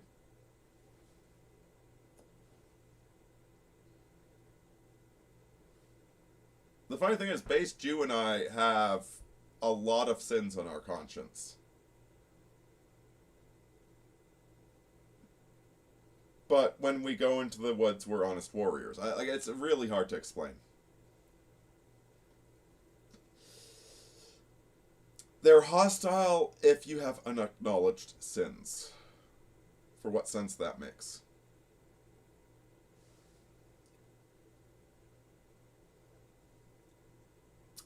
Greg Levick says, I'm honestly worried for your safety. Ever thought about a good mental health hospital?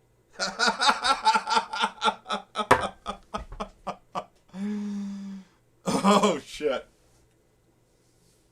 Oh, brother, I'm quite boringly sane.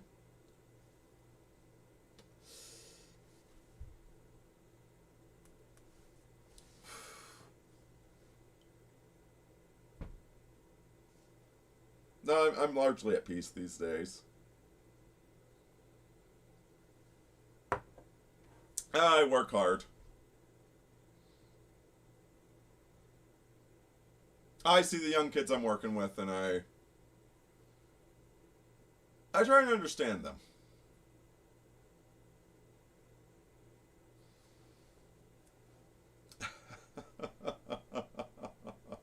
Don't you worry about me. I would pass any psychological evaluation you care to subject me to.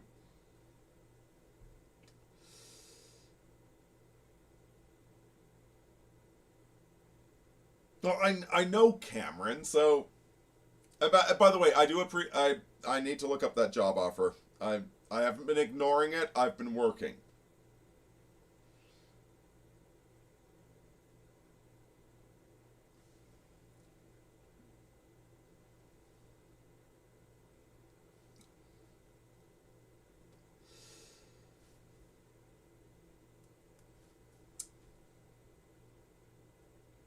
Actually, you know what's really interesting?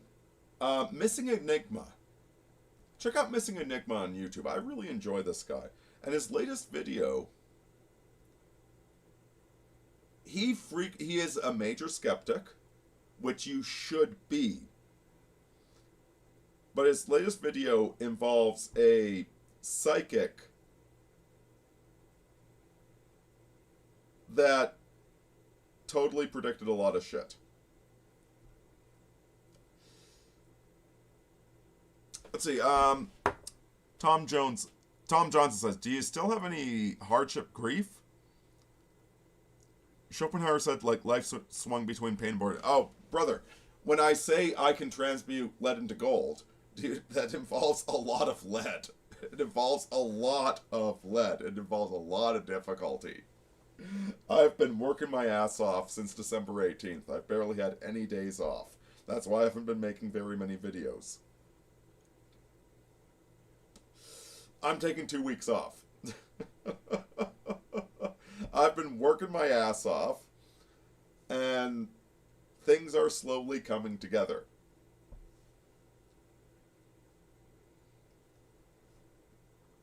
So yes, I've got tons of hardship and grief. But it's worth it. What about Mothman? I'm pretty sure Mothman was just some teenagers that saw a barn owl, and then it got blown up to a huge thing. I don't think Mothman is anything. I see no reason to believe that Mothman is anything whatsoever.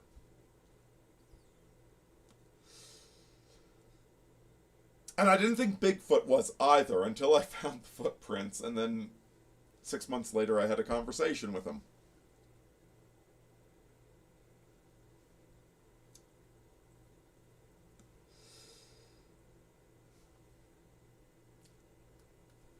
So, yeah, there is, guys, there's weird shit out there if you want to find it. You gotta be an interesting person, though. So go be an interesting person. I think this has been too long of a live stream.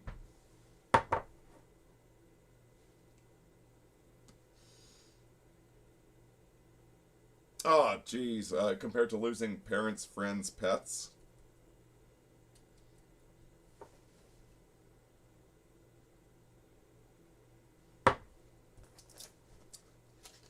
Yeah. I really miss Space Dog. She was such a good girl.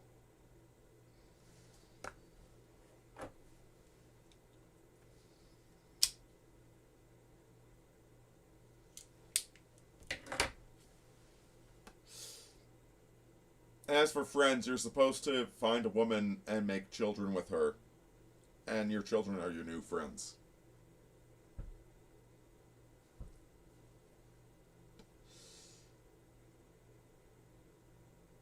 What did Bigfoot say? Not a lot. I mean, what the hell do you even ask Bigfoot? I got the definite impression that Bigfoot doesn't... Bigfoot has an understanding of privacy that they don't even really like being seen by one another. They... It's kind of like for us going to the bathroom. Right? Nobody likes being watched while they're in the bathroom. Bigfoots are like that 24/7. They're extremely private. Even from one another. The most you get is a small family group.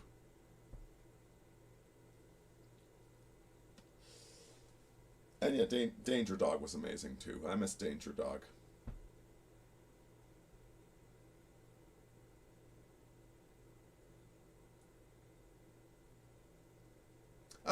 I'm still trying to learn more about Bigfoot.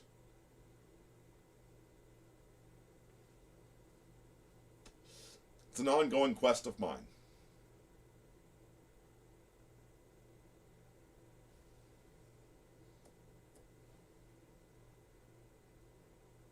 I mean, it's still crazy to me that they're real. Like, it blows my mind that they're real.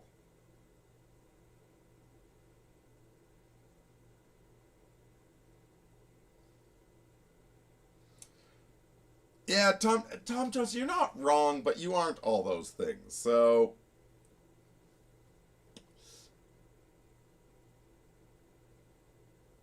I'm still primarily focused upon making money, but I might have met my wife. We'll see. We'll see how it turns out. And Cameron, why don't you come over here? We'll get a bottle of whiskey, and then we'll do a live stream together.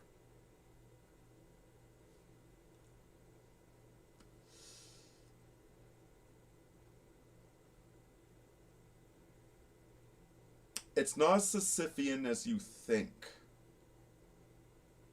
One of the great things Indians have done for us is turn white girls racist. Anyway, we are out of things worth saying. God, I love you guys, but we just shut this down. Carpe futurum tenetratitum. Guys, be weird. Be interesting. Be faithful. Deus Volt.